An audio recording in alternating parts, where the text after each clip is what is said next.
Click the subscribe button and saddle up for some wild western adventure in this action-packed Old West tale. Six-Gun Preacher. The sun, a heavy burnished medallion of brass, hung low in the western sky, casting long, skeletal shadows across the broken, desolate land. Its fierce rays beat down upon the parched earth, drawing shimmering heat waves that danced like restless spirits above the cracked hardpan.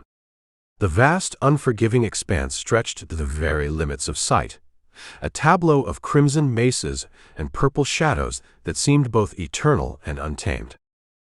Preacher Dorn, perched atop the rise, surveyed the harsh beauty of the Arizona territory that stretched before him.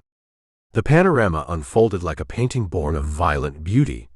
Jagged pinnacles thrust skyward, their ruddy faces scored by centuries of wind and rain, while in the distance, the faint blue outline of mountain ranges stood like sentinels against the cloudless azure sky.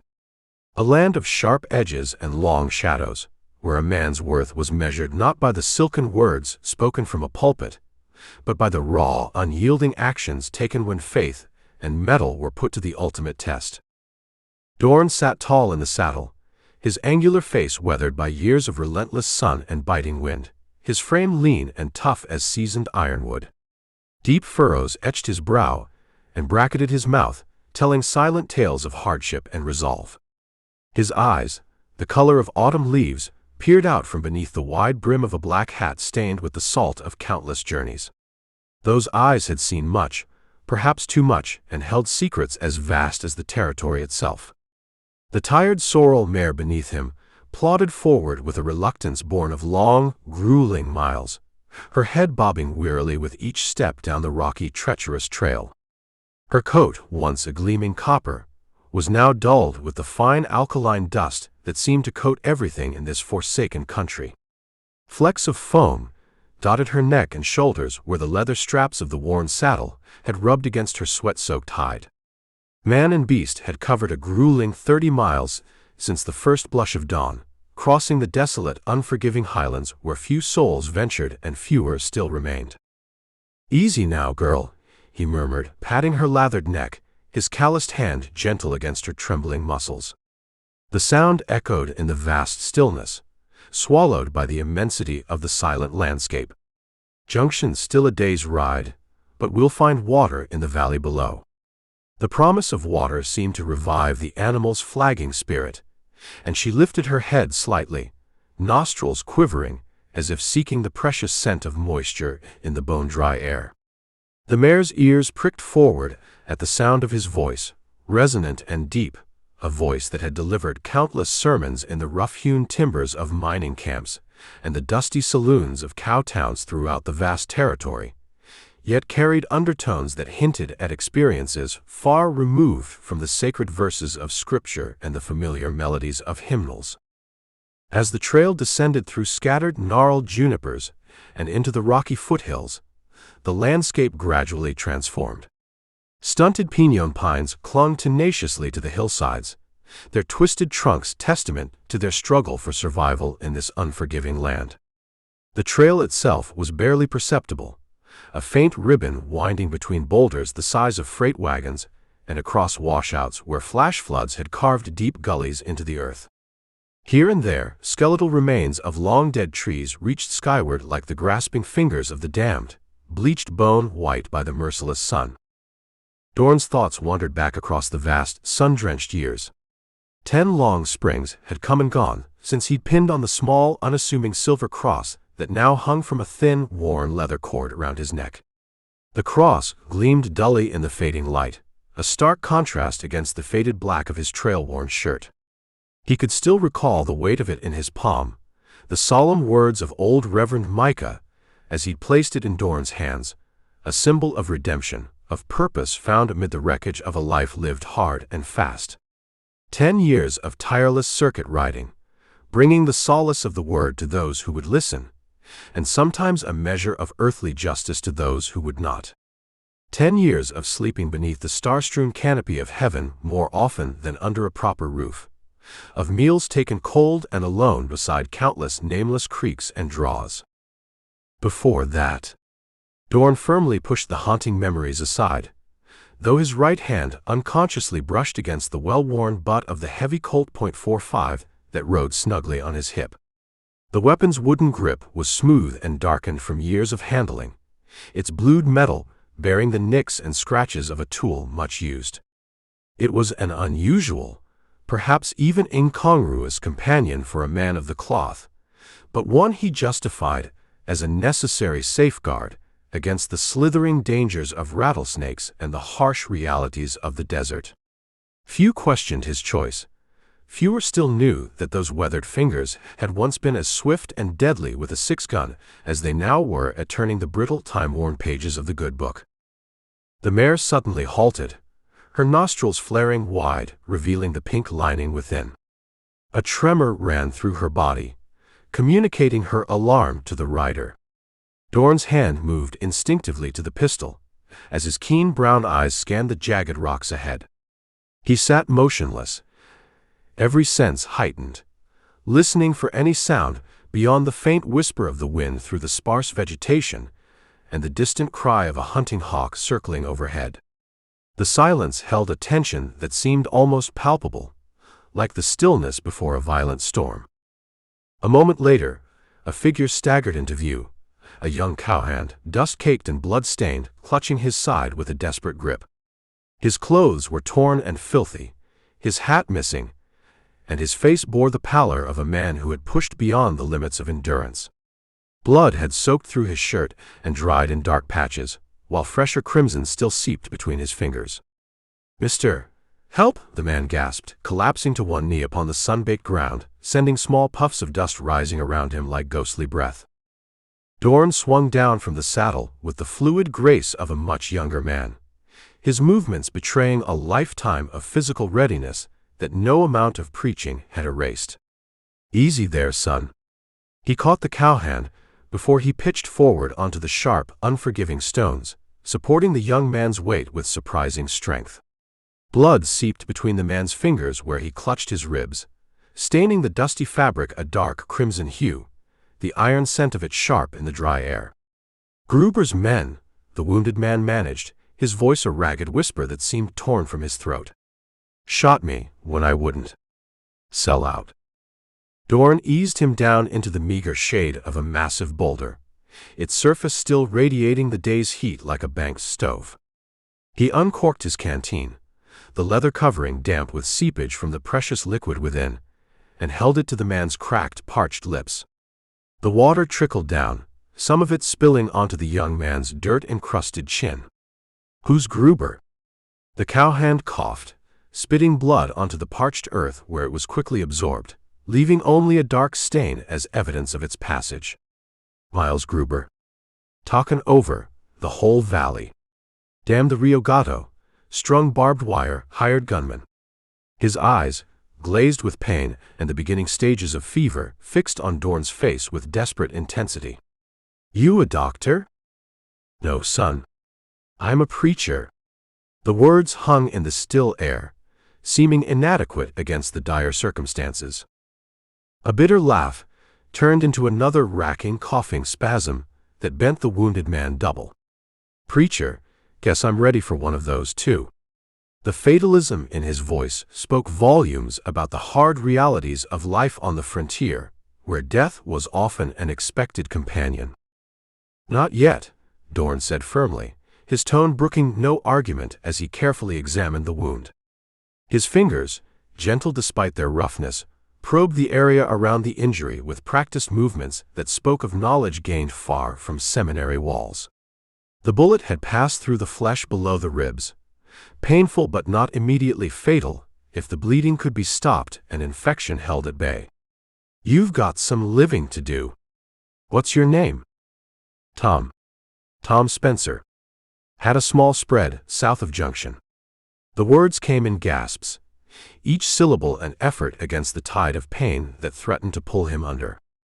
As Dorn tended the wound, binding it with strips torn from a clean shirt in his saddlebags, the wounded rider spoke in halting phrases of growing trouble in the Rio Gato Valley. Of a powerful, ruthless rancher named Gruber, who had built a dam across the river, choking off the life-giving water to smaller ranchers downstream. His words painted a picture of a once fertile valley reduced to a battleground of desperation, where men fought not for glory or gold, but for the most basic element of survival in this harsh land, water. Spencer spoke of suspicious, untimely deaths and sudden, unexplained disappearances when people stood against Gruber, of night riders and masked men who came in darkness and left only grief and fear in their wake, of a sheriff who looked the other way, his badge tarnished by the shadow of corruption, his eyes blind to the injustices that plagued the land he had sworn to protect. When he'd finished bandaging Spencer, Dorn helped him back into the saddle, ensuring the wounded man could hold the reins. The sorrel mare shifted uneasily beneath the additional weight, but stood steady, as if sensing the gravity of the situation. "Junction's a powder keg," Spencer warned as Dorn handed him the reins, his voice weak but urgent, each word carrying the weight of terrible certainty. "Ranchers are talking of riding against Gruber. Blood's gonna flow like the river used to." Dorn's brown eyes hardened, revealing for an instant something of the man he'd once been, a flicker of steel beneath the gentle facade. In that moment, the mantle of the preacher seemed to fall away, revealing glimpses of another life, another man, one who had known violence and perhaps dealt in it with a proficiency that no amount of prayer could fully erase from his soul. "Then it seems the valley needs more than just a preacher," he said, his voice low and resonant in the gathering dusk, as the first stars began to appear in the eastern sky. Chapter 2. Midday brought Dorn to a familiar clearing, the sun casting dappled golden shadows through the thick, fragrant pine boughs upon the weathered adobe hut tucked snugly against the rocky hillside. The noonday heat had intensified, baking the red clay soil until it cracked and split like the parched skin of some ancient beast. Yet here, in this sheltered hollow among the sentinel pines, the harshness of the Arizona wilderness seemed somehow tempered, as if the very land itself acknowledged this small oasis of human habitation. The clearing, ringed by towering ponderosas with their puzzle-piece bark and rich amber fragrance, created a natural sanctuary. Wildflowers, brilliant splashes of Indian paintbrush, and delicate blue lupine dotted the edges where sunlight penetrated the forest canopy. A narrow, well-worn path wound from the clearing's edge to the hut's doorway, bearing silent testimony to years of solitary footsteps treading the same route day after day, season after season. A thin, wispy plume of smoke curled lazily from the chimney, carrying the faint, comforting scent of pinon wood and strong, dark coffee that mingled with the resinous perfume of the surrounding forest. The smoke rose straight upward in the still air, a pale gray pennant against the fierce blue of the sky, before dissipating into nothingness. Emmanuel Rodriguez's humble abode hadn't changed much in the years since Dorn had last stopped by, still simple, still sturdy, still a welcome, reassuring sight to a man who called no single place home. The hut itself was a testament to its builder's resourcefulness and determination. Constructed of adobe bricks, the color of sun-baked earth, its walls were nearly 2 feet thick, a natural insulation against both the scorching heat of summer and the bitter cold of mountain winters. The roof, supported by hand-hewn pine vigas that extended beyond the walls, was covered with layers of brush and clay, creating deep, cool shadows beneath its slight overhang. A single window, its frame fashioned from discarded mine timbers, faced eastward to catch the first light of dawn. Behind the structure, almost as an afterthought, stood a small, lean-to shelter where Rodriguez kept his meager supply of firewood, his prospecting tools, and the ancient complaining burro that had been his sole companion for many lonely years. The rough-hewn door of the hut swung open before Dorn could even call out a greeting, and there stood Rodriguez, noticeably smaller than the preacher remembered, his once robust frame diminished by the relentless march of time's steady hand. The old Mexican stood barely 5 feet tall now, his shoulders rounded and hunched as if bearing an invisible burden. His face, deeply bronzed by decades of sun and wind, was a topographical map of life's hardships, deep furrows across his brow, crevasse-like lines framing his mouth, and fine networks of wrinkles radiating from the corners of his eyes like dry riverbeds on an ancient plateau. Yet the old Mexican's dark, keen eyes brightened with genuine warmth at the sight of his unexpected visitor, transforming his weathered visage with the simple alchemy of friendship. "Señor Dorn," he called, raising a gnarled, weathered hand in a gesture of heartfelt greeting. His voice, though thin with age, carried the musical cadence of his native Sonora, each word precisely formed despite his many years in the territory. "The good God has sent you to me again." The exclamation was not merely a greeting, but a prayer of thanksgiving, spoken with the simple, unquestioning faith of a man who saw the divine hand in life's everyday occurrences. Dorn swung down from the saddle, his worn leather boots raising a small cloud of fine ochre dust as he crossed the clearing to clasp the old miner's calloused hand. His sorrel mare, sensing rest and perhaps water, nickered softly behind him. The preacher removed his hat as he approached, revealing hair streaked with silver at the temples, a respectful gesture to both his host and the momentary respite from his journey. "Good to see you, Emmanuel." "You're looking," he hesitated, unwilling to speak the polite falsehood that hovered on his tongue, a hollow echo of well-meaning deceit. The words died unspoken, for the changes in his old friend were too profound to be dismissed with empty pleasantries. Rodriguez laughed, the sound like the dry, brittle rustling of autumn leaves, but genuine nonetheless. His teeth, what remained of them, were stained by years of strong coffee and harsh tobacco, yet his smile held a dignity that transcended such cosmetic concerns. "I am looking old, Señor. No need to say otherwise, to spare these feelings." The acceptance in his voice spoke of a man at peace with life's inevitable conclusion. He gestured toward the inviting doorway of the hut with a courtly grace that seemed at odds with his rough surroundings. "Come inside. My coffee is poor, but it is hot, and the company is rich." The simple poetry of the statement revealed the soul of a philosopher trapped in a miner's careworn body. Inside the single, sparsely furnished room, Dorn settled onto a sturdy, three-legged stool, while Rodriguez busied himself at the small, blackened iron stove. The interior was cool and dim after the brilliant sunlight outside, allowing Dorn's eyes a moment to adjust to the soft obscurity. The floor was hard-packed earth, swept clean and sprinkled with water to keep down the dust, a daily ritual that Rodriguez had never abandoned despite his advancing years. A single oil lamp hung from one of the ceiling beams, its glass chimney polished to a gleaming transparency that spoke of meticulous care. Against one wall stood a narrow cot covered with a brightly woven Navajo blanket, its colors still vibrant despite visible wear at the edges. A small wooden crucifix hung above it, the simple carving a reminder of the faith that had sustained the old man through decades of solitary toil. The miner's movements were stiff and labored, his fingers curling inward like the talons of a hawk as he gripped the battered, dented pot. Each motion seemed to cost him, as if his body were exacting payment for services rendered over a lifetime of hard physical labor. A shadow of persistent pain etched deep lines upon his weathered face with each careful, deliberate motion, though he made no complaint, accepting his discomfort with the stoic resignation of one long accustomed to suffering in silence.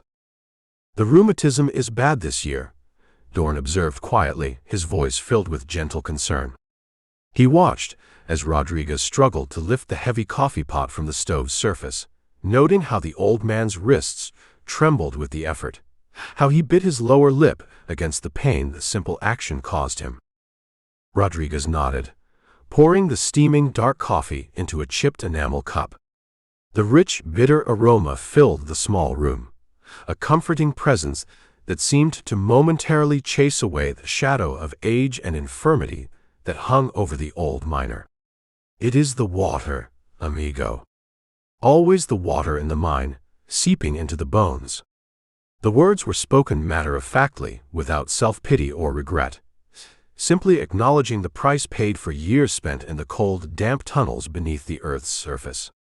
He handed the cup to Dorn with a trembling hand, his eyes filled with a weary resignation that went beyond his physical ailments. I dig no longer for the silver. Maybe soon I go back to Sonora, where the sun warms the old bones. And leave the mine? Dorn asked, sipping the bitter strong brew. The coffee was harsh yet oddly satisfying, like the land itself, uncompromising but honest in its offering. Steam rose from the cup, carrying with it memories of countless similar moments shared between the two men over the years, of conversations held in this very room while storms raged outside or as dawn broke over the eastern ridges. Rodriguez nodded, his eyes turning toward the dark, gaping opening visible through the single small window, a ragged, rough-hewn hole in the rocky hillside that had been his livelihood, his very life for 15 long, arduous years. The mine entrance was supported by massive pine timbers, their surfaces bleached silver-gray by exposure to the elements, their grain raised and roughened like the skin of an ancient reptile. Beyond that black maw lay a labyrinth of tunnels and chambers, each representing years of back-breaking labor, of hopes raised and dashed, of small triumphs and crushing disappointments. It is sad, senor. But what can a man do? The water comes faster than I can pump it out, a relentless tide. His voice held the fatalism of a man who had struggled against nature's forces for too long, who recognized at last the futility of such resistance. The admission seemed to diminish him further, as if in voicing the defeat he embodied it more completely. The preacher reached inside his worn leather vest, his fingers searching for his worn billfold. The leather was cracked and darkened with age and use, rounded at the corners where it had rested against his body through countless miles. Perhaps a small stake, enough so's a man could keep going. The offer came naturally, born of genuine concern rather than pity, a recognition of the bond between them that transcended mere acquaintance.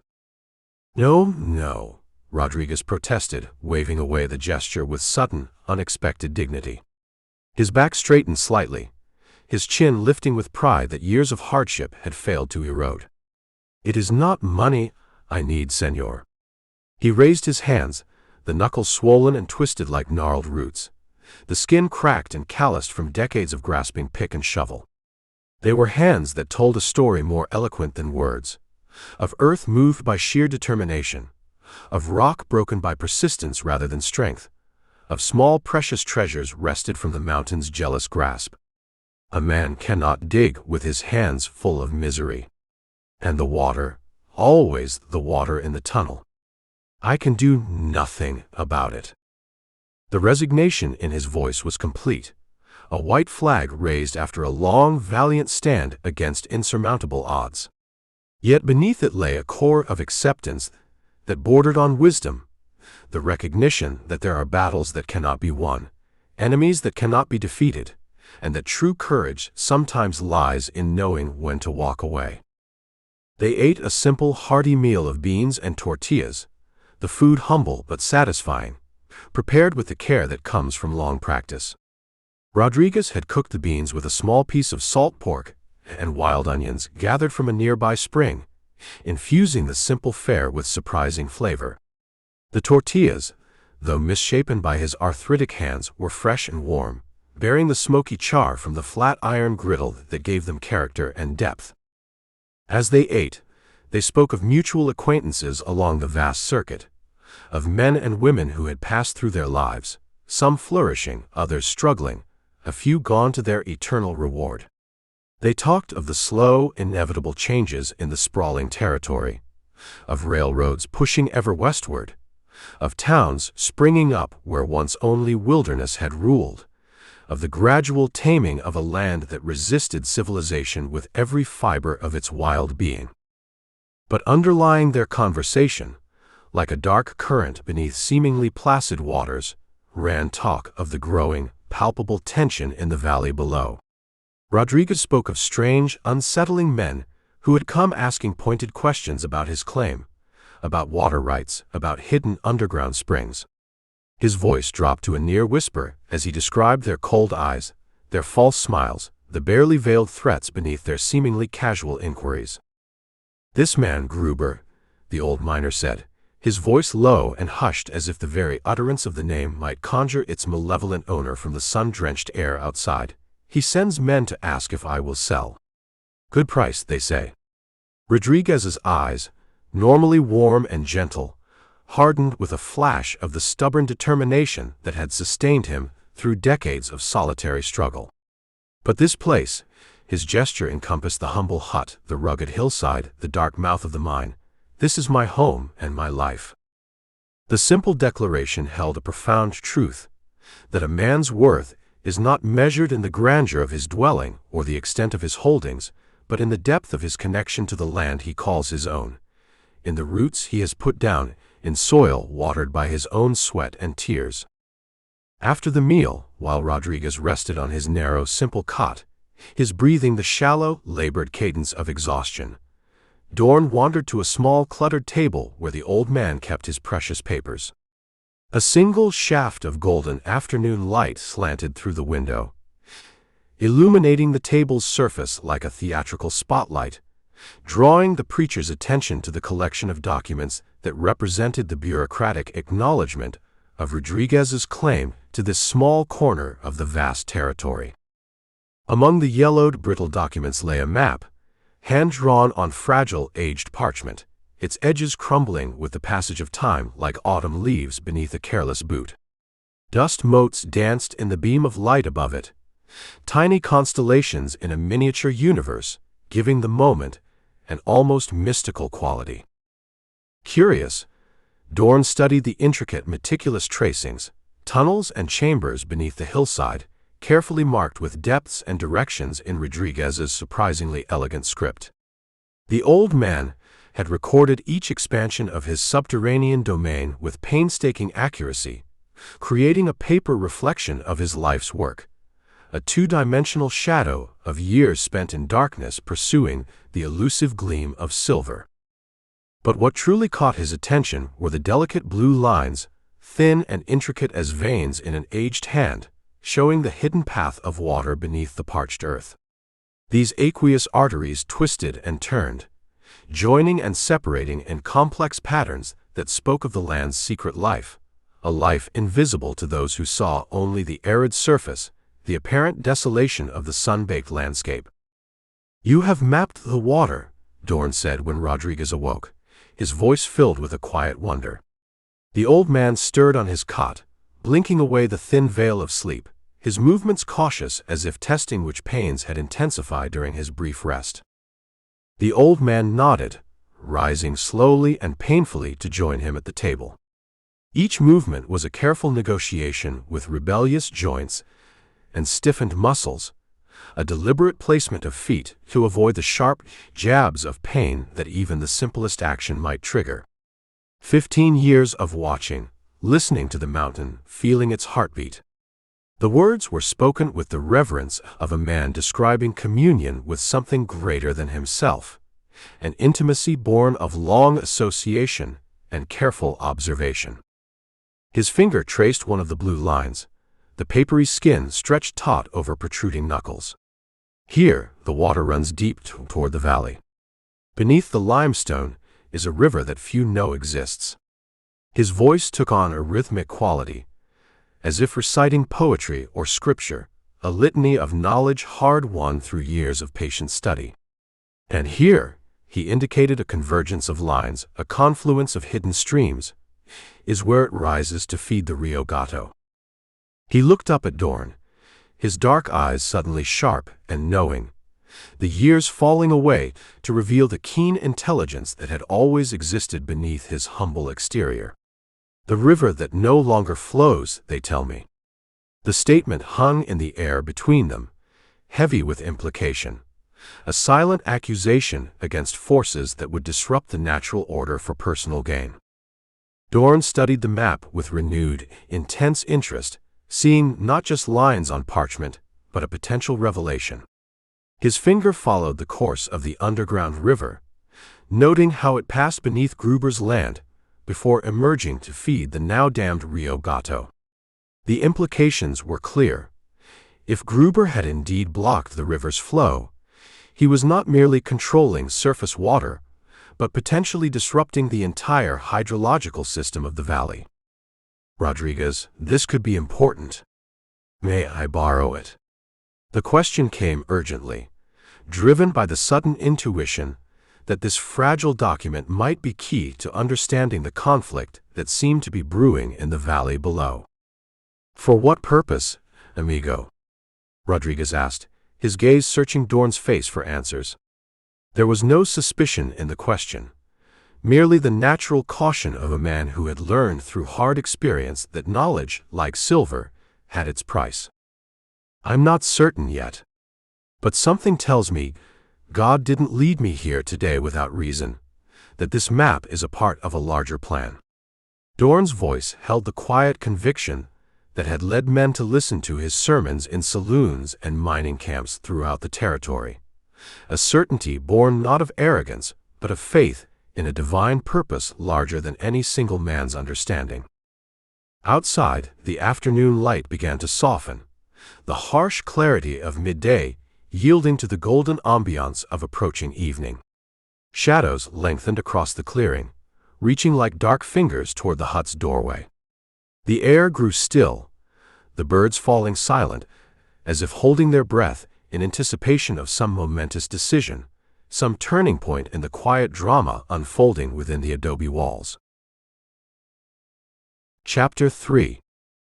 Dorn departed Rodriguez's place, with the old miner's meticulously drawn map tucked safely inside the well-worn pages of his Bible, the sorrel mare's hooves raising small ephemeral puffs of fine ochre dust as they descended toward the parched valley below. The noonday sun, a relentless, fiery orb, beat down from a cloudless, unforgiving sky, baking the land to a golden-brown hardness that spoke of a long, agonizing drought. The distant purple mountains shimmered like mirages in the heat waves, their jagged peaks cutting into the vast azure emptiness above. Birds of prey circled lazily on thermal updrafts, their keen eyes scanning the desolate landscape for any movement, any sign of life that might provide sustenance. But according to Rodriguez, there had been ample rain in the high country, enough to keep the life-giving streams flowing with their usual vigor. Something ain't right, Dorn muttered, more to himself than to the weary mare, whose coat was darkened with sweat along her neck and flanks. River like the Rio Gato don't just dry up natural, not with the rains we've had. The winding trail snaked down through stands of gnarled scrub oak and hardy juniper, their twisted branches offering meager patches of shade that Dorn and his mount gratefully sought, if only for fleeting moments of respite from the scorching heat. Sage and mesquite dotted the hillsides, their silvery green foliage a testament to their tenacious grip on life in this harsh environment. A covey of quail scattered before them, their rapid wing beats stirring the still air as they fled into the protective embrace of a nearby thicket, until it met what should have been the river's vibrant course.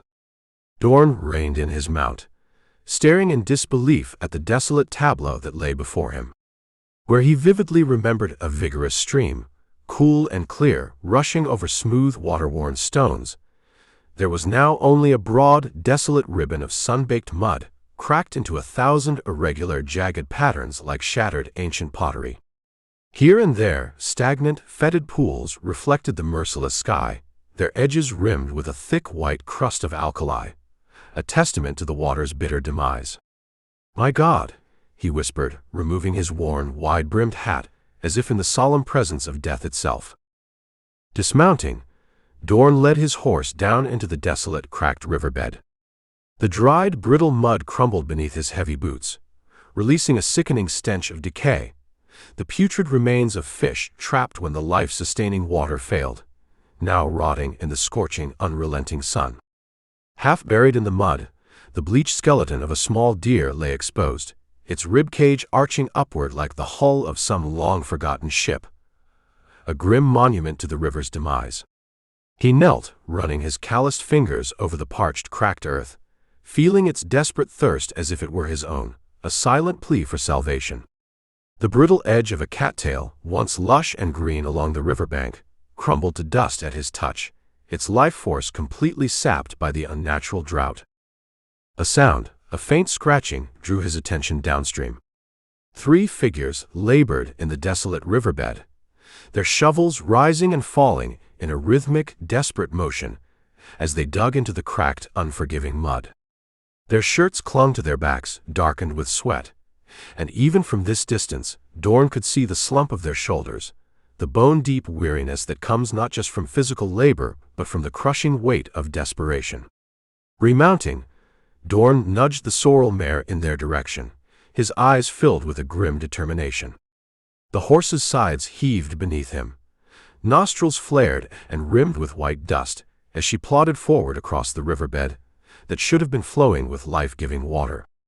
"You'll dig to China before you find water that way," he called as he approached, his voice carrying across the desolate expanse.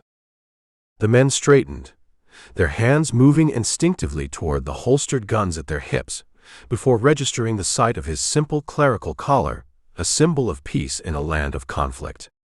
The sun glinted off the worn metal of a badge, pinned to one man's suspenders, a deputy's star, perhaps, though its authority seemed as dried up as the riverbed beneath them.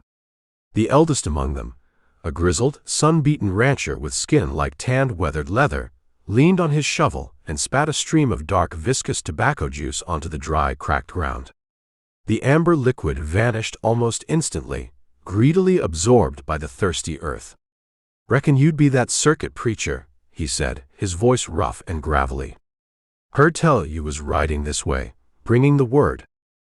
Dorn nodded, his eyes scanning the parched landscape. Beyond the riverbed, he could see the distant outlines of withered crops, corn stalks brown and bent where they should have been tall and green, the promise of harvest turned to a bitter mockery by the unnatural drought. "Name's Dorn. What happened here? What has brought this desolation?"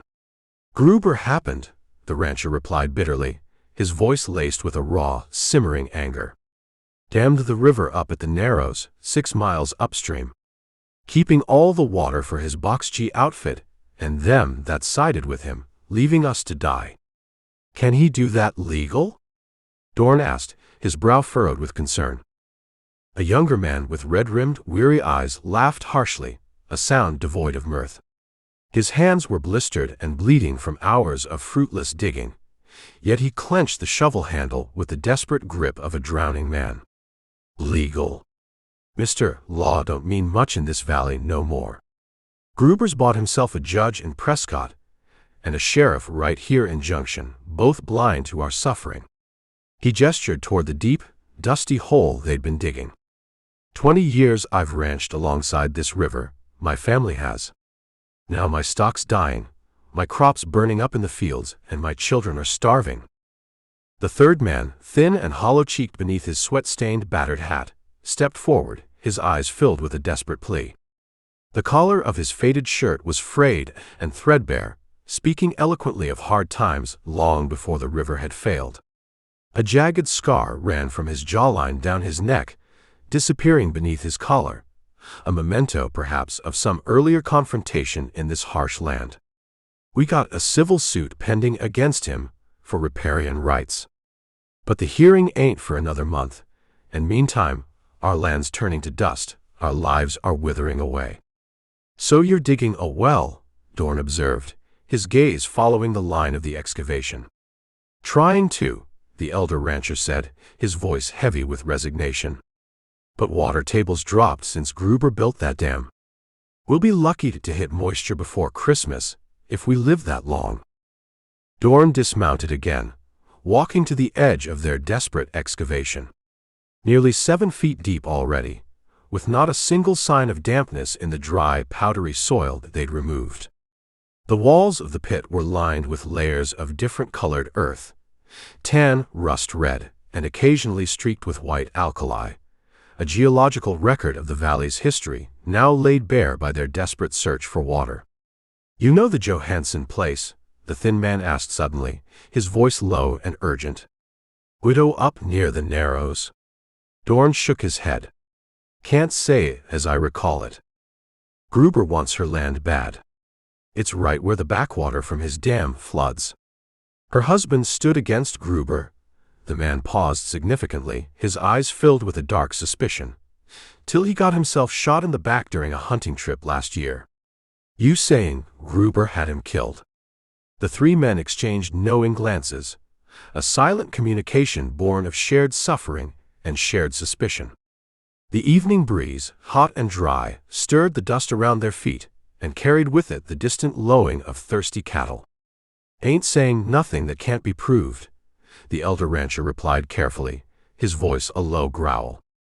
Just saying the widow's still holding out, living there all alone with that Winchester of hers.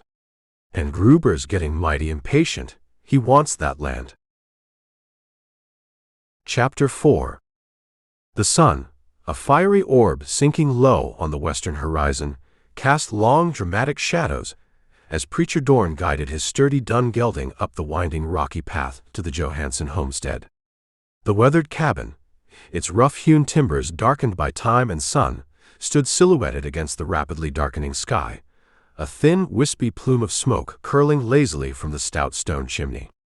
Behind it, the rugged peaks of the distant mountains were bathed in a rich purple glow, their jagged silhouettes stark against the amber and crimson canvas of the evening sky. A creek that should have been flowing vigorously beside the property lay parched and cracked, its dry bed a silent, stark testimony to the relentless drought plaguing the once verdant Rio Gato Valley.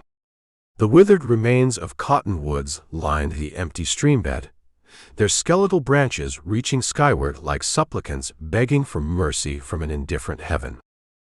As Dorn approached the weathered gate, the heavy wooden door of the cabin swung open with a creak. A woman emerged onto the porch, the fading light glinting off the polished steel of the Winchester rifle, held steady in her calloused hands. Her silhouette stood defiant against the warm glow emanating from within the cabin, her dress catching the breeze and fluttering slightly around her ankles. The last rays of sunlight caught the strands of silver in her otherwise dark hair, giving her an almost ethereal appearance despite her hard-set expression. "That's far enough, stranger," she called, her voice clear and firm despite the underlying weariness that betrayed her recent hardships. "State your business or be on your way, and be quick about it." Dorn reined his horse to a halt, raising his hands slowly and deliberately to show he meant no harm, the Bible in his worn saddlebag pressing reassuringly against his thigh as he shifted in the saddle. The gelding snorted softly, pawing at the dusty ground with one hoof, its flanks still heaving from the steep climb. "Mrs. Johansson. I'm Preacher Dorn. I ride the circuit through these parts, bringing the word and lending aid where I can." The rifle barrel lowered slightly, but her stance remained vigilant, her eyes narrowed with suspicion. A hawk circled overhead, its piercing cry echoing across the valley as it searched for prey in the dying light. "We've had no preacher here in 8 months. Not since the life-giving water stopped flowing, and folks started leaving, seeking a better fate." "Then it seems I've come not a moment too soon," Dorn replied, dismounting with careful, unhurried movements, his eyes scanning the homestead. The familiar creak of saddle leather accompanied his movements as his boots hit the hard-packed earth with a soft thud. The dust from the long, arduous trail clung to his worn black coat, and his eyes, the color of faded denim, studied the woman as she considered him, weighing his words and intentions. In the distance, a coyote howled a mournful greeting to the approaching night, the sound carrying clearly in the still, dry air. Sarah Johansson was perhaps 40, with deep lines of grief etched around eyes that had once known laughter and joy. Her calloused hands, strong and capable, spoke of hard work, and the determined set of her jaw revealed the unwavering resolve that had kept her on this land when others had fled in despair. The collar of her simple cotton dress was frayed but clean, a small brooch, perhaps a memento of happier times, fastened at her throat. "You can water your horse from the well," she said finally, lowering the rifle and gesturing toward the crude, hand-dug well near the barn. "There's still enough for that, though God knows for how much longer we can draw from it." As Dorn led his thirsty horse to the well, Mrs. Johansson watched him with the wariness of one who had learned the hard way that trust was a rare and precious commodity, a luxury few could afford in these harsh, unforgiving parts. A windmill creaked and groaned nearby, its metal vanes turning listlessly in the intermittent breeze, the sound a melancholy accompaniment to the gathering dusk. The well's wooden structure showed signs of recent repair, the newer planks standing out starkly against the weathered gray of the older wood. "You've come at a troubled time, preacher," she said, following him at a cautious distance, her eyes never leaving him. She absently brushed a strand of hair from her face, tucking it behind her ear with a gesture that spoke of habitual tidiness despite her circumstances. "My husband's been in the ground just 3 months. Shot in the back while checking our north fence line," they said. "Sheriff says it was likely Apache raiders, but I know better." Her voice turned bitter, laced with a raw, simmering anger. "Strange how these Apache raiders only appeared after Magnus Gruber made my husband an offer for our land, an offer he refused." Dorn unsaddled his horse, his movements deliberate and unhurried, his eyes taking in the details of the homestead. A small garden, struggling against the drought yet stubbornly yielding a few hardy vegetables, stretched behind the cabin. Nearby, a few chickens scratched listlessly in the dust, their once vibrant feathers dulled by the harsh conditions. Even in the gathering darkness, he could make out the careful mending of the fence posts and the meticulously maintained tools hanging from pegs outside the small barn, signs of a place maintained with pride despite adversity. "I've heard talk of this man Gruber on my way here. Seems he's making himself quite at home in the valley, taking what he wants." His saddle creaked as he lifted it from the gelding's back, the leather worn smooth from countless miles of hard travel. "Gruber wants this land because it sits at the narrowest point of what used to be the Rio Gato," she explained, gesturing toward the dry, cracked riverbed. "Perfect spot for controlling the water, if a man were so inclined, and Gruber is inclined to control everything." Inside the cabin, as Sarah Johansson prepared a simple, meager meal of cornbread and beans, she pulled a worn leather folder from a sturdy wooden trunk. The cabin's interior was spare but meticulously maintained, each humble possession arranged with care. A patchwork quilt of faded colors draped over the single bed in the corner, its intricate stitching telling of countless hours of patient labor. A well-worn Bible lay open on a small table beside a rocking chair, its pages marked with a faded ribbon. The aroma of the cooking beans mingled with the sweet scent of pine from the crackling fire, creating an atmosphere of humble comfort despite the hardship evident in every corner. "Thomas kept everything in order," she said, spreading the property deed on the rough-hewn table, the faded script barely legible in the dim light. Her fingers, though calloused from hard work, moved with surprising gentleness over the fragile document, as if touching a sacred relic. "Look here." Her finger traced a line of faded script. "Water rights, specifically mentioned. Thomas said that's unusual, makes our claim stronger than most, a point Gruber is trying to ignore." Dorn studied the document, his brow furrowed in concentration. The legal language was indeed unusual, granting explicit rights to the water that flowed through the property, rights that would be immensely valuable to anyone seeking to control the river's flow. The lamplight cast deep shadows across his weathered face as he leaned forward, the lines around his eyes deepening as he squinted to read the faded ink. Their conversation was interrupted by a sudden, violent gust of wind that rattled the shutters, causing the oil lamp to flicker. The flame danced wildly, casting grotesque, elongated shadows across the cabin walls that seemed to move with a life of their own. Outside, storm clouds had gathered with alarming speed, blotting out the stars and plunging the valley into darkness. The first distant rumble of thunder rolled across the land like the growl of some great beast awakening. "Looks like you'll be staying the night, preacher," Sarah observed, moving to secure the windows against the coming storm. A flash of lightning briefly illuminated her face, revealing a momentary vulnerability quickly masked by her usual determined expression. The mountain storms come quick and mean this time of year, and this one sounds like a real tempest. As rain began to lash against the cabin, Dorn helped her with the preparations, their movements falling into an easy, inspoken rhythm that seemed to surprise them both. The drumming of raindrops on the cabin's roof intensified, creating a symphony of sound punctuated by the occasional boom of thunder that shook the very foundations of the modest dwelling. Later, by the flickering light of a single oil lamp, they shared stories, hers of a life built with Thomas in this hard, unforgiving country, his carefully edited to omit the violence that had once defined him, focusing on the hope he now carried. The shadows danced across her face as she spoke, occasionally softening the hard lines that grief and struggle had etched there, offering glimpses of the woman she had been before tragedy struck. "I won't sell to Gruber," she said, as thunder rolled across the valley, shaking the cabin to its foundations. Her hands trembled slightly as she clutched her coffee cup, but her voice remained steady, unyielding as the mountains themselves.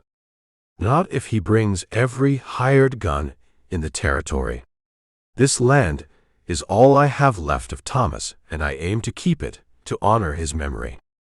Dorn nodded slowly, his face grave in the flickering light, his eyes reflecting the flickering flames. A particularly loud crack of thunder made the cabin's timbers groan in protest, and rain drove harder against the windows, streaming down the glass in rivulets that distorted the view of the world outside, transforming it into something alien and threatening. "Some battles can't be avoided, Mrs. Johansson. But remember, you're not alone in this fight. Not anymore, not while I have breath."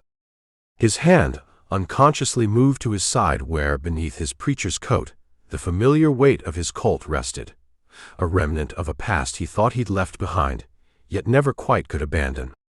The rain continued through the night, a temporary reprieve for the thirsty land, but Dorn knew, as did the widow, that darker, more dangerous storms were gathering on the horizon, storms that would test their faith and their resolve. Outside, the wind howled through the surrounding pines like lost souls seeking refuge, a haunting counterpoint to the steady drumming of the rain, nature's own eulogy for a valley slowly dying of thirst. Chapter 5. Dawn broke over the Johansson homestead, painting the eastern sky in delicate ethereal strokes of soft pink and shimmering gold. The night's torrential rain had left the world washed clean, the air thick with the invigorating scent of damp earth rising like a sacred offering. Droplets of water clung to every blade of grass, every leaf, transforming the humble ranch into a glistening wonderland of scattered diamond light. The distant mountains stood wrapped in veils of diaphanous mist that clung to their rugged slopes like reluctant spirits unwilling to depart. Birds had begun their morning chorus, their jubilant songs heralding the promise of a new day with innocent optimism that seemed at odds with the tension filling the air. Preacher Dorn stood on the porch, his lean, imposing figure silhouetted against the brightening horizon as he watched a plume of dust approaching rapidly from the direction of town. His keen eyes, the color of weathered steel, narrowed as he calculated the number of riders and their likely intent. "Riders coming," he called over his shoulder, his voice a low, resonant rumble. Sarah Johansson emerged from the cabin, tying her worn apron as she joined him on the porch. The early morning light softened her features momentarily, revealing traces of the beauty that hardship and grief had gradually eroded, but not entirely erased. Her face tightened, the lines around her eyes deepening as she recognized the lead horseman. One hand instinctively clutched at the doorframe, her knuckles whitening with the force of her grip, betraying the calm she fought to maintain. "Gruber," she said, the single word edged with a sharp, palpable contempt. 3 riders approached the gate, their mounts' hooves squelching and churning in the thick mud left by the night's relentless rain. Water splashed with each deliberate hoo-fall, catching the golden light of dawn like scattered molten metal. The man in front sat tall and arrogant in an expensive, ornately tooled saddle, his fine broadcloth suit and gleaming polished boots marking him as something other than a humble working rancher. A heavy gold watch chain stretched across his substantial waistcoat, and a diamond stick pin gleamed from his silk cravat, ostentatious displays of wealth meant to intimidate as much as impress. Magnus Gruber was a man accustomed to having his way, to bending the world to his will. It showed in the confident, almost arrogant set of his broad shoulders, and the proprietary, possessive glance he cast over the Johansson property. "Mrs. Johansson," he called, removing his hat with a practiced gesture that mimicked courtesy without containing any genuine warmth. His voice carried across the yard, confident and commanding, a voice accustomed to being obeyed without question. His mount, a magnificent blood-bay stallion with aristocratic lines, pranced beneath him, its coat gleaming like burnished copper in the morning light. "I see you've taken in a visitor. In these troubled times, that's a kindness few can afford, a risk many would not take." "The Lord provides, Mr. Gruber," she answered, her voice steady and unwavering. She stood straighter, drawing dignity around herself like armor, her work-worn hands folded calmly before her, though Dorn could sense the tension in her slender frame. "And his minister is always welcome at my table, a guest of honor." Gruber's eyes shifted to Dorn, narrowing slightly as he took in the preacher's weathered, sun-beaten face and the quiet, watchful intensity of his stance. The rancher's gaze was calculating, probing, like a predator assessing a potential threat, seeking weaknesses to exploit. His companions, rough-looking men with hard eyes and weathered faces, flanked him like faithful hounds, their hands never straying far from their holstered weapons. "A man of the cloth," Gruber said, guiding his sleek, powerful horse closer to the porch steps. The animal's muscles rippled beneath its gleaming coat, a testament to its breeding and care. "We're honored by your presence, preacher. Junction could use more spiritual guidance, especially with the hardships brought by this unfortunate prolonged drought." "The lack of rain isn't what's brought hardship to this valley," Dorn replied, his voice as calm and steady as still water, yet somehow carrying to every corner of the yard, reaching the ears of every man present. He stood like an ancient oak, unbending, unmovable, his worn boots planted firmly on the weathered porch boards. The morning breeze ruffled his graying hair, exposing for a moment a thin, pale scar that ran along his temple, a memoir of some past violence etched permanently into his flesh. "From what I've heard, it's the lack of water flowing down the Rio Gato that troubles folk the most, that brings a silent, creeping despair." Something flickered behind Gruber's cold, calculating eyes, surprise, perhaps, that this stranger would speak so directly, so boldly. It vanished quickly beneath a practiced, polished smile, a mask of calculated charm that did not touch the arctic chill of his gaze. His gloved hand tightened momentarily on the ornate saddle horn, the leather creaking softly under the pressure. "Progress requires sacrifice, preacher. The dam at Box G Ranch ensures water for the future, for development that will bring prosperity to all of Junction, a rising tide that lifts all boats." Gruber turned his attention back to the widow, his voice smooth and persuasive, like honey poured over steel. The stallion beneath him shifted restlessly, sensing its rider's tension despite the man's outward calm. "Which is why I've come with a new offer, Mrs. Johansson. $500 more than my last. A generous sum for land that grows more useless by the day without proper irrigation, a burden rather than a blessing." Sarah straightened, one hand reflexively touching the simple wedding band she wore on a thin, delicate chain around her neck, a symbol of enduring love. The gold caught the morning light, glinting like a small flame against the faded fabric of her dress. A pair of mockingbirds darted between the eaves of the cabin, their carefree movements a stark contrast to the tension that thickened the air. "My answer hasn't changed, Mr. Gruber. This land isn't for sale at any price, not for all the money in your coffers." "Sentiment is a luxury, Mrs. Johansson," Gruber said, his voice hardening, the veneer of civility cracking like thin ice beneath too much weight. His eyes narrowed, cold as a winter river. Your husband understood that, eventually. Shame he didn't live to convince you, to bring you to reason. The air between them went taut as a stretched wire, charged with unspoken threats. Even the birds fell silent, as if sensing the dangerous undercurrents flowing beneath the seemingly civil conversation. A hawk circled high overhead, its piercing cry the only sound breaking the sudden, oppressive silence. Dorn stepped forward, placing himself deliberately between the widow and Gruber, a silent shield. His movement was fluid, unhurried, yet somehow reminiscent of a wolf positioning itself for defense. "That sounds remarkably like a threat, Mr. Gruber," he said quietly, his voice a low, dangerous growl. Gruber's companions, hard men with the watchful, predatory eyes of hired guns, shifted uneasily in their saddles, hands drifting instinctively toward holstered weapons. The sun glinted off well-oiled gunmetal, as leather creaked with their movements. One man, his face pockmarked and cruel, spat a stream of tobacco juice into the mud, his eyes never leaving Dorn's face. Gruber himself remained unmoved, studying Dorn with newfound interest, his eyes narrowed in calculation. "Merely an observation, preacher. The frontier is dangerous for a woman alone, a place of unpredictable perils." His gaze moved past Dorn to settle on Sarah, his voice laced with a subtle menace. "Things happen. Accidents. Misfortunes.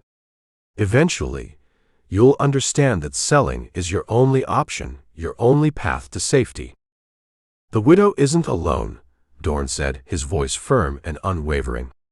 A slight breeze stirred the tail of his long black coat, revealing for a brief moment the worn leather of a holster that seemed incongruous with his clerical attire. "And I suspect she understands the value of what she has better than you might think, that her resolve is stronger than you imagine." Something in Dorn's steady, unwavering gaze made Gruber pause, a flicker of uncertainty crossing his face. For a brief moment, the rancher seemed to recognize something in the preacher's eyes, something that had nothing to do with Scripture, and everything to do with the kind of unwavering resolve that comes from facing the darkest corners of human nature. The air between them crackled with silent recognition, like two wolves acknowledging each other's dangerous capabilities. "You're passing through, preacher," Gruber said finally, settling his hat back on his head with deliberate slowness, his voice regaining its smooth, persuasive tone. "Best remember that, before involving yourself in local matters you don't fully comprehend, before you find yourself in a situation you cannot escape." He turned his horse with a sharp jerk of the reins, the animal responding instantly, pivoting with the grace of a dancer despite its size. Mud splattered from beneath its hooves, speckling the pristine white of the porch railings. "Mrs. Johansson, my offer stands for 1 week. After that I can't guarantee your safety." With a slight nod to his men, he set off down the muddy track, his companions falling in behind him like shadows. The hoofbeats faded gradually, swallowed by the vast silence of the valley that stretched away toward the distant mountains. As the riders departed, Dorn's gaze lingered on the distant hillside where a glint of metal caught the morning sun, a rifle barrel perhaps, belonging to another of Gruber's unseen men. The message was clear, a silent, chilling warning.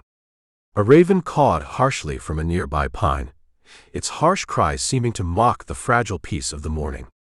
"He means to frighten you off your land," Dorn said, turning to Sarah, his eyes filled with a grim determination. Her hands trembled slightly, but her voice remained steady, filled with a quiet, unwavering strength. A single tear tracked down her cheek, quickly wiped away with an impatient gesture, as if she were angry at this small betrayal of weakness. "Then he doesn't know me very well, preacher. Fear isn't what keeps me here, and it won't drive me away." "No," Dorn agreed softly, his eyes filled with a quiet understanding. His gaze swept across the humble homestead, the carefully tended garden beds, the mended fences, the worn but clean curtains fluttering at the windows, all testaments to her determination and resilience. "It's something stronger than fear that holds us to our chosen path," something that binds us to what is right." He picked up his worn saddlebags from the porch.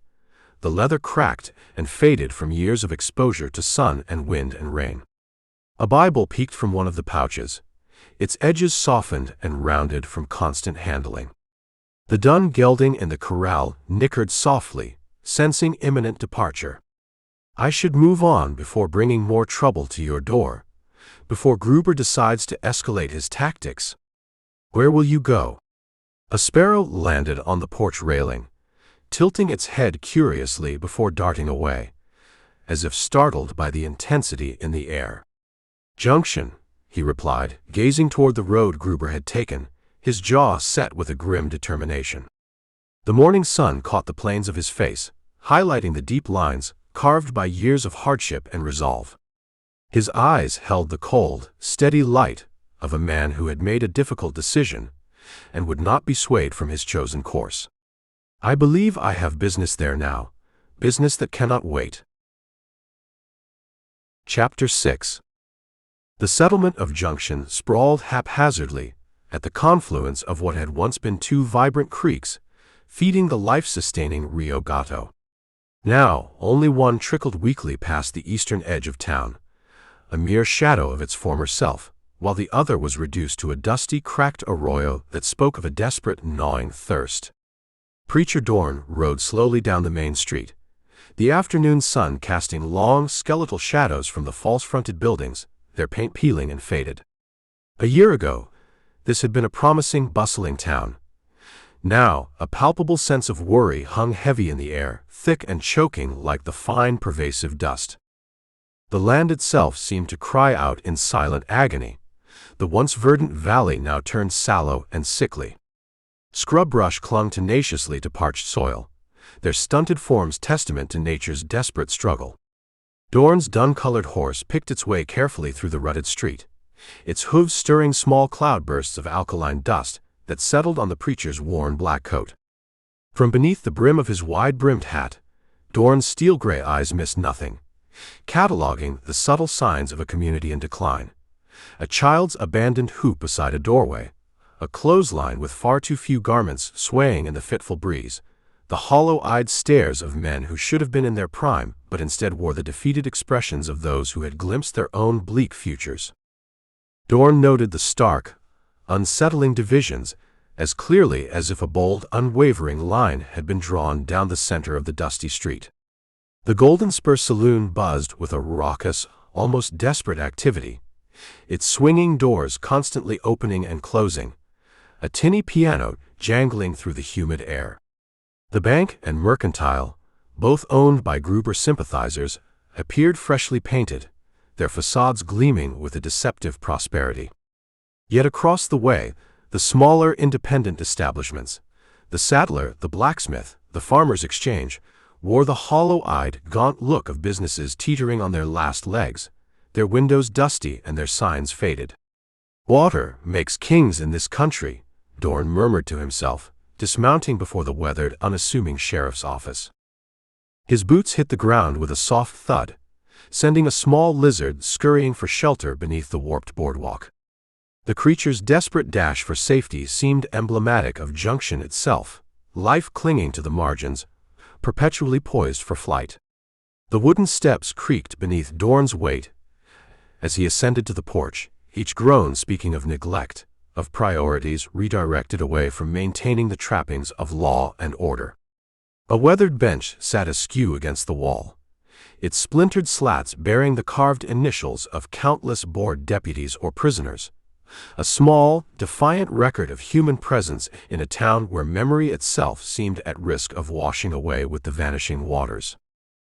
The tarnished tin star hanging from the weathered building gleamed dully in the fading light, a symbol of authority tarnished by corruption. Dorn pushed through the creaking door to find not the sheriff, but a deputy, young, nervous, with a badge that looked far too heavy for his narrow, sloping chest. "Help you, preacher?" the deputy asked, standing quickly from his worn wooden desk, knocking a stack of papers to the dusty floor in his haste. "Looking for Sheriff Benson." "Sheriff's away on business up to Santa Rosa," the deputy replied, not quite meeting Dorn's steady gaze, his eyes darting nervously around the room. "Expected back, well, soon. I expect him back soon." His fingers drummed, an uneven, frantic rhythm on his worn leather holster, a nervous tick. "I'll stop by later, then. Meanwhile, need to visit your doctor. Man named Rodriguez up in the hills needs medicine for his rheumatism." The deputy's face was as revealing as an open book, a young man's face that had aged prematurely, like fruit withering on the vine before its time. A fine sheen of sweat glistened on his upper lip despite the office's relative coolness, and a muscle jumped erratically at the corner of his eye. Whatever troubles plagued Junction had worked their way into this man's very flesh, embedding themselves in his nerves and sinews. The office itself told its own story, wanted posters curling at the edges on the walls, but none bearing the name Gruber, a gun rack with conspicuous empty spaces, a half-empty bottle of whiskey poorly hidden behind a battered filing cabinet. The air smelled of stale coffee, cheaper whiskey, and the acrid tang of fear, a scent Dorn had encountered often enough to recognize instantly. "Doc Weatherstone's office is down past the Mercantile," the deputy offered, relief flooding his face at the change of subject, his shoulders visibly relaxing. "Good man, the doc. One of the few not taking Gruber's money." The words slipped out unbidden, and the deputy's eyes widened in alarm at his own loose talk, his face flushing a deep crimson. Dorn nodded his thanks, filing away the valuable information as he departed, his mind piecing together the intricate, dangerous dynamics of the town. Outside, the late afternoon had deepened, the sun's angle casting the eastern facades of buildings in deep shadow, while bathing their western faces in a golden light that belied the town's desperation. A solitary hawk circled lazily overhead, riding thermal currents rising from the heat-soaked earth, its keen eyes doubtless surveying the landscape for any movement that might signal prey. Dorn paused, watching the bird's effortless navigation of the invisible rivers of air, a momentary reminder of nature's indifferent grace. On the boardwalk across the street, two women with drawn faces and faded calico dresses hurried past, their wicker baskets clutched close to their bodies, as if expecting at any moment to have to defend their meager purchases. They nodded briefly to Dorn, the gesture automatic rather than warm, before continuing on their way, heads bent against more than just the physical weight of the sun. At the doctor's office, a silver-haired man with spectacles perched precariously on a hawkish nose examined Dorn with the same careful, meticulous attention he might give a patient, his eyes sharp and probing. "Emmanuel Rodriguez, you say? Haven't seen him in months." The doctor rummaged through the rows of dusty glass bottles on his shelves, selecting two with practiced ease. "Good man. Knows more about what's beneath this valley than most know about what's on top of it, a man of quiet wisdom." As Weatherstone prepared a potent tincture, his voice dropped to a conspiratorial whisper. "Preacher, we're having a gathering tonight. Stockman's Hall after sunset. Folks worried about the water situation, about the creeping tyranny of Gruber. If you've come to minister to this valley, that's where the flock will be seeking guidance and solace." The doctor's office carried the comforting, medicinal scent of camphor and alcohol, mingled with dried herbs hanging in neat bundles from exposed rafters. Unlike much of Junction, a sense of order prevailed here, bottles arranged by purpose and potency, instruments gleaming with careful maintenance, floors swept clean of the ever-present dust. Weatherstone's hands moved with the fluid precision of long practice as he mixed the tincture, the blue veins prominent against his papery skin. Through the office's rear window, Dorn glimpsed a small garden, a rare patch of defiant green in Junction's palette of browns and grays. Weatherstone had clearly dedicated his precious water ration to cultivating medicinal herbs instead of creature comforts, a silent testament to the physician's priorities. "Appreciate the information, Doctor." Dorn paid for the medicine and stepped back onto the weathered boardwalk just as two men exited the Golden Spur Saloon, their voices carrying clearly in the still, oppressive air. Ranchers meeting tonight. Hannigan's talking about riding up to Box G, taking what's theirs. Gruber will have their hides nailed to his barn door by morning, a grim warning to any who dare to oppose him. Maybe. But a man can only watch his children go thirsty for so long before he stops caring about consequences, before desperation drives him to action. They fell silent as they noticed Dorn, touching their hats in brief, wary acknowledgement before continuing down the street, their footsteps echoing in the growing twilight. The men wore the unmistakable garb of working ranchers. Faded bandanas knotted at their throats, leather vests cracked and worn from countless hours in the saddle, boots caked with the telltale red-brown soil of the valley's outlying pastures. They moved with the bow-legged gait of those who spent more time astride than afoot, their skin weathered to the texture of tanned leather from years under the merciless western sun. Their hands, Dorn noticed, never strayed far from their holstered revolvers, and their eyes held the wary, constant vigilance of men who had grown accustomed to watching the horizon, to scanning for threats both seen and unseen. Junction might be dying of thirst, but these men were clearly prepared to water its streets with blood if need be. The sun was setting, casting long, dramatic shadows as Dorn secured a room at the Junction Hotel, a two-story building that had clearly seen better days, its paint peeling and its windows cracked. The clerk, a balding man with watery, nervous eyes, looked up and down Dorn's dusty black attire, his gaze lingering on the worn leather of his saddlebags. "Passing through, preacher?" "For now." "Word of advice," the clerk said, sliding a tarnished key across the scarred counter, his voice low and urgent. "Junction ain't the place for asking questions these days. Last fella who got curious about our local arrangements disappeared between sundown and sunrise, vanished like smoke in the wind." He nodded toward the rear of the hotel. "Stables are out back. I'd keep your horse close if I was you. This town is a tinderbox, and Gruber holds the match." The hotel lobby bore the faded elegance of a grander era, a chandelier missing half its crystal pendants, a once rich carpet worn threadbare along its center, a grandfather clock that stood silent, its pendulum stilled. A faint, musty odor permeated the space, the scent of neglect and diminished expectations. Through an archway, Dorn glimpsed the dining room, where only 2 tables were occupied despite the dinner hour, a further indication of Junction's decline. The floral wallpaper, once doubtless vibrant, had faded to ghostly patterns barely distinguishable from the plaster beneath.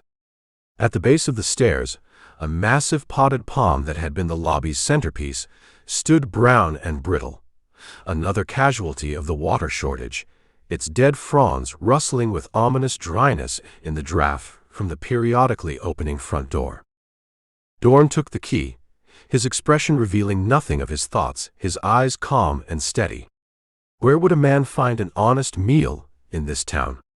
Harvey's Cafe still serves good food at a fair price. They're one of the holdouts. Don't take Gruber's money, and they won't bend the knee.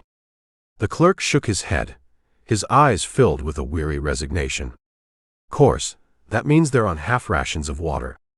Can't wash dishes proper some days, but they persevere. Dorn placed an extra coin on the counter. "Obliged for the information." "One more thing, preacher," the clerk called as Dorn turned to go, his voice filled with a quiet urgency. "Room's got a back window and a roof below it. Just in case you need to contemplate the stars during the night or make a hasty exit." After stabling his horse, Dorn stepped back onto the darkening street, the weight of his Bible in one pocket, balanced by the weight of what he'd never admit was a gun in his saddlebags, a necessary tool in a land where justice was often delivered at gunpoint. Junction was balanced precariously on a knife's edge, and from what he'd seen, it wouldn't take much to send it toppling into violence, a chaotic descent into bloodshed. "The willing and the unwilling still get the same lesson," he murmured, recalling an old saying as he headed toward Harvey's Cafe, his footsteps echoing in the growing darkness. "But the willing don't need as many bruises to learn it," and they are more likely to survive. The first stars had begun to appear overhead, diamond bright against the deepening indigo of the eastern sky, while the western horizon still blazed with the final, defiant crimson of sunset. Junction's main street had emptied as if by unspoken agreement, an eerie quiet descending upon the town like a shroud. Somewhere in the distance, a dog howled, a long, mournful sound that seemed to embody the very spirit of the place. The air had cooled rapidly with the sun's departure, a merciful respite from the day's heat, but bringing with it the faint, tantalizing scent of moisture that would likely never materialize as rain. Lamplight spilled from windows in rectangular patches of yellow that punctuated the growing darkness, each one a small island of human presence in the encroaching night. As Dorn moved with purposeful strides toward Harvey's cafe, he was acutely aware of being watched from behind curtained windows, Junction's inhabitants observing the newcomer, measuring him, wondering which side of their invisible but all too real dividing line he would ultimately stand upon. Chapter 7. The late afternoon sun cast long, elongated shadows down Junction's dusty main street as Preacher Dorn emerged from Harvey's cafe, the lingering aroma of fried potatoes and strong coffee clinging to his worn black coat. The simple meal had been filling enough, but the conversations he'd overheard among the other diners, farmers with weathered faces and calloused hands, their eyes filled with a quiet desperation, had provided even more substantial food for thought, a grim picture of the valley's plight. The cafe's weathered wooden door swung shut behind him with a soft creak of protest, like the sigh of an old man settling into his final rest. Dust motes danced in the slanting golden light, catching fire in the sun's dying rays, creating ethereal, shifting patterns that seemed to whisper ancient secrets. The distant mountains stood purple and brooding against the fading blue sky, their jagged peaks etched with a razor's precision, crowned with the last gleaming snowcaps that would soon surrender to summer's relentless advance. A hot, listless breeze stirred the parched earth, carrying with it the mingled scents of sun-baked timber, horse manure, and the faint, tantalizing promise of rain that would likely prove false, as it had so many times before in this thirsty land. As he made his way toward the general store, a voice called out from across the street, cutting through the stillness of the fading day. "Preacher! Hold up there!" A young man with wheat-colored hair and open, honest features hurried toward him, dodging a lumbering freight wagon with the practiced ease of long familiarity. The wagon's wooden wheels groaned under their heavy burden, the team of 6 sturdy dray horses plodding forward with dogged determination, their massive hooves stirring small dust devils that swirled and danced in their wake. The driver, perched high on his seat like some weather-beaten gargoyle, flicked his long whip with casual precision, the crack echoing down the street like a gunshot. Something about the young man's eager stride, the hopeful glint in his eyes, triggered a distant memory, a flicker of recognition that Dorn couldn't quite place. "Johnny Hackett," the young man said, extending his hand with a warm, welcoming smile. "You wouldn't remember me. Last time you came through these parts, I was knee-high to a grasshopper, sitting in the back pew with my ma at the tent revival, wide-eyed and full of wonder." The young man's face was tanned to the color of old saddle leather, with laugh lines already forming at the corners of his clear blue eyes despite his youth, testament to a spirit that refused to be crushed by hardship. His cotton shirt, though faded from countless washings, was clean and carefully mended, his boots well worn but meticulously polished, speaking of pride, maintained in the face of diminishing circumstances. His hands, when Dorn clasped them, were rough with calluses, the knuckles enlarged from years of honest labor, yet his grip conveyed an earnest warmth that matched the genuine light in his eyes. Dorn clasped the offered hand, his grip firm and steady. "Hackett, your father was Daniel Hackett. Had a spread south of here, the Circle H." Johnny's face brightened, a surge of warmth replacing the initial uncertainty. "That's right. Pa passed on 3 years back, taken by a fever. I've been running the Circle H since, trying to keep his legacy alive." His expression clouded, the warmth fading into a grim determination. Or trying to. Without water from the Rio Gato, we're down to half our cattle. Had to sell off the rest just to keep feed for the breeding stock, a desperate measure to survive.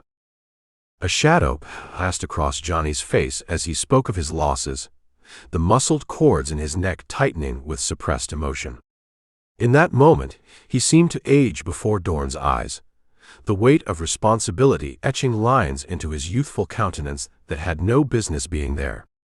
His shoulders, though still squared with defiance against the crushing forces arrayed against him, showed the almost imperceptible slump of a man who had borne too heavy a burden for too long, who had lain awake through too many nights calculating the narrowing odds of survival, listening to the wind whisper of drought and failure through the eaves of an inherited homestead.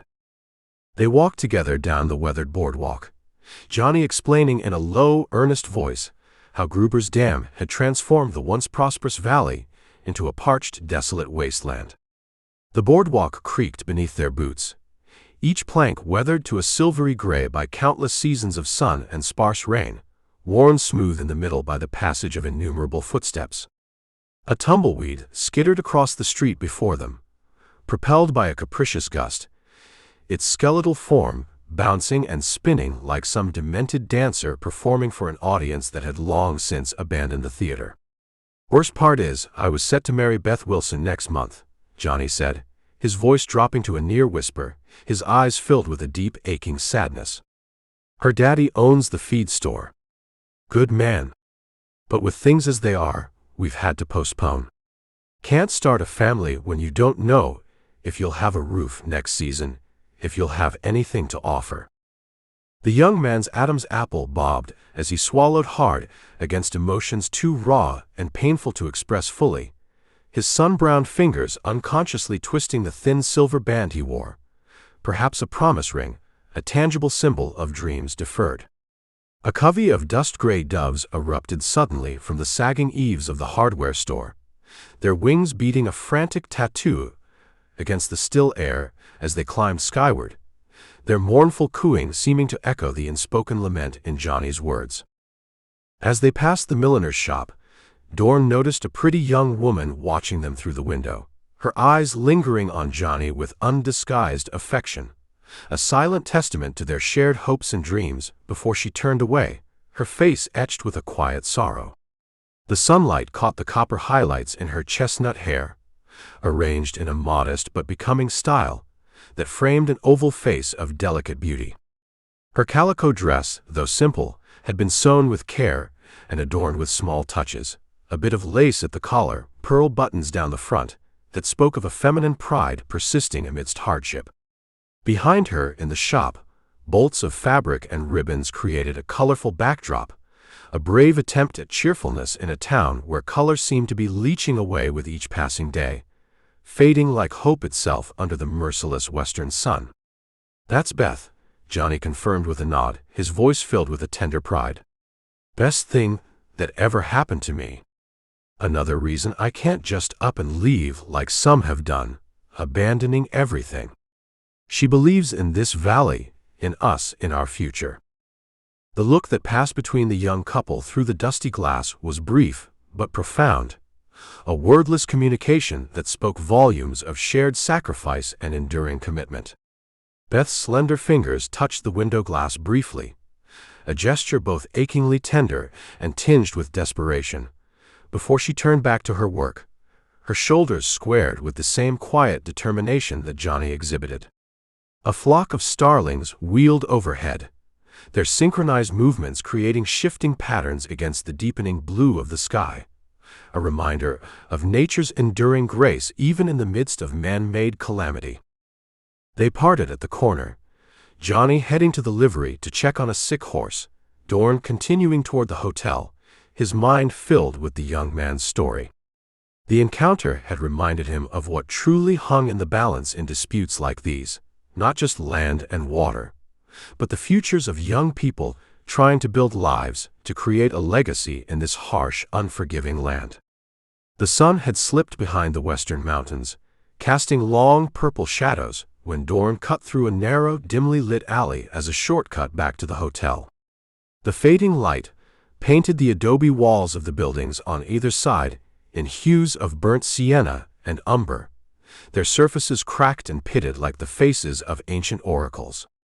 The alleys smelled of damp earth, horse manure, and the acrid tang of human waste, the unvarnished reality of frontier existence, far removed from the romantic notions peddled in dime novels back east.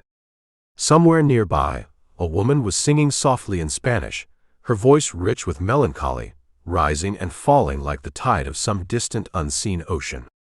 He was halfway through when two shadows detached themselves from the darkened doorways ahead, their movements swift and predatory. "Evening, preacher," said the taller of the two, a raw-boned man with a face like a hatchet, his eyes cold and calculating. "Heard you been asking questions about Mr. Gruber, poking your nose where it don't belong." The man's voice grated like metal on stone, harsh and unmusical. His gaunt face was dominated by a hooked nose that had been broken at least once and left to heal without proper setting, giving him a predatory, vulture-like appearance enhanced by small, deep-set eyes that glittered with malevolent intelligence. A jagged scar ran from his left temple to the corner of his mouth, puckering the skin into a permanent sneer that matched the contempt in his voice. He wore a battered cattleman's hat pulled low over his brow, and the revolver at his hick showed the worn grip of frequent use, its blue steel patina dulled by the oils of a hand that reached for it often and without hesitation. The second man, shorter but thick through the shoulders, with a brutish, menacing presence, moved to block the way back, his eyes filled with a silent threat. Built like a stunted oak, his barrel chest and massive arms strained against the confines of a faded red flannel shirt. His face was a nightmare of asymmetry, a boxer's smashed nose, one eye set slightly lower than the other, a jutting jaw that suggested some simian ancestry. A week's worth of stubble peppered his jowls, and when he smiled, revealing tobacco-stained teeth with several gaps, the effect was more grimace than grin. "Mr. Gruber don't like questions, especially from outsiders." "I haven't had the pleasure of discussing my curiosity with Mr. Gruber directly," Dorn replied, his voice steady and unwavering, his eyes scanning the alley for any means of escape. "When I do, I'll be sure to consider his preferences." Dorn's calm demeanor seemed to hang in the air between them, a palpable force that momentarily checked the men's advance. His weathered face revealed nothing, but his eyes missed nothing, cataloging distances, noting the positions of stacked crates that might provide cover, gauging the narrowness of the passage that would limit his assailant's ability to flank him. A feral cat watched the confrontation from atop a rain barrel, its yellow eyes unblinking, its tail twitching with nervous energy, ready to flee at the first sign of violence, an impartial witness to the age-old drama of predator and prey. The tall man spat a stream of dark tobacco juice that spattered near Dorn's worn boots, a deliberate act of disrespect. The viscous liquid hit the packed earth with a wet slap, spreading into a dark stain like spilled blood, a visual punctuation to the implied threat. A shaft of fading sunlight pierced the gap between buildings, illuminating the floating dust motes disturbed by their movements, creating an almost ethereal curtain of golden particles that seemed to separate Dorn from his would-be assailants, a momentary barrier soon to be breached. "You misunderstand, Bible thumper. This ain't a negotiation. You got one night to clear out of Junction, to disappear like a ghost in the wind. Or your next sermon's gonna be delivered from a pine box," added his companion, hand resting meaningfully on the gun at his hip, a silent promise of violence. The shorter man's fingers caressed the walnut grip of his revolver with an almost lover-like familiarity, the calloused thumb gently stroking the hammer as if soothing a nervous horse. His breath came in audible, snorting exhalations like a bull preparing to charge, his pupils dilating with the anticipated pleasure of violence. The alley had grown darker as they spoke, the purple twilight deepening to indigo, shadows merging and expanding to swallow the last remnants of day, transforming familiar shapes into looming, menacing silhouettes that seemed to watch the confrontation with malevolent interest. Dorn stood unmoving, his eyes taking the measure of both men, his mind calculating their movements, their intentions. "Gentlemen, I've found that threats, like promissory notes, are only as good as the men who make them, and you both seem to be lacking in assets." The pair exchanged glances, then moved forward simultaneously, their movements swift and coordinated. The shorter man reached for Dorn's collar, just as a bottle shattered against the wall beside them, the sound echoing through the alley. The green glass exploded into a constellation of lethal shards that caught the last light like emerald stars, tinkling musically as they rained down upon the hard-packed earth. The acrid smell of cheap whiskey filled the air, mingling with the dust and the metallic tang of fear. All three men turned to see a figure at the alley's mouth, tall, broad-shouldered, shrouded in the deepening shadows of dusk. "2 against 1 seems poor arithmetic," the newcomer drawled, stepping forward just enough for the fading light to catch the star pinned to his vest. Not the town deputy's badge, but something else, perhaps a marshal's star, a symbol of federal authority. Especially when the one is a man of God, a servant of justice. The stranger's voice had the quality of distant thunder, low, resonant, laden with the promise of unleashed power. Though his features remained largely obscured by shadow, his silhouette conveyed a lethal competence, the balanced stance of a man accustomed to violence but not eager for it, a coiled spring awaiting only the proper trigger. A hawk cried somewhere overhead, its piercing keen cutting through the tense silence, an elemental voice that seemed to call for blood, for resolution, for the natural order of predator claiming prey. The two thugs hesitated, clearly weighing their options, their eyes filled with a sudden uncertainty. The taller man's Adam's apple bobbed convulsively, and a single bead of sweat traced a glistening path down his temple despite the cooling evening air. His companion's breathing had quickened, the rise and fall of his massive chest visible even in the growing darkness, his fingers twitching with nervous indecision near his weapon. "Mr. Gruber won't like interference," the tall one muttered, his voice laced with a grudging respect. "Mr. Gruber isn't here," the stranger replied easily, his voice a low, dangerous rumble. "I am. So is my friend." He patted something at his hip that remained in shadow, a silent promise of swift retribution. The moment stretched taut as a fiddle string, the very air seeming to vibrate with deadly possibility. A distant piano tinkled from the saloon, the cheerful tune forming an incongruous counterpoint to the tableau of imminent violence. The shorter man's eyes darted like trapped animals, calculating angles and odds, while his taller companion's scar seemed to pulse with a life of its own, whitening against his flushed skin. The shorter man tugged his companion's sleeve. "Come on, Leek.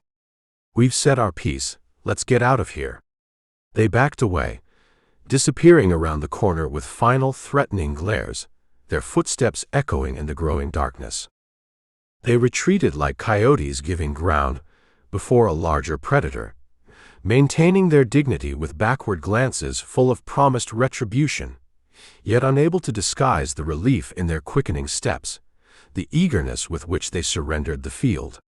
Their boot heels struck sparks from occasional stones embedded in the hard-packed earth, tiny flares of light that winked out as quickly as they appeared, brief as the courage that had sustained them in the face of unexpected opposition. Dorn turned to thank his rescuer, but the alley stood empty, as if the man had been a figment of imagination, a phantom in the night. Only the broken glass on the dirt proved otherwise, a stark reminder of the violence that lurked in the shadows. The fragments glittered in the faint light of a rising quarter moon, diamond bright against the darkened earth, beautiful and deadly like so much of this harsh land. An owl hooted from the eaves of a nearby building, its melancholy call seeming to underscore the mystery of the vanished savior, the unsettling sense that unseen forces were aligning themselves in the struggle for Junction's soul. Later, returning to his room After securing his horse for the night, Dorn discovered someone had been there before him. The room was exactly as he had left it, yet not. An almost imperceptible wrongness, like a painting whose familiar elements had been subtly rearranged, creating a disquieting sense of violation. Nothing was missing, but his saddlebags had been moved, his Bible placed at a different angle on the nightstand, a subtle but unmistakable message. The leather of the saddlebags bore the faint imprint of fingers not his own, and the Bible, when he touched it, seemed strangely warm, as if recently handled by another. The message was clear. He was being watched from all sides now, his every move scrutinized. The small room felt suddenly claustrophobic, its walls pressing inward with an almost palpable weight. The single window framed a rectangle of night sky where stars burned with cold, distant fire, indifferent to the human dramas played out beneath their eternal gaze. From somewhere down the hall came the sound of a man coughing, a deep, racking sound that spoke of miner's lung or consumption, while outside a dog barked with frantic insistence, perhaps warning of danger or merely baying at the rising moon. Sitting on the edge of the bed, Dorn contemplated the widow's deed, the rancher's meeting to come, and the growing certainty that Junction was barreling toward a reckoning that would leave no one untouched, a storm of violence that would sweep through the valley. The mattress creaked beneath him, the sound unnaturally loud in the stillness. A moth battered itself against the glass chimney of the oil lamp, its frantic wings casting grotesque, magnified shadows on the faded wallpaper, shadows that seemed to dance and writhe with a life of their own, like the forces of chaos gathering just beyond the fragile boundary of order. The building settled around him with small groans and sighs, like an old man easing arthritic joints, and beneath it all, the whisper of the wind through the eaves carried the eternal voice of the land, patient, enduring, waiting to reclaim whatever temporary kingdoms men might build upon its ancient face. Chapter 8. Stockman's Hall stood at the edge of Junction, a cavernous barn-like building that had witnessed the ebb and flow of frontier life, cattle auctions, lively dances, and contentious town meetings, since the first settlers staked their claims on this unforgiving land. Its weathered timbers, darkened by years of rain and sun, bore silent testimony to the struggles of those who had come to tame this wild country. The roof, patched in places where winter storms had torn away shingles, sloped down like the weary shoulders of an old cowhand. Tonight, warm, inviting lantern light glowed behind the thick-covered windows, casting a soft yellow hue as ranchers arrived by twos and threes, their faces grim and determined beneath the brims of their dust-caked hats. Preacher Dorn approached from the shadows, his footsteps silent on the packed earth, noting the horses tethered at the back rather than the front, men coming without advertising their presence, their movements shrouded in secrecy. The animals stood with heads lowered, steam rising from their flanks in the cool evening air, their saddles still warm from the long rides across drought-stricken pastures. Inside, the hall hummed with the low, urgent voices of some 30 ranchers and farmers, their words laced with a simmering anger and a desperate hope. The air was thick with the acrid scent of tobacco smoke and the palpable tension that hung heavy like a storm cloud. Rough-hewn benches, arranged in haphazard rows, groaned under the weight of men whose calloused hands and sun-leathered faces told stories of lives spent wrestling a living from the stubborn earth. At the front of the room, a barrel-chested man with a flame-red beard, his face flushed with righteous indignation, pounded his fist on a makeshift podium, the sound echoing through the hall. The veins in his thick neck bulged with each passionate declaration, his knuckles white against the weathered wood. This, Dorn surmised, must be Hannigan, whose name he'd heard spoken with equal measures of respect and concern, a man of action in a town paralyzed by fear. Hannigan's shirt, once white but now stained with the red dust of the valley, stretched taut across his powerful shoulders as he leaned forward, demanding action. "We've waited long enough." Hannigan's voice boomed across the hall, cutting through the murmurs like a thunderclap. 3 months since Gruber dammed the river, and what's been done? Nothing. My cattle are dying, their ribs showing like the rungs of a ladder. Briggs here lost his entire corn crop, withered and brown. Harrison can't water his horses, they are weak and faltering. Murmurs of agreement rippled through the crowd, a collective groan of shared suffering. Men nodded, some removing their hats to wipe sweat-stained brows, others clutching them tightly in gnarled fists as if holding on to the last remnants of their dignity. The light from the coal oil lamps flickered across their faces, casting deep shadows in the hollows of their cheeks, accentuating the lines etched by years of sun and worry. Some shifted on the hard benches, the creak of leather belts and the jingle of spurs punctuating the tense silence between Hannigan's declarations. "I say we ride to Box G tonight." Hannigan's hand dropped to the worn leather of the revolver at his hip, a symbol of desperate intent. The polished walnut grip, smooth from years of handling, reflected the lamplight as his fingers caressed it with familiar ease. 20 men with rifles could take that dam apart by dawn, blow it to kingdom come, and be hanging from Gruber's gate by noon, countered an older man near the front, his voice laced with a weary resignation. His face, lined and creased like dried leather left too long in the sun, bore the marks of one who had seen other conflicts, other times when men's passions had led to bloodshed. "He's got 15 hired guns up there, Hannigan. Men who don't ask questions when they're told to shoot, men who kill for coin." Dorn moved silently along the wall, observing the scene, his eyes taking in the details. The worn floorboards creaked softly beneath his boots, bearing witness to decades of similar gatherings, of men coming together in times of crisis. The assembly was divided, half nodding in fervent agreement at Hannigan's call to action, their faces flushed with a desperate resolve, others shaking their heads at the folly of armed confrontation, their eyes filled with a grim foreboding. The divide was as clear as a fence line.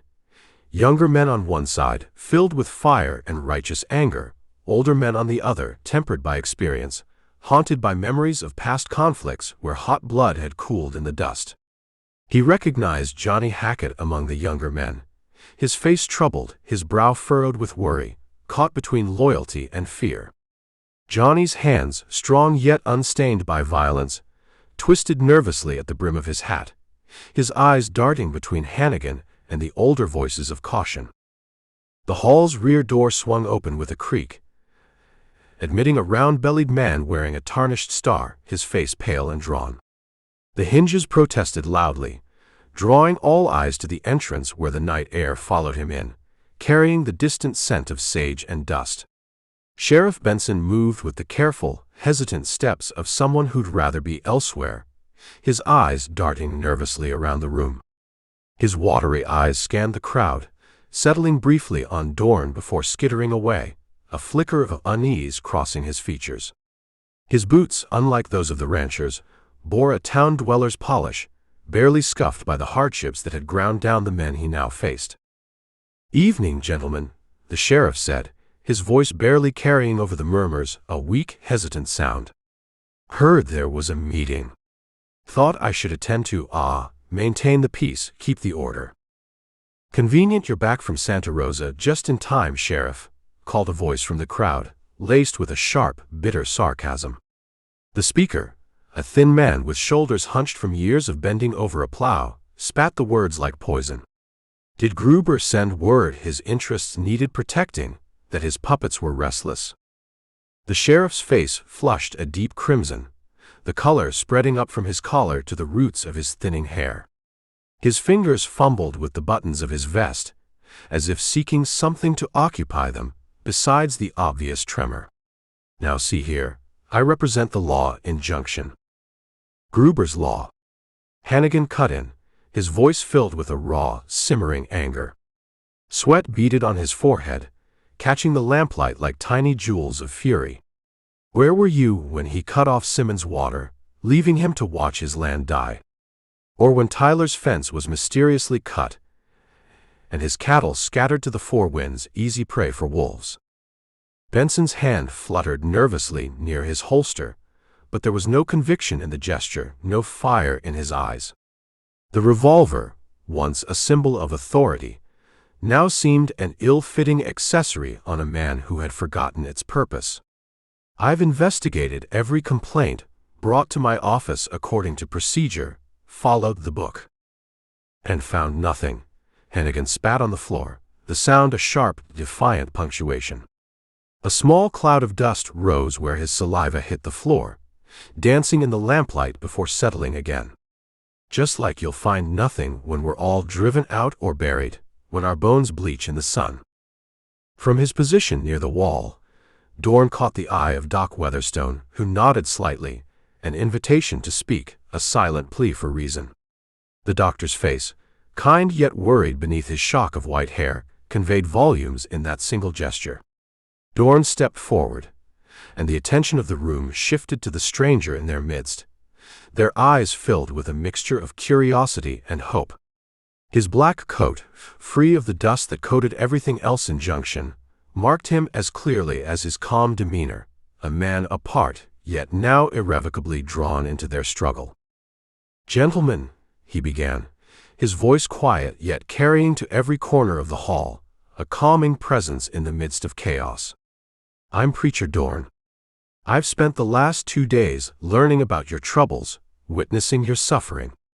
I've seen the dry riverbed, visited the widow Johansson, and witnessed Mr. Gruber's methods firsthand, his ruthless ambition." "We don't need sermons, Preacher," Hannigan interrupted, his voice laced with a raw impatience. His massive hands gripped the edge of the podium, knuckles white, the wood creaking under his strength. "We need action, not empty words. Action based on faith alone is just as dangerous as faith without action," Dorn replied evenly, his voice filled with a quiet authority. The lamp behind him cast his shadow long across the floor, reaching toward the men like an offering. "Before you risk blood, have you explored every legal avenue? The widow Johansson's deed contains specific water rights language that might—" "Legal avenues." Hannigan laughed bitterly, a sound devoid of mirth. "The county judge is Gruber's brother-in-law. The territorial court won't hear our case for months, and by then we'll all be finished, our lives ruined." The debate grew heated, men rising to their feet, their voices overlapping, their words laced with anger and frustration. Chairs scraped against the rough floor, and the lanterns swayed slightly from the rafters, casting shifting shadows that danced across the walls like spectral observers to this human drama. Sheriff Benson edged toward the door, his duty of appearance apparently fulfilled, his conscience clear. His retreat was that of a man escaping a burning building, careful not to draw attention, yet desperate for the safety of open air. Dorn noted how few looked to the lawman for leadership, how little faith they had in his authority. As the meeting dissolved into fractured factions, a young woman slipped through the side door. Beth Wilson, the girl Dorn had seen watching Johnny from the milliner's window, her eyes filled with a desperate worry. Her calico dress, modest yet carefully maintained, rustled softly as she moved through the shadows at the edge of the hall. She motioned urgently to Dorn, her eyes wide with fear. The lamplight caught the golden highlights in her brown hair, revealing a face that, despite its youth, already knew the weight of frontier hardship. "Preacher," she whispered when he reached her, her voice trembling. Her hands, small but strong, clutched at a shawl wrapped around her shoulders against the evening chill. "My father sent me to find you. He says you need to know. Gruber's pressuring him. Says if father doesn't make me break it off with Johnny and marry him instead, he'll ruin us all, take everything." Her voice trembled, a mix of fear and defiance. "Father won't force me, but our store, it's all we have, our livelihood." Outside, thunder rumbled across distant mountains, a storm gathering, much like the human forces in Junction reaching their breaking point, their emotions charged and volatile. The scent of rain carried on the wind, a tantalizing promise in a land parched by drought and greed. Lightning flashed, briefly illuminating Beth's face through the small window, revealing tears that glistened but did not fall, the stubborn pride of frontier stock. Dorn looked from Beth's frightened face to the fractured meeting behind him, understanding that Gruber's plan to control the valley ran deeper than mere water rights, that he sought to control every aspect of their lives. The lantern flames wavered in a sudden draft, casting long, distorted shadows across the hall's worn planks like the reaching fingers of a predator. "When a man seeks to own everything," Dorn said softly, his voice filled with a quiet, grim understanding, "he reveals that nothing owns him, not conscience, not community, not God. That's a dangerous man indeed, a man driven by a dark, insatiable hunger." Chapter 9. The oil lamp cast wavering, dancing shadows across the rough-hewn walls of Dorn's hotel room as midnight approached, the silence broken only by the occasional creak of the old building settling. The flame flickered within its glass chimney, sending spectral shapes climbing up the water-stained wallpaper, their movements hypnotic and unsettling, like silent messengers from another realm. Outside, the wind whispered through the cottonwoods that lined Junction's main street, their leaves rustling with secrets carried from the distant mountains. Sleep eluded him, his mind too active, too troubled by the events of the day.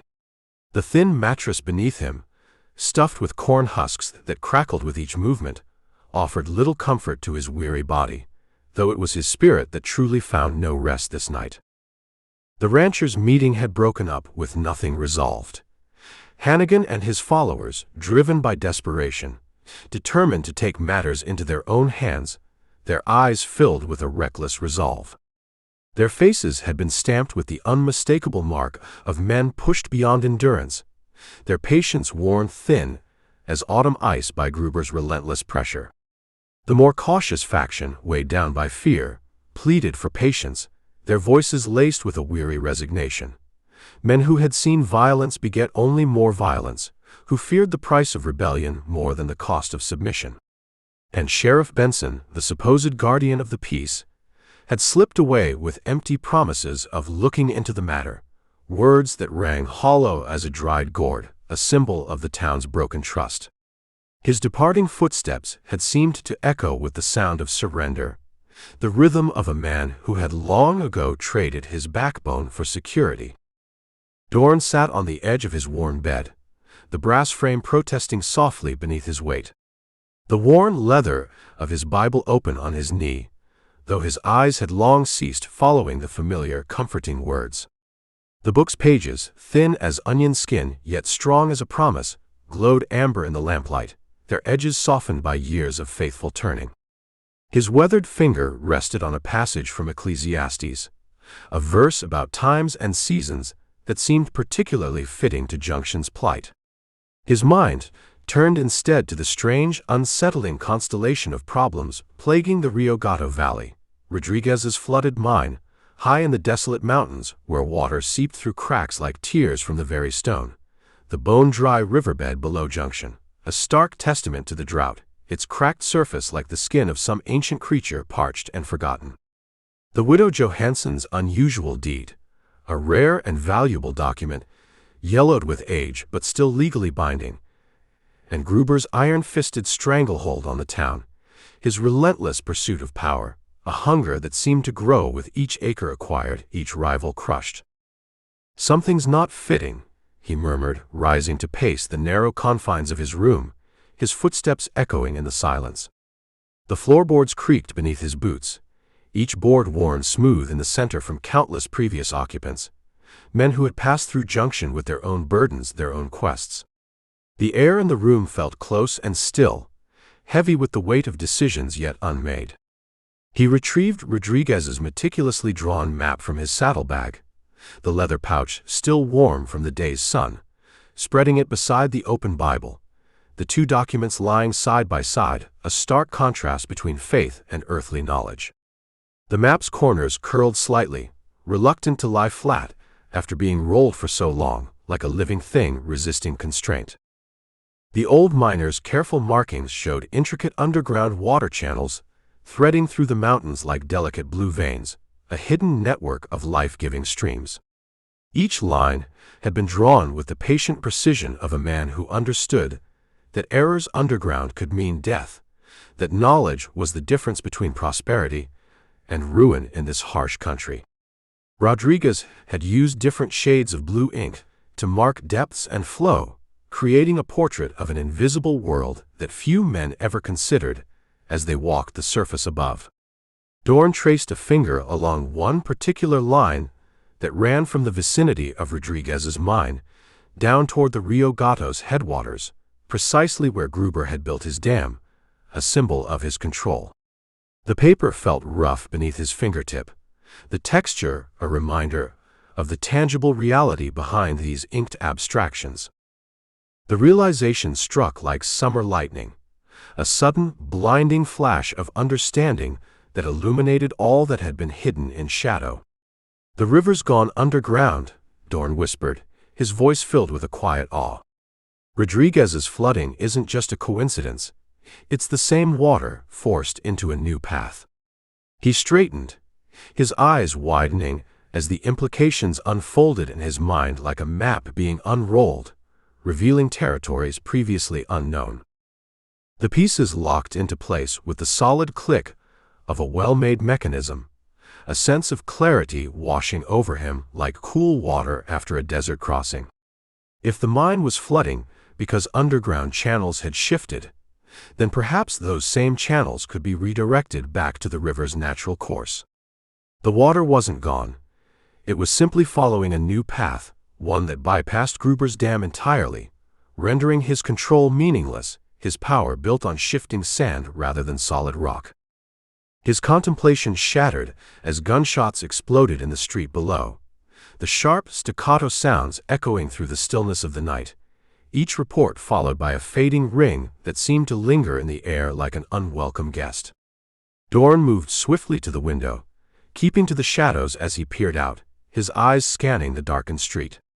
The moon, a thin silver crescent, offered little illumination, casting just enough light to transform familiar daytime scenes into mysterious landscapes of shadow and suggestion. 3 riders galloped down the main street, firing revolvers into the air, their actions a brazen display of power. The horses' hooves struck sparks from the occasional stones embedded in the hard-packed earth, tiny meteors that flared briefly before dying in the dust. Steam rose from the animals' heaving flanks, ghostly in the cool night air. Their whoops and hollers identified them clearly as Gruber's men, though their faces were concealed by bandanas, their identities hidden behind masks of intimidation. The cloth coverings pulled up to just below their eyes gave them the appearance of demons rather than men, creatures of darkness rather than flesh and blood. "Just a reminder, boys," one shouted toward the darkened buildings, his voice laced with a cruel amusement. "Meeting with Mr. Gruber tomorrow at noon. Town council chambers. Don't be late if you value your water rations." The mockery in his tone cut through the night like a knife, sharp and dangerous. They wheeled their horses at the end of the street and thundered back, the animals' sides heaving with exertion, foam flecking their bits. They fired another volley that shattered the window of the farmer's exchange, the sound of breaking glass echoing through the night like the tinkling of perverse wind chimes. Shards glittered on the boardwalk beneath, catching what little moonlight there was, transformed momentarily into scattered diamonds before returning to their true nature as broken remnants. Lights appeared in windows as the town stirred, candles and lamps blooming like cautious flowers, but no one dared to step outside to challenge the night riders, their fear a palpable presence in the air, thick enough to taste, bitter and acrid. Even the sheriff's office remained dark, a symbol of the law's impotence, a hollow badge pinned to an empty shirt. In that darkness lay the truth of Junction more clearly than any declaration could express. A town abandoned by justice, left to the mercy of men who had none. Dorn watched until they disappeared into the darkness, the sound of hoofbeats fading like retreating thunder, understanding the performance for what it was, intimidation, a show of force designed to remind Junction of Gruber's power before tomorrow's crucial meeting. The message had been delivered with the subtlety of a rattlesnake's warning, impossible to misinterpret.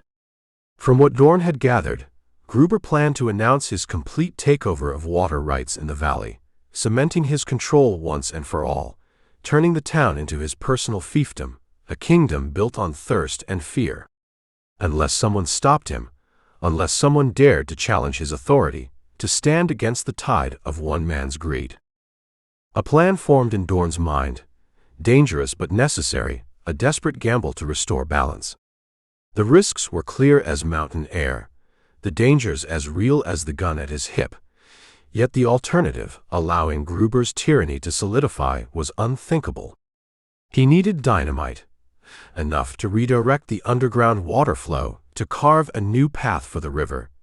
And he needed help from someone who knew the terrain, someone who had the courage to act. The explosive, properly placed, could become a tool of liberation rather than destruction, opening a way for water to flow as nature intended, breaking chains forged of drought and manipulation. Johnny Hackett came immediately to mind. The young rancher had grown up in these hills, knew every hidden path and secret spring, and had the most to lose if Gruber succeeded, his future hanging in the balance. Johnny's face, open and honest beneath the brim of his hat, flashed before Dorn's mind, a face not yet hardened by years of compromise, still capable of hope, of belief in something better. His knowledge, combined with Dorn's plan and Rodriguez's map, might be the key to salvation for the entire valley. Dorn dressed quickly and slipped downstairs, his movements silent and swift as a hunting cat.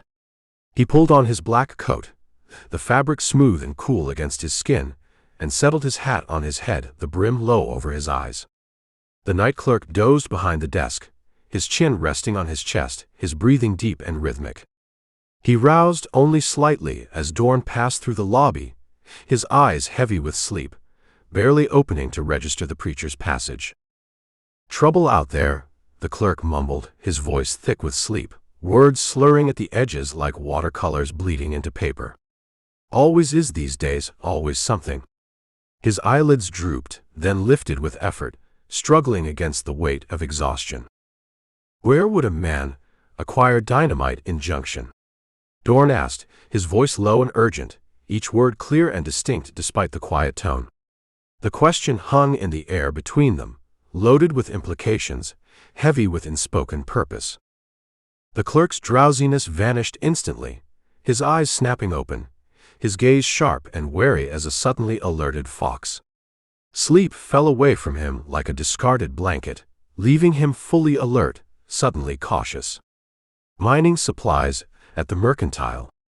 His eyes narrowed, filled with a sudden suspicion, darting to the darkness beyond the windows and back to Dorn's face. "Taylor keeps it locked up tight. Won't sell to just anybody, especially these days. Gruber's orders, you understand." The final words carried a warning, a suggestion that some paths were better left untraveled. "I'm not just anybody," Dorn replied, his voice filled with a quiet determination, a certainty as solid as the mountains that rimmed the valley. The clerk studied him for a long moment, measuring the man before him against some internal standard, then nodded once sharply before looking away, acknowledging Dorn's resolve without endorsing his course. Dawn was still hours away when Dorn reached the mercantile's back door, the darkness at its deepest, most complete phase. Stars blazed overhead in the velvet blackness, distant and cold, impartial witnesses to the affairs of men. The silence of the night, broken only by the distant howl of a coyote, a lonely, haunting sound that seemed to embody the very spirit of the wilderness. The air carried the scent of sage and dust, the essence of this harsh, beautiful land distilled into fragrance. The proprietor Taylor lived in rooms above his store, his life intertwined with the fate of his business, his fortunes rising and falling with those of Junction itself. The building stood solid and dark, its windows like blind eyes betraying nothing of the man within. A light tap on the back entrance brought shuffling footsteps and a cautious voice, laced with suspicion, muffled by the thick wooden door. "Who's there?" The words carried the unmistakable tension of a man reaching for a weapon, prepared to defend what was his against the night's unknown threats. "Preacher Dorn. Need to speak with you, Mr. Taylor. It's urgent, a matter of life and death." Dorn kept his voice low but clear, each word distinct yet unlikely to carry to ears other than those intended. The door opened a crack, revealing a balding man with sleep-creased features and wary eyes, his nightshirt buttoned to the throat despite the warmth of the evening. A candle in his hand cast his face in dramatic shadow, emphasizing the deep lines around his mouth, the hollows beneath his eyes, a face marked by years of careful calculations, of balancing profit against principle. His gaze darted nervously around the alley, probing the darkness for hidden watchers, for dangers unseen. "Preacher? It's the devil's own hour, the darkest part of the night." His voice carried the rough edge of interrupted sleep, yet beneath it lay a sharpness, an intelligence that assessed even as it questioned. "Sometimes that's exactly when the Lord's work needs doing," Dorn answered, his voice filled with a quiet conviction. The candle flame between them wavered, dancing in a breath of night air, throwing their shadows against the walls of the narrow passage. "I need dynamite, Mr. Taylor. And I need your discretion, your silence." The request hung between them, weighted with implications, with risks unspoken yet clearly understood. Taylor's gaze flicked nervously up and down the alley, his eyes filled with a mixture of fear and reluctant admiration. The hand holding the candle trembled slightly, causing the flame to flutter, the shadows to dance in erratic patterns across his troubled features. "You're either the bravest man in Junction or the most foolish, a fool rushing into danger." His voice dropped lower, barely above a whisper. "Gruber's men watch everything, everyone.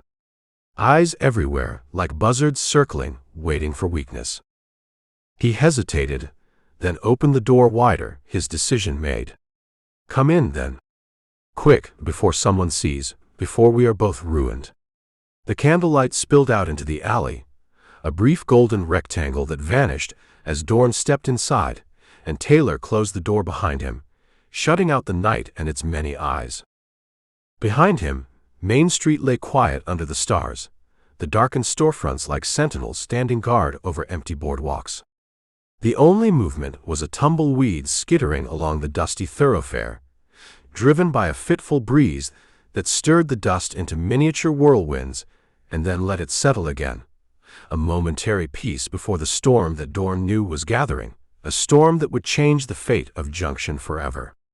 The night held its breath, as if the very darkness was aware of the forces aligning, of decisions being made that would ripple outward like waves from a stone cast into still water, touching every life in the valley with their consequences. Chapter 10. The eastern sky had barely begun to pale, a faint blush against the deep indigo of the receding night, when Preacher Dorn slipped through the pre-dawn shadows to the Hackett homestead. The package of dynamite, wrapped in thick oilcloth and secured in his worn saddlebags, weighed heavily both physically and on his conscience. Violence had been a part of his former life, a dark chapter he had sought to leave behind, not his calling as a man of God. Yet sometimes, he reflected, as he gazed at the rising sun, creation required destruction first, a necessary act to restore balance. The mountains stood like silent sentinels against the awakening sky, their jagged peaks catching the first golden rays of dawn, while the valley below still lay wrapped in purple shadows, the air crisp with the lingering chill of night and fragrant with sage and pine. Johnny Hackett was already in the barn, forking hay to a thin-ribbed cow, its sides heaving with labored breaths, when Dorn appeared in the doorway, his figure a silhouette against the dim light. Dust motes danced in the slanting beams that penetrated through cracks in the weathered planks, and the rich smell of hay and livestock hung heavy in the air. The young rancher started, his eyes widening in surprise, then relaxed in recognition as he saw the familiar figure of the preacher. "Preacher, you're abroad mighty early," he said, his voice a low, hushed tone, as if afraid to break the stillness of the morning.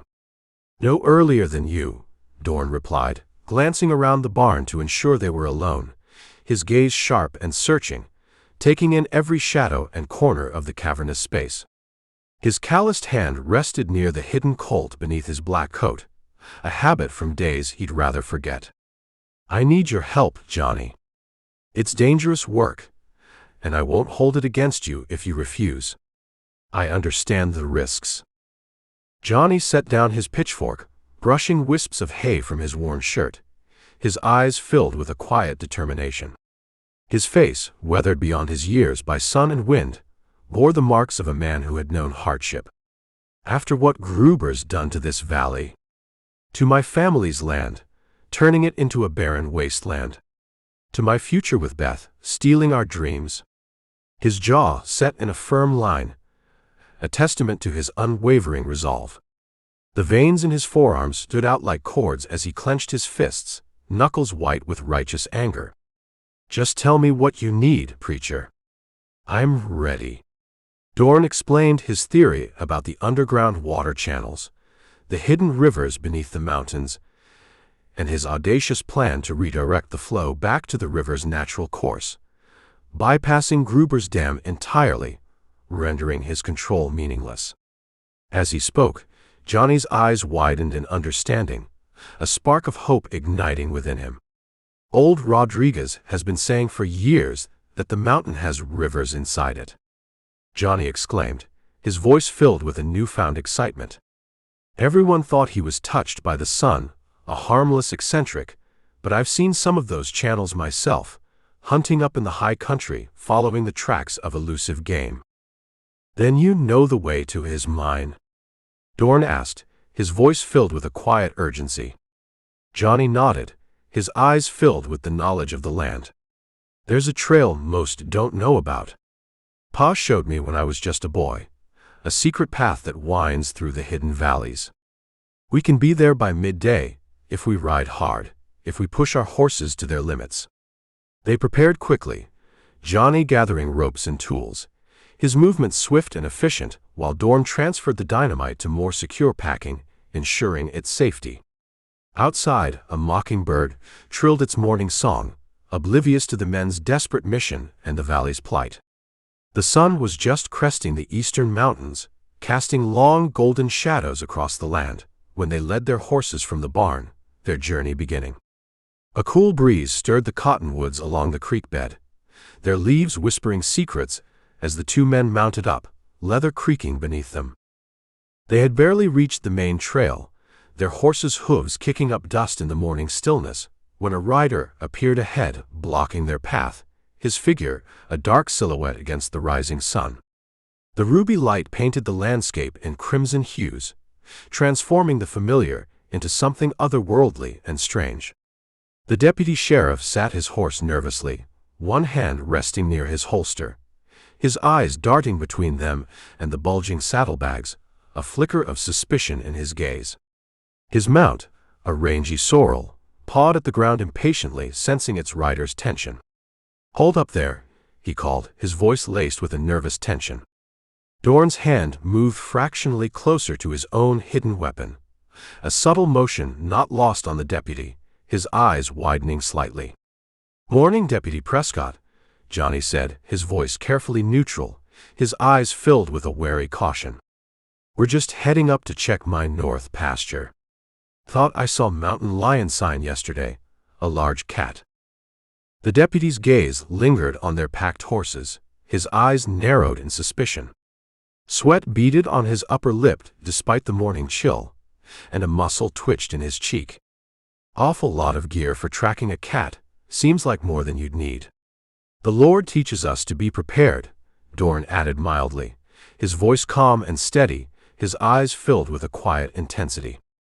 The cross pinned to his worn lapel caught the light, a stark reminder of his calling. Prescott shifted uncomfortably in his saddle, then surprised them both by dismounting and approaching on foot, his voice dropping to just above a whisper, his eyes darting nervously around, as if the very rocks might report his words. The leather of his gun belt creaked as he moved, and his spurs clinked softly against the rocky ground.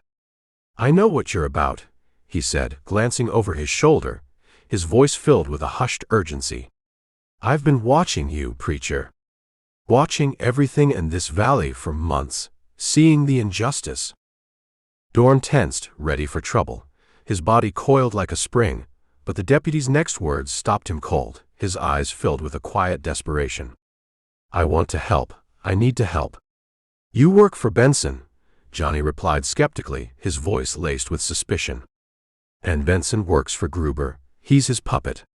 "Which puts me in a position to know things," Prescott countered, his voice filled with a quiet defiance.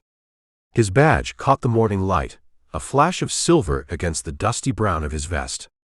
Like the fact that Gruber's pulled most of his men down to Junction for that meeting today. "There's only 3 guards left at the dam, a skeleton crew." He reached inside his vest and withdrew a folded paper, its edges worn and frayed, yellowed with sweat and time. "Here's their schedule. Changed it just yesterday. I made sure to get a look." Dorn studied the deputy's face, searching for signs of deception, for the flicker of a lie. His eyes, deep set and shadowed beneath his hat brim, were windows to a soul in torment. "Why turn against your employer? What has changed your mind?" Prescott's expression hardened, his eyes filled with a cold, simmering anger. "My sister owned a small place northwest of town. Creek running through it dried up when Gruber dammed the river, stole her life. She lost everything, moved back east, desperate." His voice caught, choked with emotion, and his Adam's apple bobbed as he swallowed hard. "Her boy, my nephew, took sick on the journey. Didn't make it, died on the road." The 3 men stood in silence as a hawk circled overhead, its lonely cry echoing Prescott's grief, a lament for lost lives. A tumbleweed rolled past, driven by the freshening breeze, empty and rootless as the lives Gruber had destroyed. "Gruber's planning something big at today's meeting," the deputy continued finally, his voice low and urgent. "He's got papers, legal-looking documents claiming all water rights in the valley. Once folks sign, there's no going back, they'll be his slaves."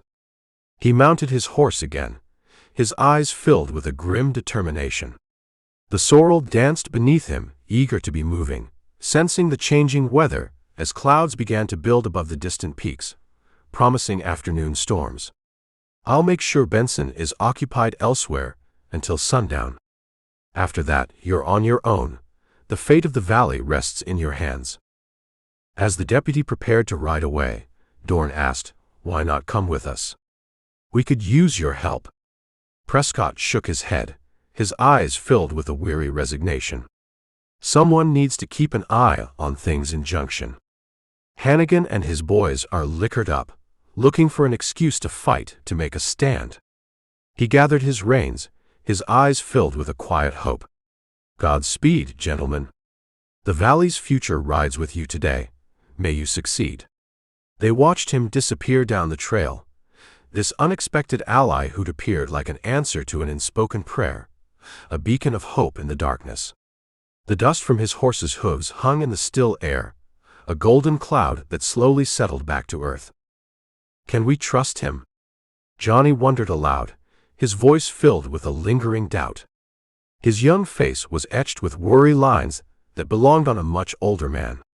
"We'll know soon enough," Dorn replied, checking the set of his hat against the rising sun, his eyes filled with a quiet determination.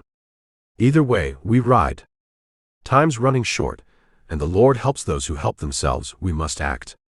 With that, they turned their horses toward the mountains, leaving Junction and its troubles temporarily behind, as they climbed into the high country where old Rodriguez and his flooded mine awaited, their journey a race against time.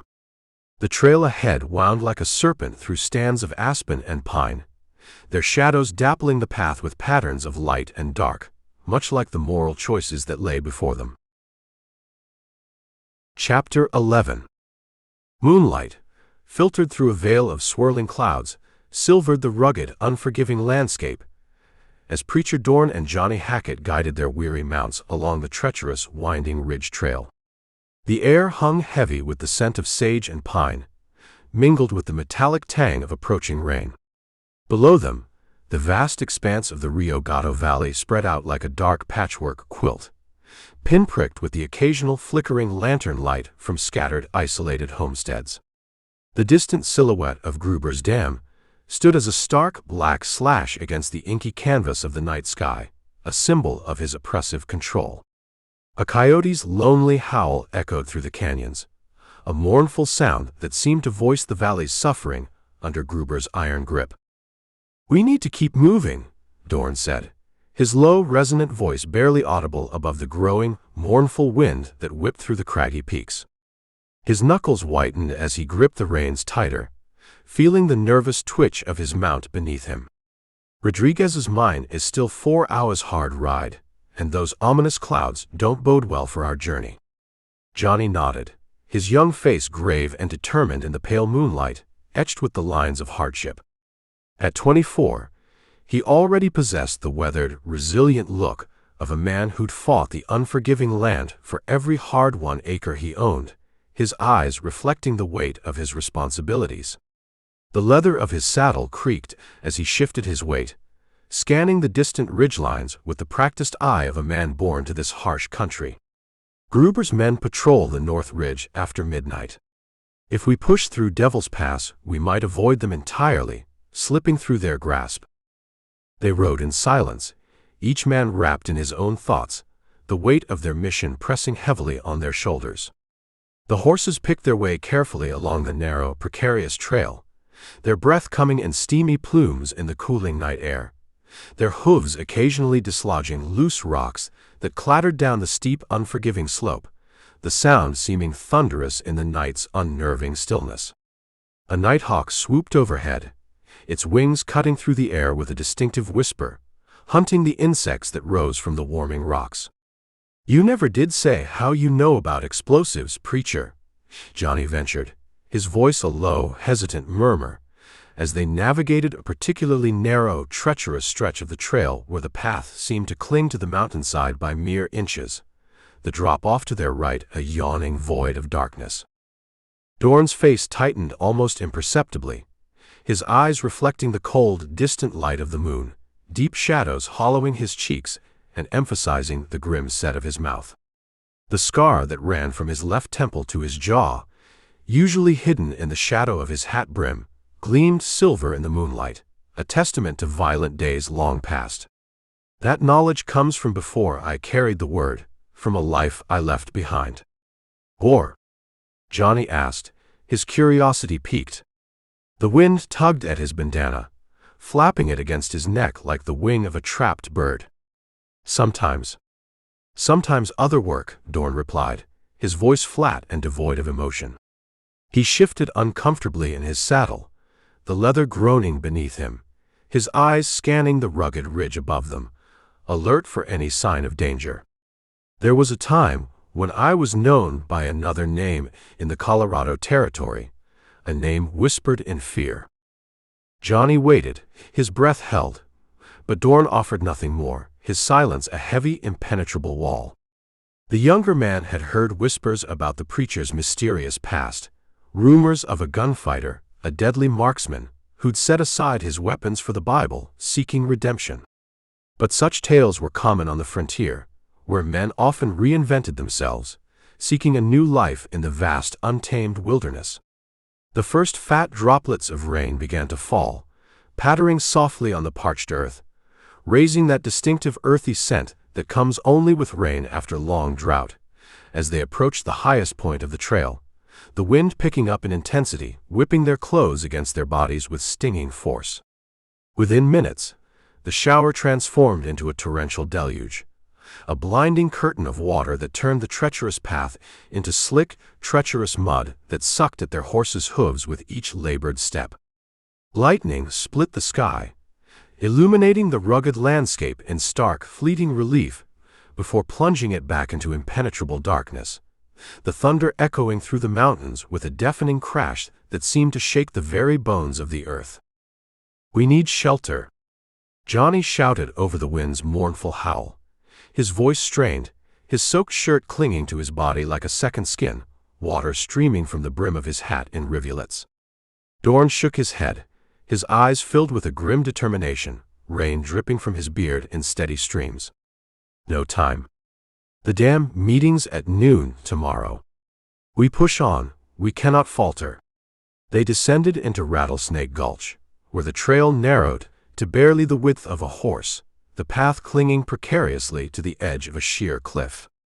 The rain-slicked path fell away sharply on one side, dropping hundreds of feet to jagged, unforgiving rocks below, a deadly precipice that seemed to hunger for their fall. Their mounts, sure-footed but nervous, ears flattened against their heads, balked at a section where the trail had partially washed away, the earth crumbling beneath the relentless rain, small cascades of mud and stone tumbling into the abyss. "Easy," Dorn murmured, patting his gelding's neck, feeling the trembling muscles beneath his palm, his voice soothing and reassuring despite the thunder that crashed overhead. "We'll find another way around. We will not be deterred." The detour cost them an hour of precious time, forcing them to navigate unfamiliar, treacherous terrain in near total darkness, their senses heightened, their nerves stretched taut.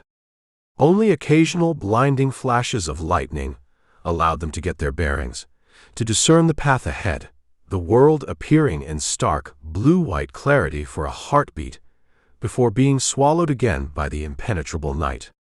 The storm grew more violent, thunder cracking directly overhead with such force that both horses reared in terror, their eyes wide with fear, whites showing all around, their hooves slipping on the treacherous mud, sending small avalanches of stones skittering down the mountainside.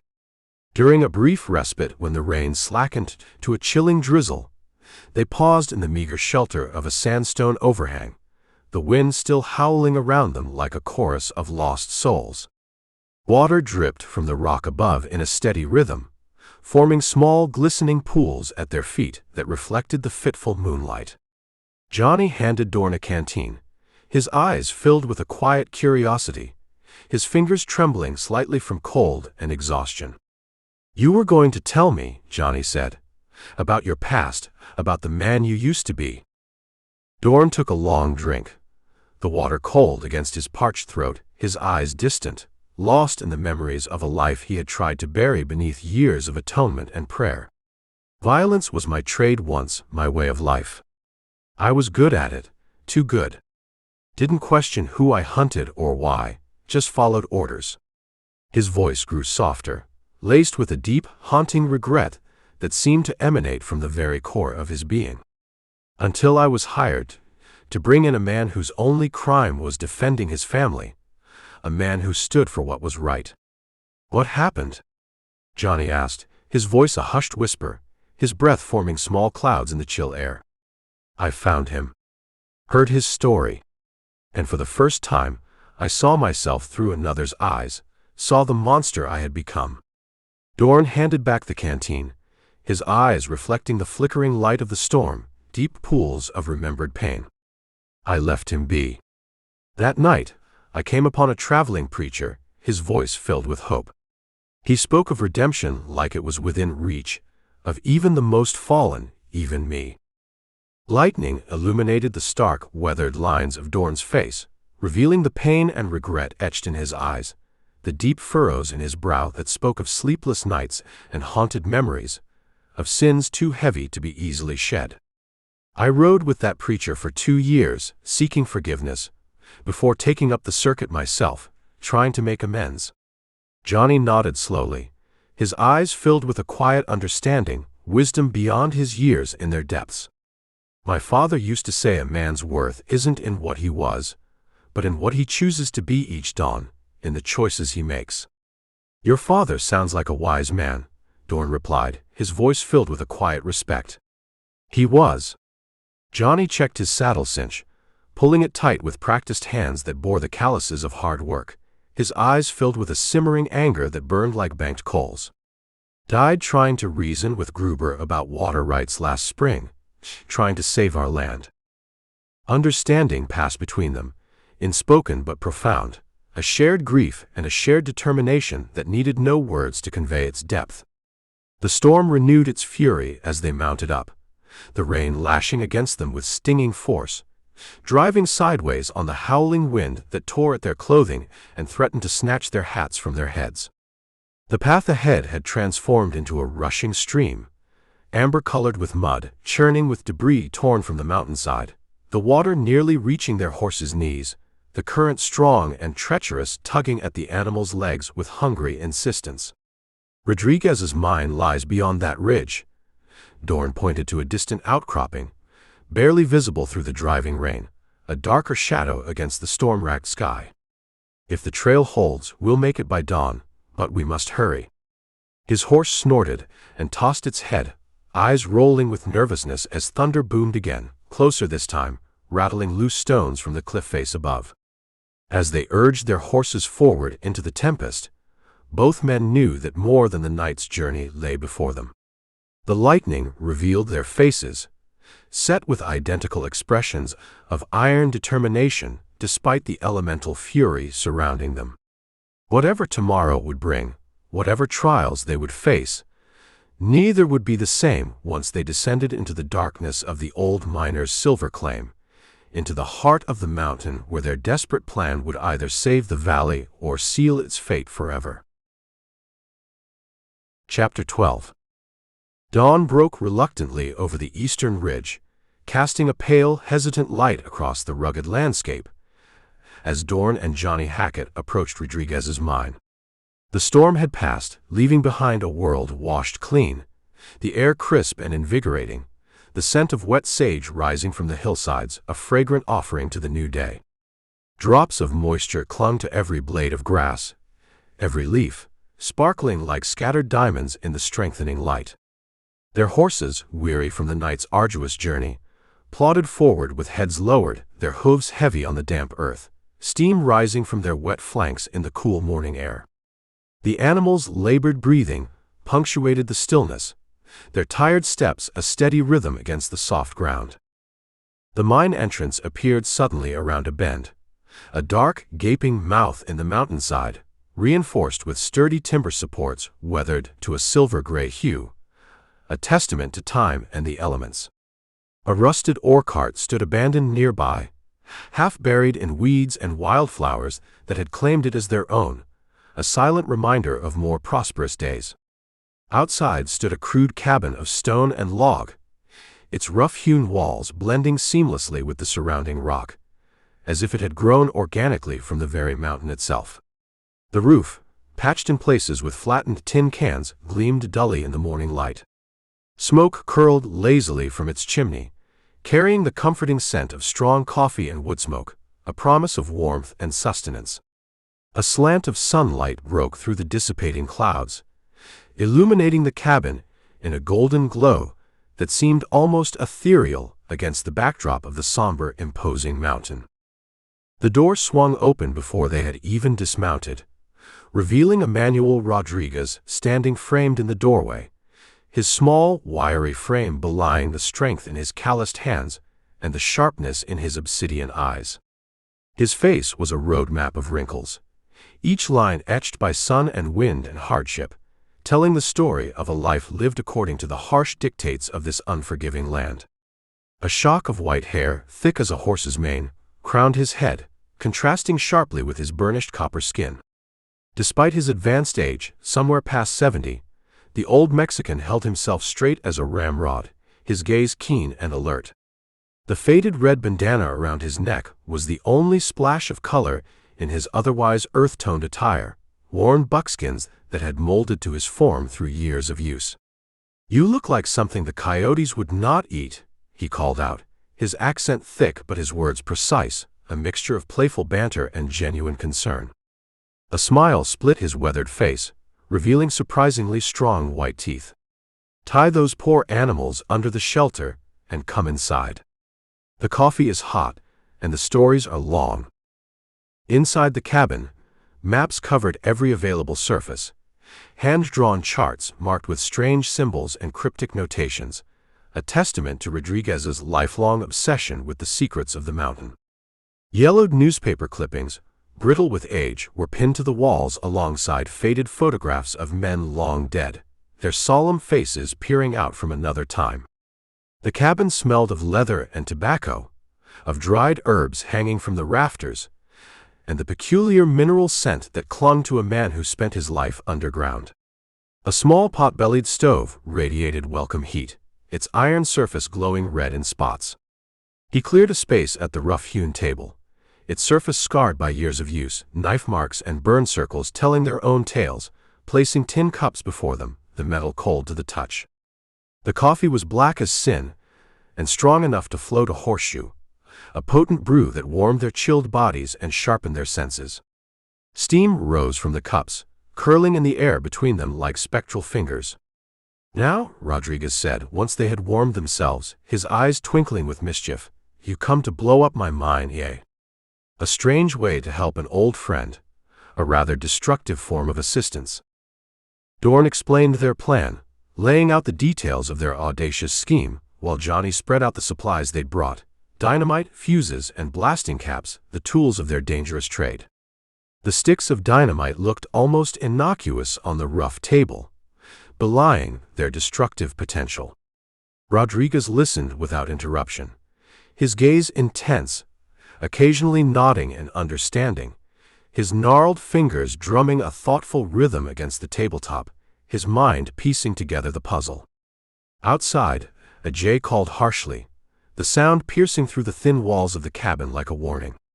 "It could work," he said finally, his voice laced with a cautious optimism, "but there is something you do not know, a secret the mountain has kept hidden." His chair creaked as he rose, joints popping audibly as he shuffled toward a battered chest in the corner, its brass fittings green with verdigris. He shuffled through his maps, extracting one yellowed with age, its edges frayed and brittle, carefully unfolding it with reverent hands. "For 40 years I have mapped the veins of silver, and the veins of water, the lifeblood of the mountain." He spread the map on the table, revealing an intricate network of blue lines spreading beneath the mountain like the roots of some great, ancient tree. The lamplight caught the fine tracery of ink, making the lines seem almost alive, pulsing with hidden energy. "The water that floods my lower tunnels, it comes from the same source as the river, they are one and the same. Underground rivers, caverns full of water, a hidden world." His gnarled finger traced a particular line, its path winding through the depths of the mountain, the nail cracked and blackened from years of working the earth. "This one, I believe, connects directly to the headwaters that Gruber has dammed, the source of his power." Johnny leaned forward, his eyes wide with understanding, a surge of hope coursing through him. "You mean we could divert the water back to its natural course, bypass his dam, and restore the river?" His voice rose with excitement, cracking slightly on the last word. "See, but it is dangerous, a delicate balance. The pressure behind that dam, it has changed things underground, created new forces. Release it wrong, and you could bring down the whole mountain, burying us all." His weathered hand made a sweeping gesture that encompassed the entire map, the entire mountain above them. Dorn studied the map intently, the deep furrows in his brow illuminated by the flickering lamplight, noting how Rodriguez had marked areas of weakness with small crosses, symbols of potential danger. "Show us where to place the charges, where to strike." For the next hour, Rodriguez conducted an impromptu lesson in geology, explaining how the limestone formations channeled water through the mountain, how pressure points could be used to redirect the flow, how the mountain breathed and shifted. His hands moved constantly, shaping the invisible forces he described, bringing them to life in the air between them. His knowledge, gleaned from decades of careful observation, flowed as steadily as the water he described. The lower tunnel has a natural fault, a weak point. With the right placement, a small charge will open it to the underground river, releasing its power. But the timing must be perfect, precise.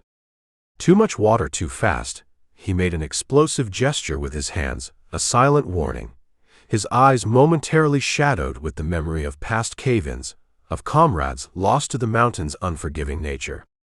"Can you guide us?" Dorn asked, his eyes filled with a quiet determination. Rodriguez nodded, his eyes filled with the wisdom of years, a faint smile playing at the corners of his mouth. "My old bones know these tunnels better than they know themselves. I have walked these paths for a lifetime." They gathered their equipment and followed the old miner into the darkness, their lanterns casting dancing shadows on walls that glistened with moisture, the air thick with the scent of damp earth, and the peculiar musty odor that permeates all places long hidden from the sun. The descent was steep, the rough-hewn steps slick and treacherous, the air growing heavier with each step, pressing against their lungs with increasing weight. The silence was broken only by the drip of water, each drop echoing eerily in the confined space, creating a ghostly symphony.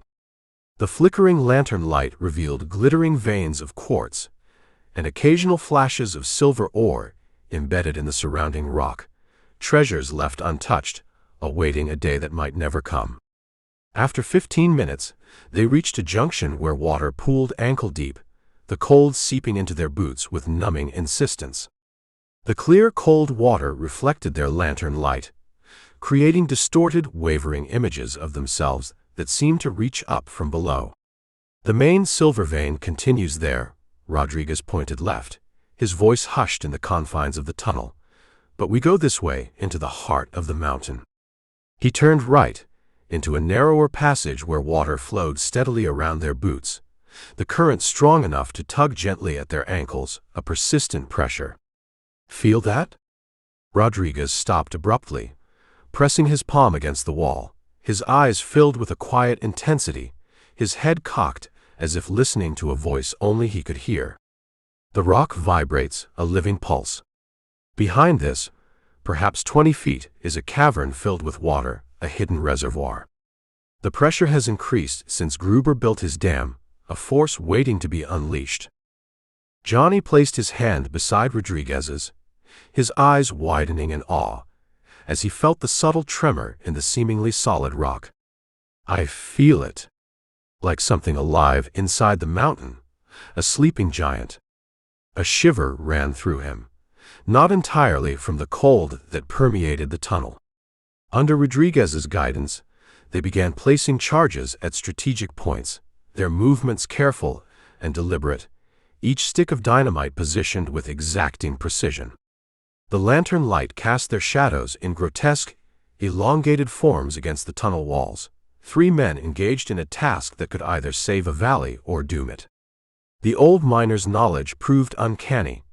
He identified fault lines invisible to the untrained eye, pointing out where the rock would split most naturally, where the mountain would yield to their demands. His fingers, gnarled as ancient tree roots, moved with surprising delicacy as he helped set the fuses, trimming them to exact lengths that would ensure simultaneous detonation. They had nearly finished when a distant rumble shook the tunnel, the sound echoing through the depths of the earth like the growl of some enormous beast awakening from slumber. Loose stones clattered down around them, a warning from the depths, and a fine shower of dust filtered down from above, sparkling in the lantern light like malevolent stars. "The rain," Rodriguez said grimly, his voice laced with a quiet urgency, his eyes darting upward to the ceiling where a new crack had appeared, barely visible but ominous. "It has weakened the upper sections, destabilized the rock. We must hurry, time is against us." They placed the final charge, but as they turned to leave, a section of ceiling collapsed without warning, a deafening crash. Rodriguez shoved Johnny clear, but couldn't move fast enough himself. Rock and timber crashed down, trapping the old miner's leg beneath the rubble, his face contorted in pain. "Go." Rodriguez gasped through clenched teeth, his voice strained. "Set off the charges from outside. Save the valley." "Not without you," Dorn said, his voice firm and unwavering, already prying at the largest boulder, his muscles straining. "Johnny, bring the lantern closer, we need light." Water rose steadily around them as they worked to free Rodriguez, the cold seeping into their bones. Another tremor shook the tunnel, widening a crack in the ceiling, a sign of the mountain's instability. "The mountain speaks," Rodriguez whispered, his voice weak but resolute. "It says we have little time, we must act now." Dorn made a swift decision, his eyes filled with a grim determination. "Johnny, take the fuses and get to the surface. Prepare everything for detonation. I'll follow with Rodriguez, we will not leave him. But go. We need someone topside. If this whole section collapses, someone to ensure our work is not in vain."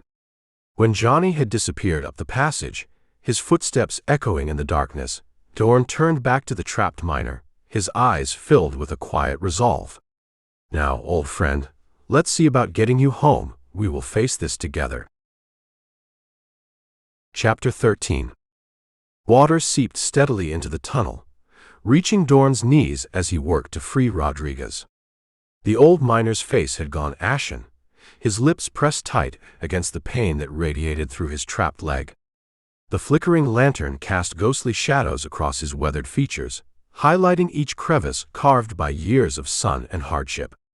"Leave me, preacher," Rodriguez said, his voice barely audible above the mountain's groaning, a sound that resonated deep within the earth like some ancient beast stirring from slumber. "The charges are set. One life against many. You know the arithmetic, it is simple." Dorn wedged his shoulder beneath a timber beam, muscles straining as he lifted, the wood creaking under the immense pressure. His worn buckskin shirt darkened with sweat and mine water, clinging to the powerful contours of his back. The smell of damp earth and rotting wood filled his nostrils, mingling with the acrid tang of black powder that lingered in the stale air. "Never was much good at arithmetic," he grunted, his voice laced with a grim determination. A gap opened beneath the fallen debris.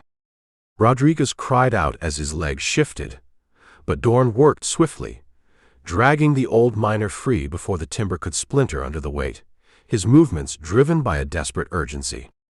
Blood darkened the water around Rodriguez's mangled leg, a stark testament to the severity of his injury, spreading like crimson ribbons through the murky depths. "Can you stand?" Dorn asked, already knowing the answer, his eyes filled with concern. Rodriguez shook his head, his breath coming in ragged gasps, each exhalation forming small clouds in the cool underground air. His silver-streaked hair, usually tied neatly back, hung loose around his face, framing eyes that, despite their pain, still held the sharp intelligence of a man who had spent a lifetime reading the Earth's hidden language. "But I can still show you the way. The main tunnel will be flooded by now, a death trap. We must take the old shaft, the forgotten path." Dorn hoisted Rodriguez over his shoulder in a miner's carry, feeling the old man's slight weight settle against him, a burden of both flesh and responsibility. The bandolier across Dorn's chest dug into his skin as he adjusted his stance, the leather creaking with the movement. "Direct me," he said, his voice firm and unwavering, echoing off the dripping stone walls. "Left at the fork. Then up through the vertical shaft. There are iron rungs, if they haven't rusted away completely, if they can still bear our weight." The journey became a nightmare of darkness and rising water, a desperate race against time. The narrow passages closed in around them like the throat of some stone serpent, the air growing thinner with each labored breath. Water rushed past their legs with increasing force, tugging at them like hungry hands seeking to drag them deeper into the mountain's embrace. Twice they had to backtrack when passages proved impassable, their way blocked by fallen debris and surging currents. Rodriguez's breathing grew more labored with each detour, his strength waning, but his directions never faltered, his mind sharp and focused. The old man knew every handhold, every hidden recess in the mountain's black heart, every secret passage carved by men long dead whose whispers seemed to echo in the rushing water. They reached the vertical shaft, as water cascaded down through its center like a reverse waterfall, a torrent of icy water that stung their skin like needles and thundered in their ears with deafening fury. The shaft rose before them, a narrow chimney disappearing into impenetrable darkness above, the lantern light unable to penetrate its depths.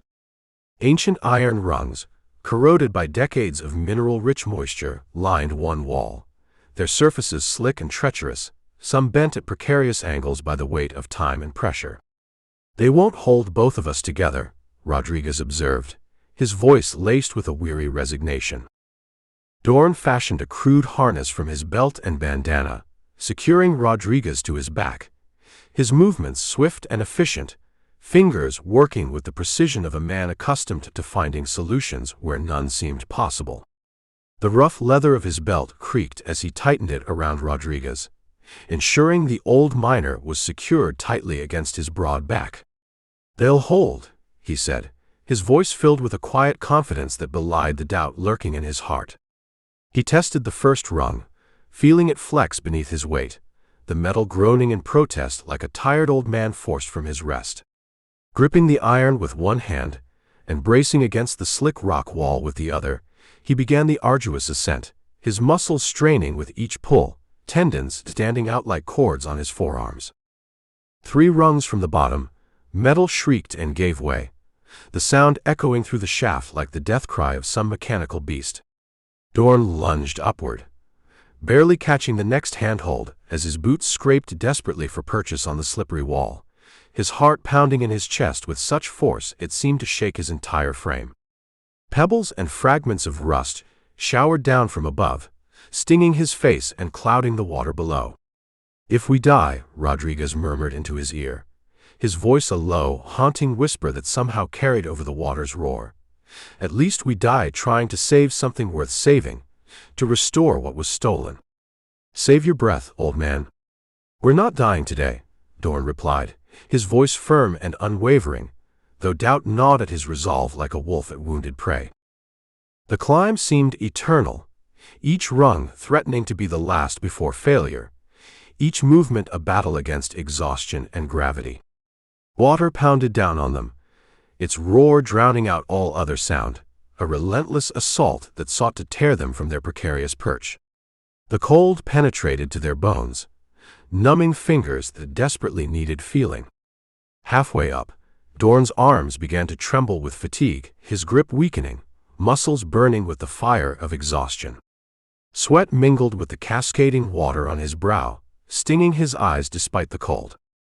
"Almost there," Rodriguez encouraged, though they both knew the distance still remaining, the treacherous climb ahead, the shaft stretching upward like the throat of some stone giant. A shout echoed down the shaft, Johnny's voice, barely distinguishable through the cascade, a beacon of hope cutting through the darkness and thunder of falling water. Moments later, a rope snaked down toward them, its thick fibers offering salvation, swaying hypnotically in the turbulent air of the shaft. "Grab hold." The young rancher's voice carried over the water's thunder, clear and strong, like sun breaking through storm clouds.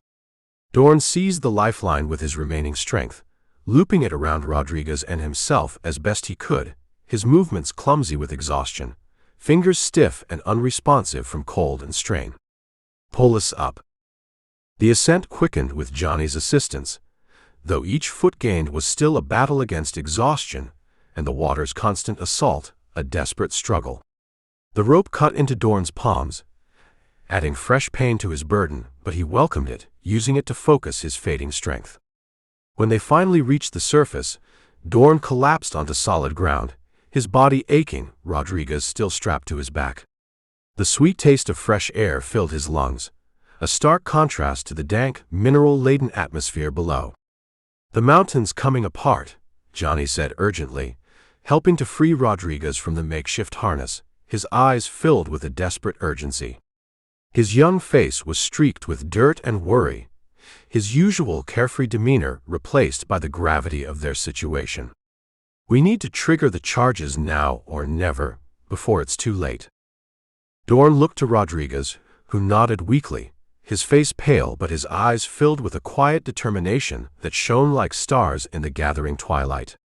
"The water pressure has built beyond what I expected. We must be careful with the timing, precise and swift." They carried Rodriguez to safety outside the mine entrance, their movements swift and coordinated, boots slipping occasionally on the rain-slick ground outside the mine, the storm having turned the earth to treacherous mud that clung to their heels. The old miner, despite his injury, insisted on overseeing the final preparations, directing Johnny and connecting the fuses while Dorn prepared a makeshift tourniquet for his leg, his movements practiced and efficient.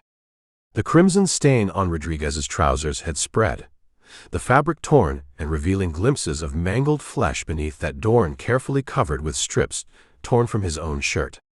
"The secondary charge must trigger 3 seconds after the first," Rodriguez instructed, his voice weak but clear. "Too soon, and the channel won't be properly formed. Too late, and the water will have nowhere to go except back into the mountain, undoing our work." Johnny worked with steady hands, belying the tension evident in his face, his movements precise and deliberate. The young rancher's fingers, more accustomed to rope and reins than explosives, moved with surprising dexterity as he connected the intricate network of fuses. "Ready?" he said, his voice firm. They retreated to a stone outcropping 500 yards from the mine entrance, their eyes fixed on the entrance, a dark wound in the mountain's face framed by timber supports that seemed fragile as matchsticks against the massive stone. Rodriguez, propped against a boulder, took the detonator in his hands, his eyes filled with a quiet resolve. The wind had picked up, carrying with it the scent of sage and wet earth, tugging at their clothing with invisible fingers. "An old man's finger on the fate of a valley," he mused, then pressed the plunger with sudden decisiveness, his action swift and sure. The mountain seemed to hold its breath, the silence heavy and expectant, as if all of nature paused to witness the moment. Then came a deep, resonant boom that shook the very rock beneath them, the sound echoing through the valleys like distant thunder rolling across the landscape.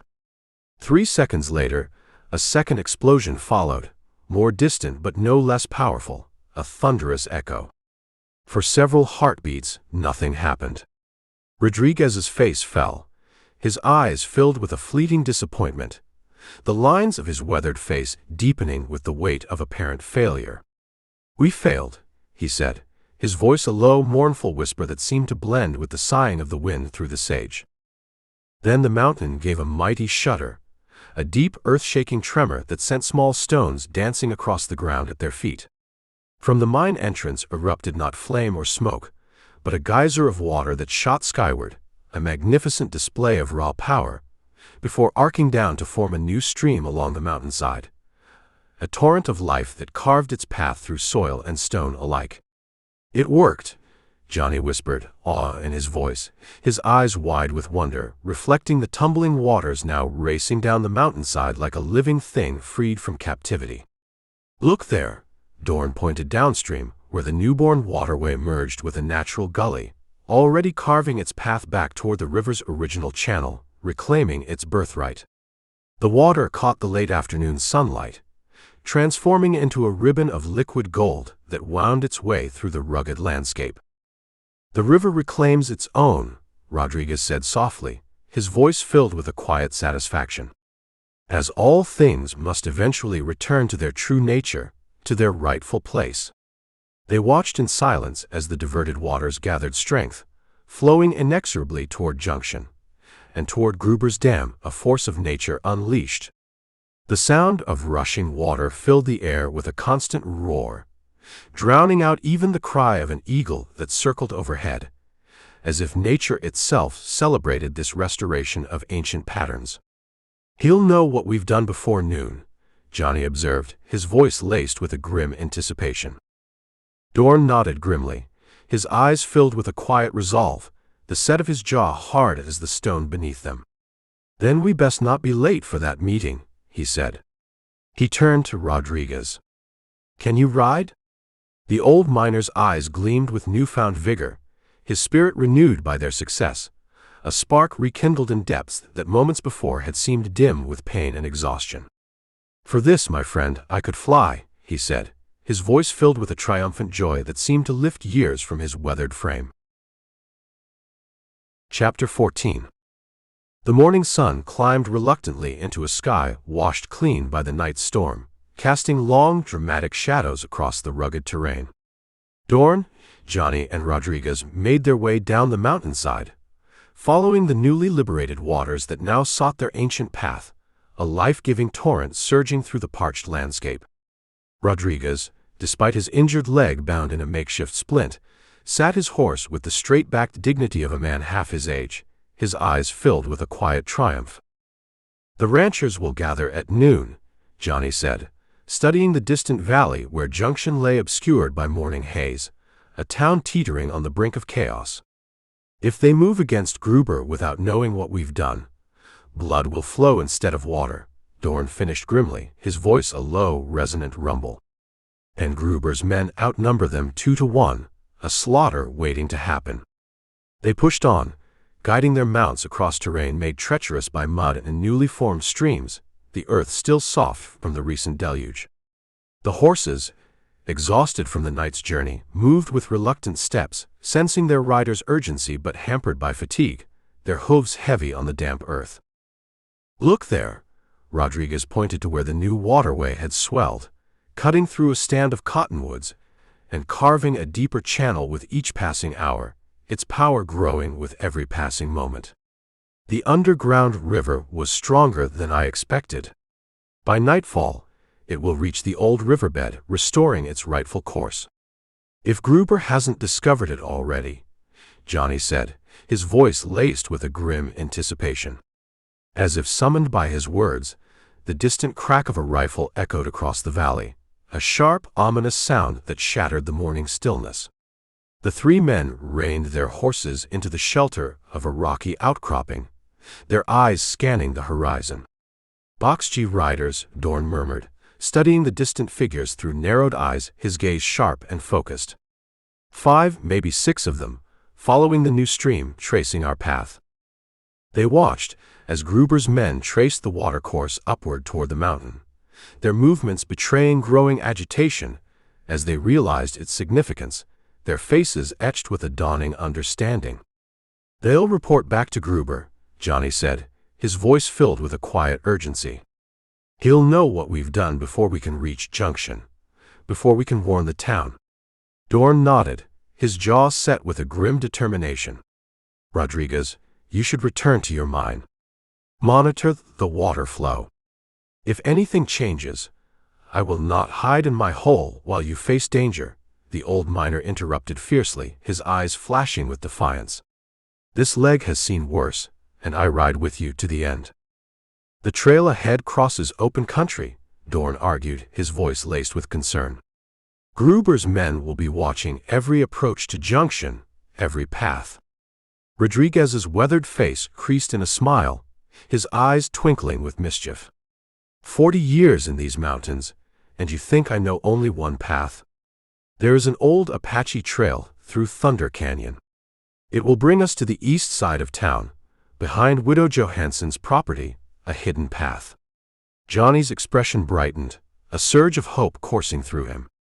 "That would put us less than a mile from Stockman's Hall, where the meeting is set to take place, a strategic advantage."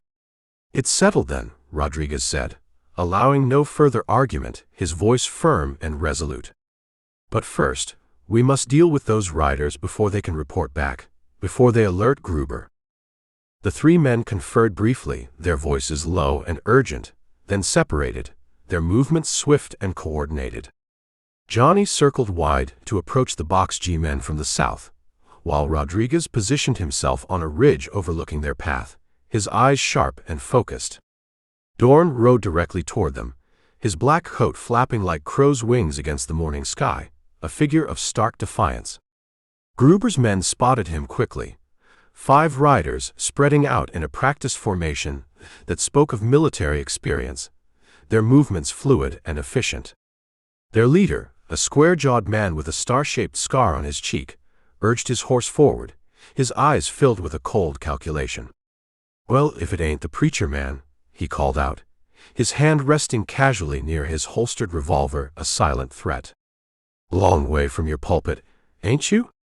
"Just admiring God's handiwork," Dorn replied mildly, gesturing toward the flowing water, his eyes filled with a quiet intensity. "Seems he's found a way to restore what man took away, to bring balance." The scarred man's eyes narrowed, his gaze sharp and suspicious. "You had something to do with this, didn't you? Gruber said you'd be trouble, a meddling fool." "I merely observed the Lord's will," Dorn said, noting how the riders had unconsciously shifted their attention fully to him, forgetting to watch their flanks, their eyes fixed on him. "The Lord's will is going to get you planted," the man snarled, drawing his weapon, his movements swift and deadly. Before he could aim, a rifle shot cracked from the ridge where Rodriguez waited, the sound echoing through the valley. The bullet kicked up dirt between the horses' hooves, causing them to rear and snort in confusion, their eyes wide with fear.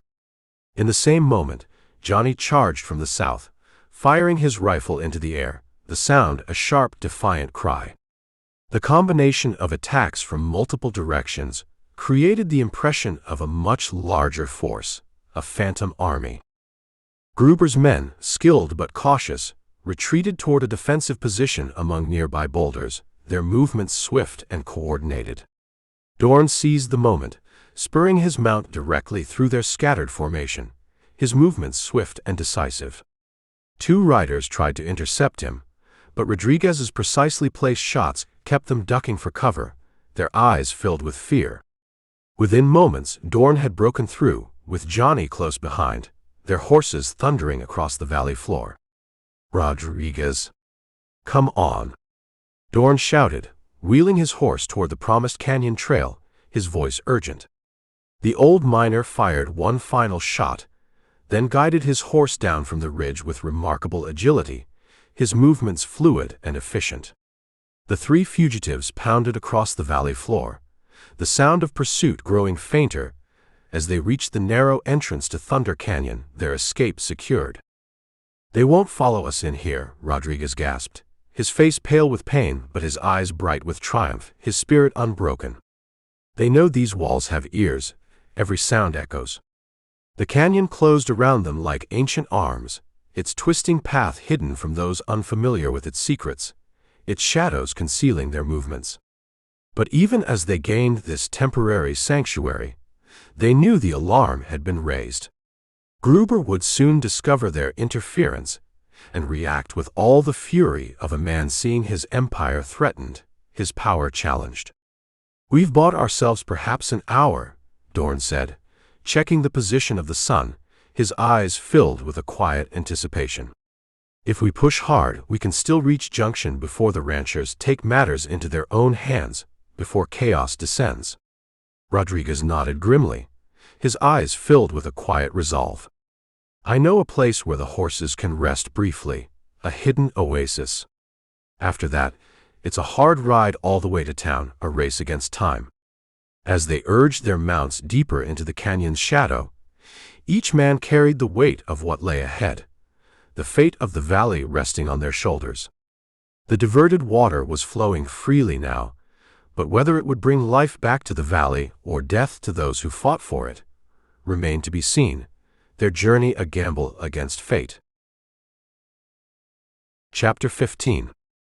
First light painted the eastern sky in bands of amber and rose as Dorn crested the final ridge overlooking Box G Ranch. The massive timber and stone dam loomed like a scar across the land, its high walls holding back a lake where no lake should be. Even from this distance, Dorn could see something had changed. The water level behind the dam had visibly dropped overnight, leaving a muddy ring along the reservoir's edge. "We made it in time," Johnny whispered, reining in beside him. Rodriguez, his face drawn with pain but his eyes clear, pointed toward the cluster of men gathered at the dam's base. Not a moment too soon. Below them, two groups faced each other in the half-light.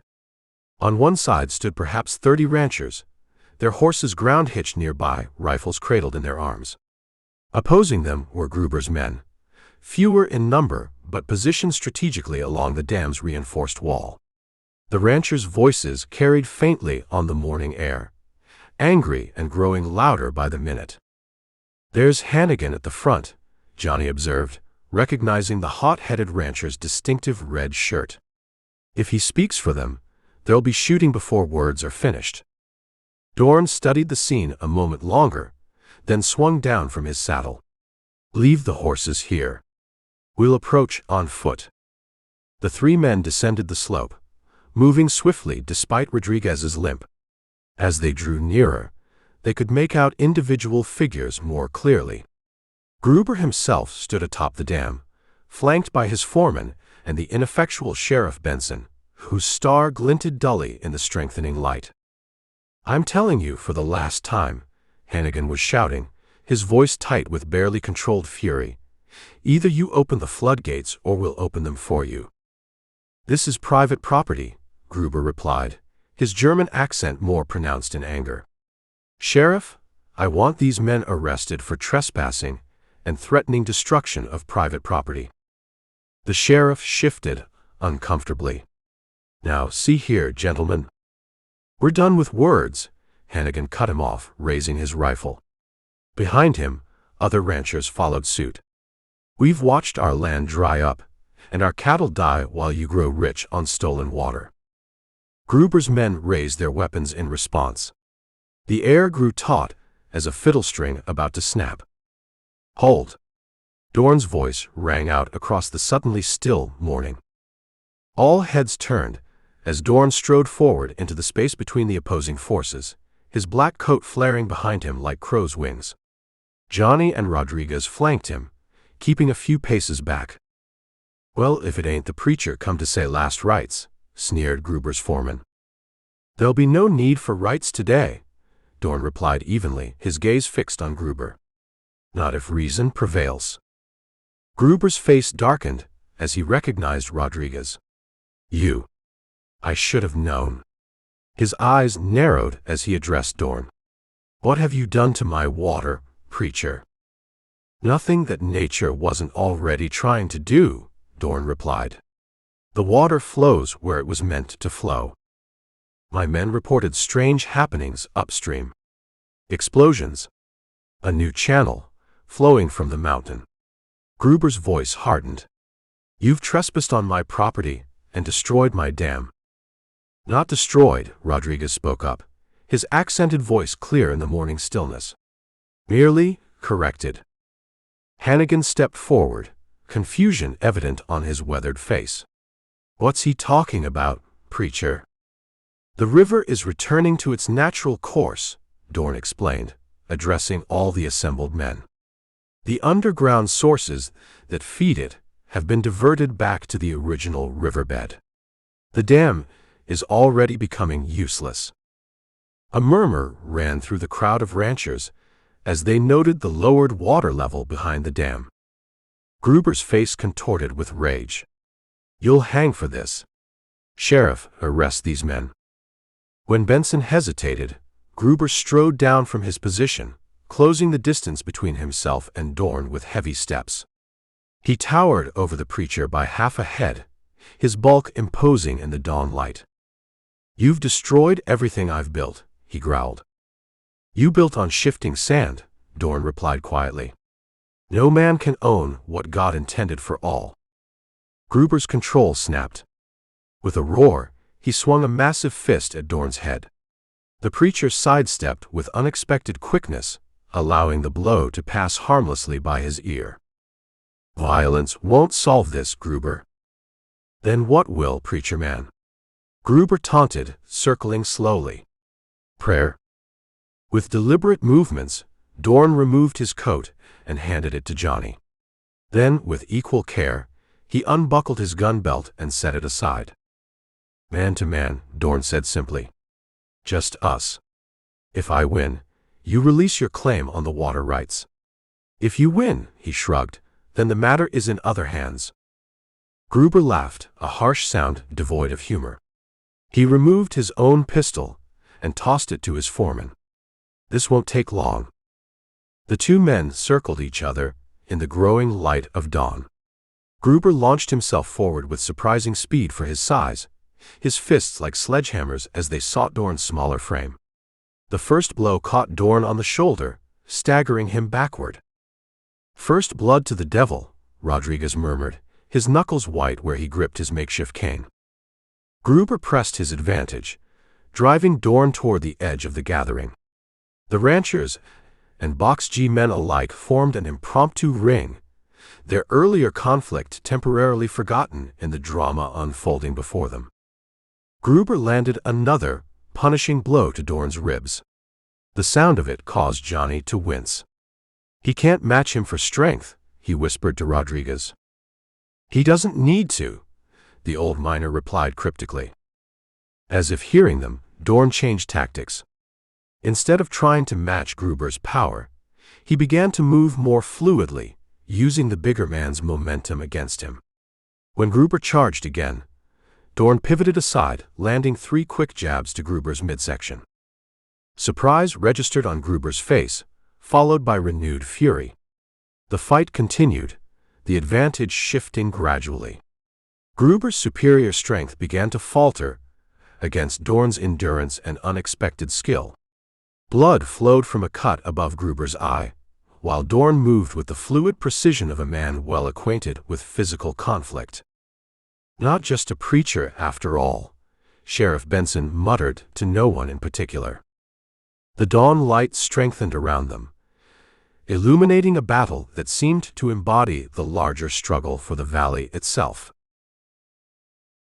Chapter 16. The fight between Dorn and Gruber had drawn on for nearly 20 minutes, both men now breathing heavily, their shirts dark with sweat and streaked with dust. The noon sun beat down mercilessly upon the trampled earth of their makeshift arena, casting harsh shadows that emphasized every grimace of pain, every tightening of muscle. Gruber's superior size had allowed him to land several punishing blows, yet Dorn remained standing, his movements still precise and measured despite the punishment he'd absorbed.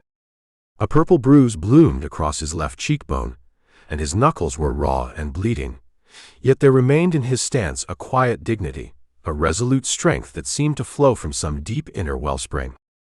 Blood trickled from Gruber's split lip as he circled, looking for an opening. His massive shoulders hunched forward like those of a predatory beast, his breath coming in ragged gasps that revealed the strain beneath his show of confidence. The watching men had formed a rough circle around the combatants, their faces etched with the tension of witnessing this primal contest of wills. "Where'd a circuit-riding preacher learn to fight like this?" he spat, a fine spray of crimson dotting the parched ground between them. Dorn offered no reply, his gray eyes watchful beneath sweat-matted hair, the color of storm clouds gathering on a distant horizon. A thin ribbon of blood traced its way down his temple, catching in the stubble of his unshaved jaw. When Gruber lunged again, his movement telegraphed by a slight shifting of weight, Dorn dodged the main force of the blow, but caught a glancing strike to his temple that sent him staggering to one knee. A murmur ran through the gathered men, like wind through dry autumn grass. "Stay down, preacher," Gruber growled, looming over him like a mountain shadow engulfing a valley. Flecks of foam dotted the corners of his mouth, and veins stood out prominently on his neck, pulsing with each labored heartbeat. "Know when you're beaten." Dorn's gaze shifted beyond Gruber to the dam, where the exposed mud around the reservoir's edge had widened noticeably even in the short time since their arrival. The once proud shoreline now revealed a ragged collar of cracked earth, stone, and dying water plants, their roots exposed to the harsh air. The water itself had taken on a muddier cast, as though the reservoir were slowly transforming back into the earth from which it had been carved. "I'm not the one who's beaten, Gruber."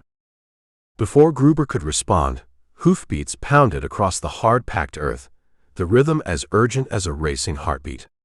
All eyes turned to see Johnny Hackett galloping toward them from the direction of the ridge trail, his horse lathered with exertion, sides heaving, nostrils flared wide to draw in precious air. Sunlight glinted off the young rancher's fair hair, blown back from his forehead by the speed of his approach.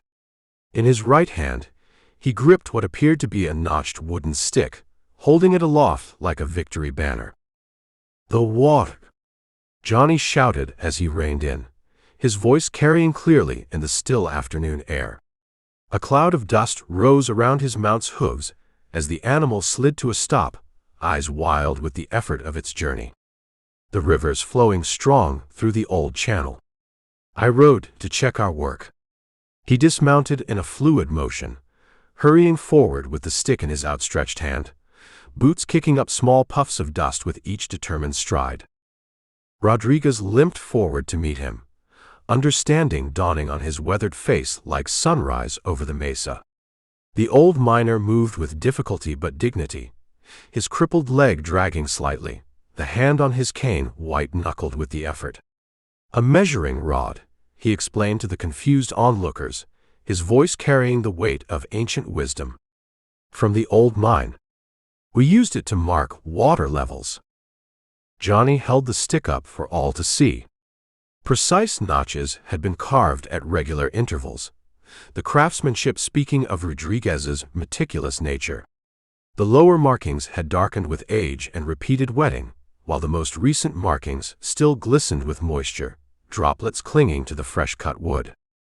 "The water behind the dam has dropped almost 2 feet since dawn," Johnny announced, his young face alight with a mixture of triumph and wonder. "And it's falling faster by the hour. You can practically see it sinking before your eyes." Dorn rose to his feet, moving with the careful precision of a man taking inventory of injuries but refusing to be governed by them. A thin trickle of blood ran from the corner of his mouth, but he wiped it away with a steady hand, his eyes never leaving Gruber's face. "The river is reclaiming what was always its own." Gruber's complexion darkened to a dangerous crimson, the color of sunset before a violent storm. Sweat beaded on his forehead, catching in his thick eyebrows before running down to sting his eyes. "This is my water, my dam, my valley." His voice cracked on the final word, revealing the desperation beneath his rage. "Show them, Johnny," Dorn commanded quietly, his low voice carrying a natural authority that needed no volume to command attention. The young rancher strode to the edge of the reservoir and thrust the measuring stick into the muddy bank. The mud accepted it with a soft, surrendering sound, as though the earth itself were sighing. Even as the assembled men watched, a thin line of moisture appeared above the waterline, visible evidence of the rapidly falling level. Some men removed their hats, as though witnessing something sacred, the restoration of a natural order long disrupted. "Impossible!" Gruber lurched toward the dam, his earlier fight with Dorn momentarily forgotten in the face of this new threat. His heavy boots left deep impressions in the softening shoreline mud, each step accompanied by a wet, sucking sound that seemed to emphasize his growing predicament.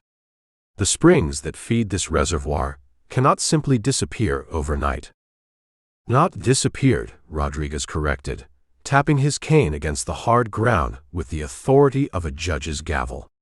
His dark eyes gleamed with the satisfaction of vindication long deferred. "Returned to their natural course.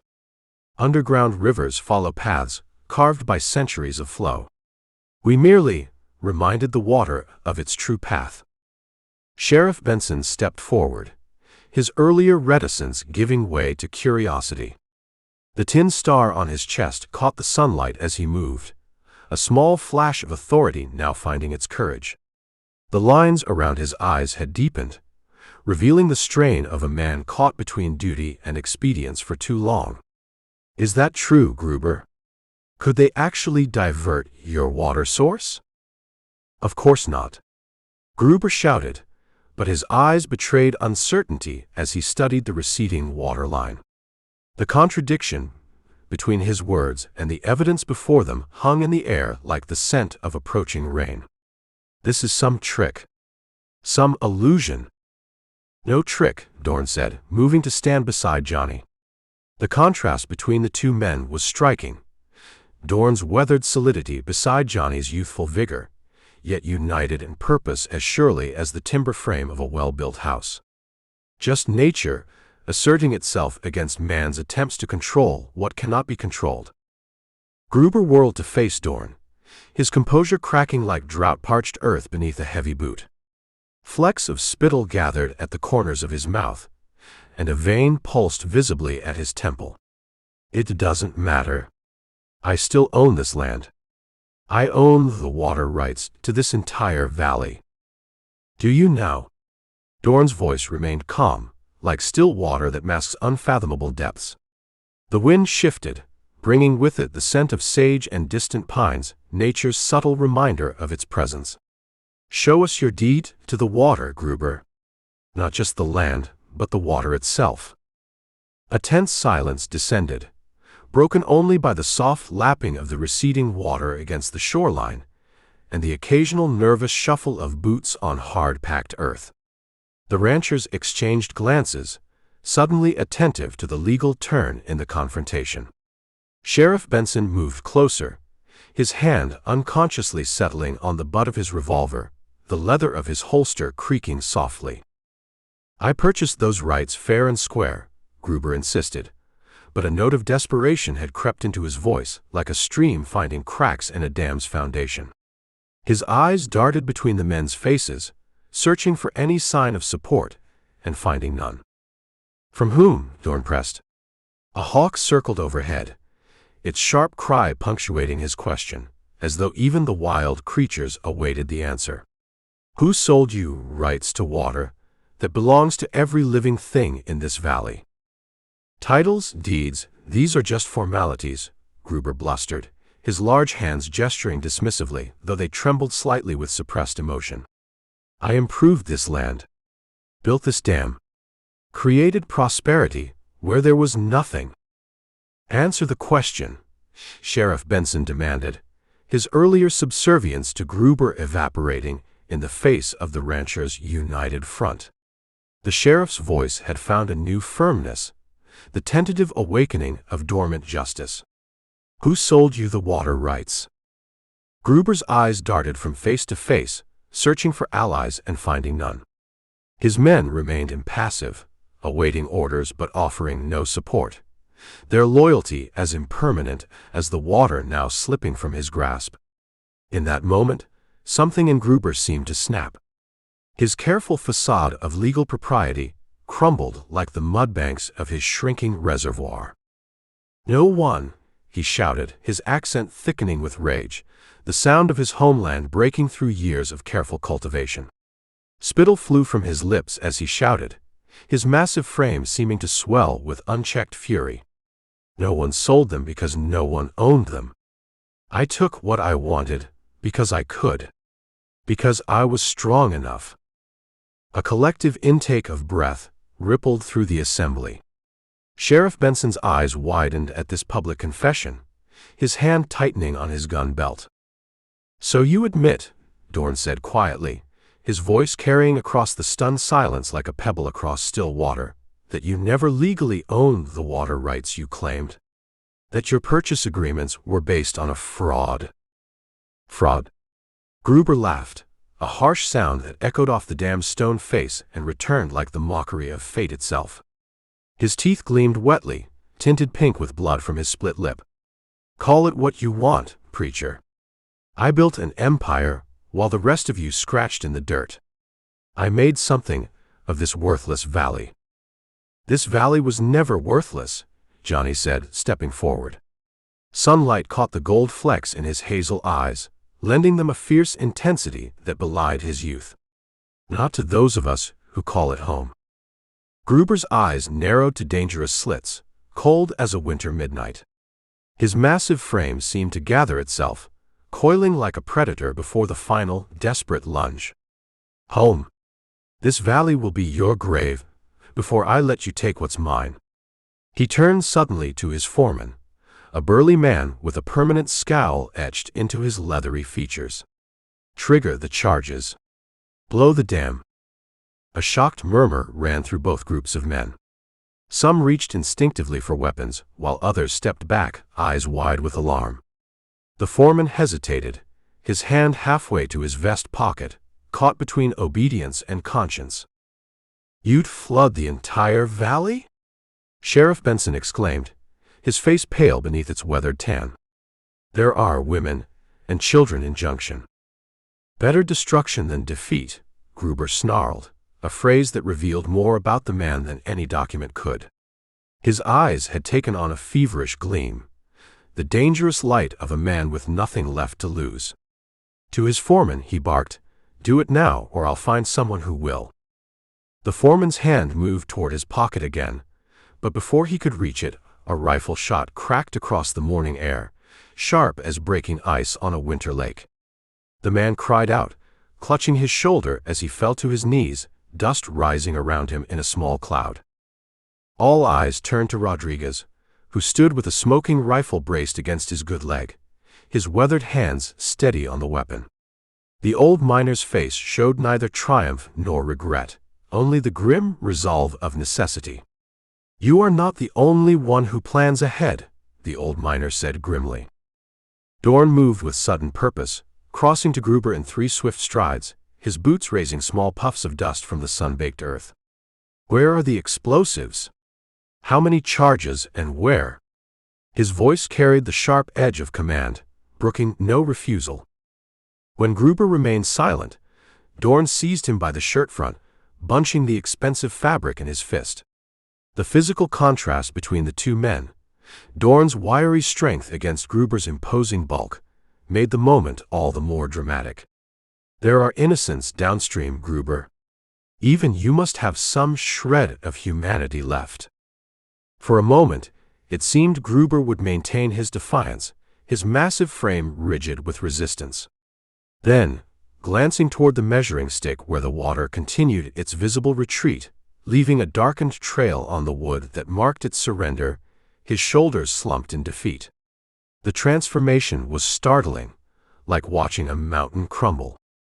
"3 charges," he muttered, his voice hollow as a dried riverbed. "Primary support, on the west side. Secondary, on the eastern flank. The third beneath the spillway." Johnny was already running toward the dam, his young body propelled by urgency, covering ground with the swift grace of youth. "I'll find them." "You'll need help," Dorn called after him, turning to the assembled ranchers, his gaze sweeping across faces now united in common purpose. "Who among you knows explosives?" As several men stepped forward to assist Johnny, their boots raising dust as they hurried toward the dam, Sheriff Benson finally found his courage and his voice. He straightened to his full height, the badge on his chest catching the sunlight as he squared his shoulders. "Rudolph Gruber," he announced formally, with the weight of law finally finding its proper voice, "I'm placing you under arrest for fraud, for the attempted murder of everyone downstream, and—" He glanced at the widow Johanssons' property in the distance, where a lone chimney stood silhouetted against the azure sky, "for further questioning regarding the death of Henrik Johansson." Chapter 17. The cold dawn light spilled over the eastern ridge as Dorn and the ranchers thundered toward the dam, their horses' hooves throwing clods of wet earth skyward. The pallid glow painted the landscape in shades of pearl and shadow, transforming ordinary features into ghostly sentinels that watched their desperate race. A fine mist hung in the hollows, curling around the horses' legs like spectral fingers as they charged forward. Behind them, Gruber sat bound in the sheriff's wagon, his face twisted with a vengeful smile that chilled Dorn more than the morning air. That smile spoke of secrets still kept, of traps yet unsprung, and it clung to Dorn's thoughts like a burr to woolen cloth. "He's rigged the dam," Johnny Hackett shouted above the drumming hoofbeats, his young face flushed with the urgency of their mission, hair whipping wildly in the wind. "One of his men confessed when they took him in." The wind carried Johnny's words away into the vast silence of the awakening valley, but Dorn had heard enough. The muscles in his jaw tightened beneath the stubble of his unshaven face, eyes narrowing with grim determination. He dug his heels into his mount's flanks and surged ahead of the others, leaning low over the horse's neck. His weathered hat was pulled down tight against the rising wind, the leather reins creaking in his white-knuckled grip. The old gelding seemed to sense the urgency and found reserves of strength that belied its years, nostrils flaring red with exertion, each breath forming small clouds in the chill morning air. As they crested the final rise, the dam came into view, a massive timber and stone structure spanning the narrow pass where the Rio Gato once flowed freely. In the half-light of dawn, it resembled some prehistoric creature, its back hunched against the growing pressure of the water it imprisoned. 2 of Gruber's men stood at its base, working frantically with what Dorn recognized immediately as blasting powder, their movements hurried and desperate. The wooden kegs stood out against the dark earth like omens of destruction. The men looked up at the approaching riders, eyes widening with alarm, then scattered like quail before a fox, abandoning their deadly work in favor of self-preservation. "Cut them off," shouted Hannigan, wheeling his horse toward the fleeing men. The rancher's voice cracked like a whip across the morning stillness, his mount pivoting with the precision of years of training, mud flying from beneath its hooves. Dorn dismounted before his horse had fully stopped, his boots sliding in the mud as he ran toward the dam. The slick earth clutched at his feet, each step a battle against the ground itself, as though nature conspired to slow his urgent mission. The air hung heavy with moisture. Dark clouds gathered upstream, promising more rain, their bellies swollen and purple against the brightening sky. The watershed would soon be sending a torrent down the canyon, a liquid avalanche born of distant storms. "Don't fire your weapons," Dorn called out as he approached the dam, his voice carrying across the sudden stillness with startling clarity. Sweat beaded on his forehead, despite the morning chill, mingling with the first droplets of rain. "There's enough powder here to blow us all to kingdom come." The ranchers, experienced with the dangers of blasting powder from their mining days, holstered their revolvers with the quick, smooth movements of men accustomed to respecting such hazards. The metal slid into leather with soft, final sounds. Hannigan and 2 others returned, pushing Gruber's captured men before them, the captives' faces masks of sullen defeat and poorly disguised fear. "How much time do we have?" Dorn demanded of the taller man, whose face had gone pale beneath its weathering, the tan of years outdoors unable to hide the bloodless fear that now gripped him. "Ain't no fuse," the man stammered, eyes darting between Dorn and the gathering storm clouds, as though uncertain which presented the greater threat. A muscle twitched involuntarily at the corner of his mouth. "Boss just wanted us to set the charges. Said he had a special way to set it off from a distance." Dorn knelt by the base of the dam, where 3 wooden kegs of black powder had been positioned at critical support points. His experienced eye assessed their placement with grim appreciation. Gruber might be ruthless, but he understood demolition. The charges were set with the precision of an engineer, enough to shatter the dam's foundation and unleash catastrophe upon the unsuspecting valley below. The wood of the kegs was damp with morning dew, their metal bands gleaming dully in the strengthening light. "Johnny, bring me those canteens," Dorn called, removing his coat despite the chill and rolling up his sleeves to reveal forearms corded with lean muscle and marked with the scars of a life lived hard. "And I need rope, all you've got." The young rancher complied, watching as Dorn carefully opened each keg, working with the delicate touch of a surgeon rather than the calloused hands of a frontiersman.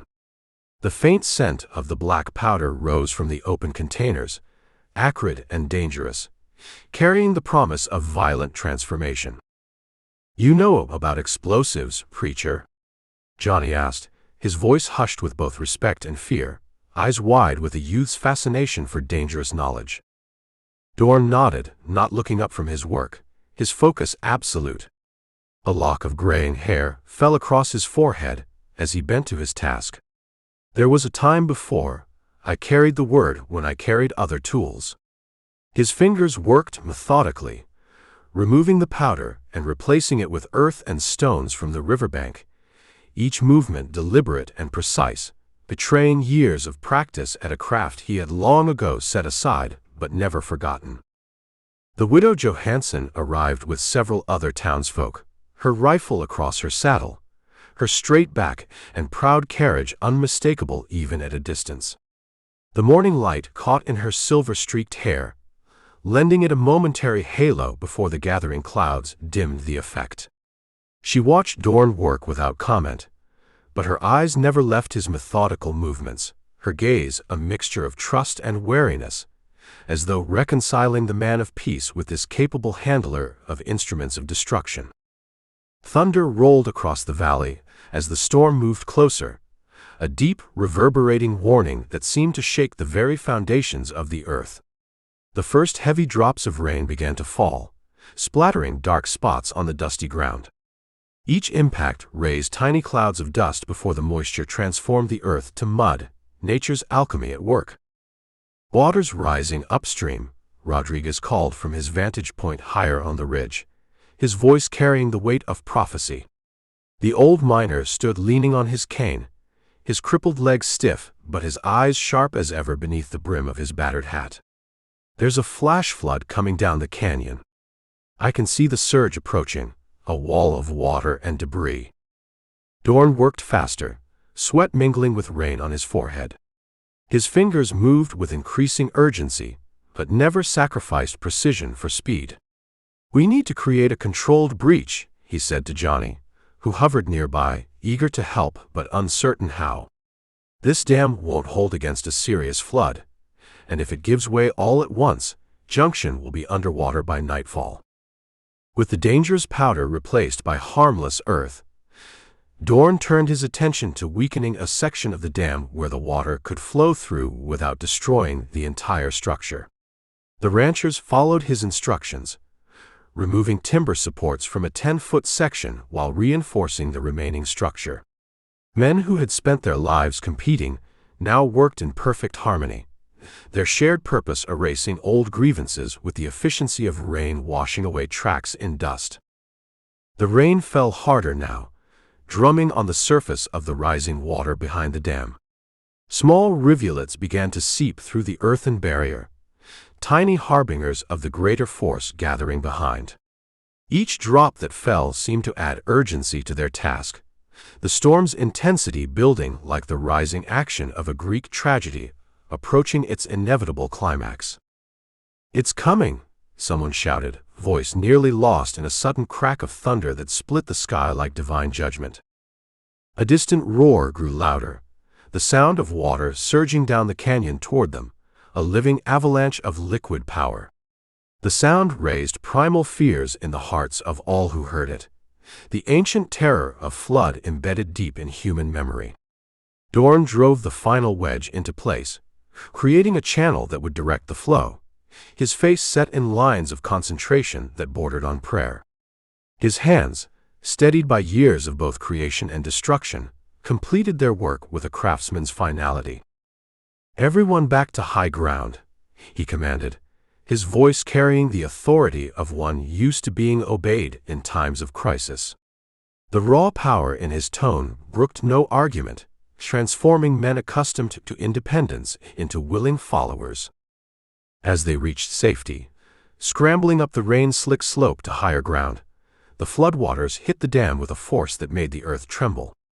The impact traveled through stone and soil alike, a reminder of water's patient strength turned suddenly violent. The weakened section gave way precisely as Dorn had planned, releasing a controlled torrent that rushed through the breach without destroying the flanking sections. The water roared through the opening, white with fury and foam, carrying branches, uprooted brush, and the broken remains of Gruber's ambitions. The widow Johansson stood beside him as they watched the water reclaim its ancient path, her shoulder nearly touching his as they faced the spectacle together. Her face, usually guarded and composed, showed naked relief, perhaps the first true peace she had known since her husband's murder. The rain plastered her hair to her head, but she seemed oblivious to discomfort, transfixed by the sight below. "The valley is saved," she said softly, her voice almost lost in the thunder of liberated water, but somehow reaching Dorn with perfect clarity. Dorn nodded, rainwater streaming from the brim of his hat, his eyes reflecting the churning current below. The lines of his face, so hard and determined during their desperate work, softened slightly with the first tentative acceptance of victory. Yet beneath that momentary relief lay the deeper knowledge: the people had saved themselves together.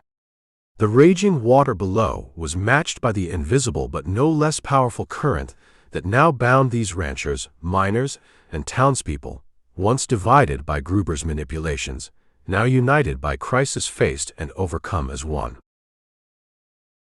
Chapter 18. The aftermath of the flood brought a strange quiet to the Rio Gato Valley. Water now flowed where it belonged, clean and purposeful along its ancient course. The late afternoon sun cast long golden fingers across the moistened earth, highlighting the deep-etched ruts where the torrent had scoured away years of Gruber's manipulations. Nature, in its silent wisdom, had reclaimed what man had tried to steal.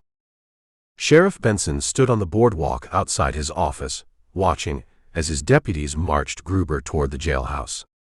The once imposing rancher now appeared diminished, his expensive coat mud-splattered, the fine eastern wool caked with the honest dirt of the land he had tried to control. His imperious bearing replaced by the sullen resignation of a man whose schemes had finally collapsed around him. His face, once ruddy with power, now bore the ashen pallor of defeat. "I want my lawyer," Gruber demanded, his voice lacking its customary thunder. The words emerged hollow, like wind through an abandoned canyon. Sheriff Benson, who had found his courage returning with each passing hour since Gruber's downfall, merely nodded. His weathered face, lined with years of compromise and silent witness, now showed the quiet dignity of redemption. "You'll need one," he said simply, opening the heavy oak door to the jail. The iron hinges creaked their ancient protest, as though the very building recognized the significance of this moment. Dorn watched from across the street, his tall figure motionless beside the hitching post where his horse dozed in the afternoon sun. The animal's breathing came slow and deep, mirroring the newfound peace settling over the town. Junction had transformed overnight, no longer a town divided, but a community united by triumph over tyranny. The very air seemed clearer now, carrying the scent of damp earth and possibility. Merchants who had once cowered before Gruber now freely gathered on street corners, speaking in animated tones about the morning's events. Their voices carried an unfamiliar note, hope unrestrained and genuine. "Preacher," called a voice, and Dorn turned to see Doc Weatherstone approaching, medical bag in hand. The doctor's stoop-shouldered gait belied the alertness in his eyes, pale blue and sharp as a winter sky. The leather of his worn medical bag was darkened with years of service, bearing silent testimony to countless births, deaths, and the everyday suffering of frontier life. "Thought you might like to know, Rodriguez is doing fine. That old Mexican has more lives than a mountain lion." Dorn nodded his appreciation, the shadow of his wide-brimmed hat momentarily obscuring the quiet intensity of his gaze. "The Lord provides strength when it's needed most." His voice carried the resonant timbre of a man accustomed to speaking truths that echoed beyond mere words. "The Lord had some help from a certain circuit rider," the doctor replied with a knowing smile, his weathered fingers unconsciously tightening around the handle of his medical bag. "Though I suspect you weren't always a man of the cloth." Before Dorn could respond, Johnny Hackett hurried up the street, his young face alight with news. The boy's boots kicked up little puffs of dust that caught the slanting sunlight like golden smoke. "They found Gruber's ledger at Box G," he announced. "Everything's in there. Payments to the men who threatened the widow, bribes to officials in Tucson, even," his voice dropped lower, $1,000 paid to someone named Collins for handling the Johansson problem. Dorn's eyes narrowed, the steel-gray irises contracting like a hawk focusing on distant prey. "Collins. Gruber's foreman," Johnny explained. "Been missing since this morning. Deputies are searching for him now." The boy's eager voice carried the transparent excitement of youth witnessing justice unfold like a story from the dime novels he treasured. The widow Johansson appeared at the corner, her dark dress a stark contrast to the bright day. The fabric hung in simple, dignified lines, speaking of practicality rather than morning's ostentation. She walked with purpose toward the sheriff's office, her face composed, but with a determination that spoke of unfinished business. Each step she took seemed to press a silent claim into the earth. This land, this justice, this moment belonged to her by right of suffering endured. Dorn fell into step beside her. "You don't have to face him alone," he said quietly, his voice carrying no more sound than necessary, like a man accustomed to conserving words as precious resources. She glanced up, her gray eyes clear and unwavering, reflecting the sky's vastness like mountain pools after winter's retreat. "I've been alone since they found Jacob's body in that ravine," she replied. "But I appreciate the company now, Preacher Dorn." Inside the sheriff's office, Gruber sat behind iron bars, his face darkening as the widow entered. The cell's shadows seemed to gather around him, as though darkness itself recognized one of its own. Sheriff Benson stood from behind his desk, removing his hat in a belated show of respect. The badge on his chest caught the light from the window, gleaming with renewed purpose. "Mrs. Johansson has come to make a formal statement," Dorn announced.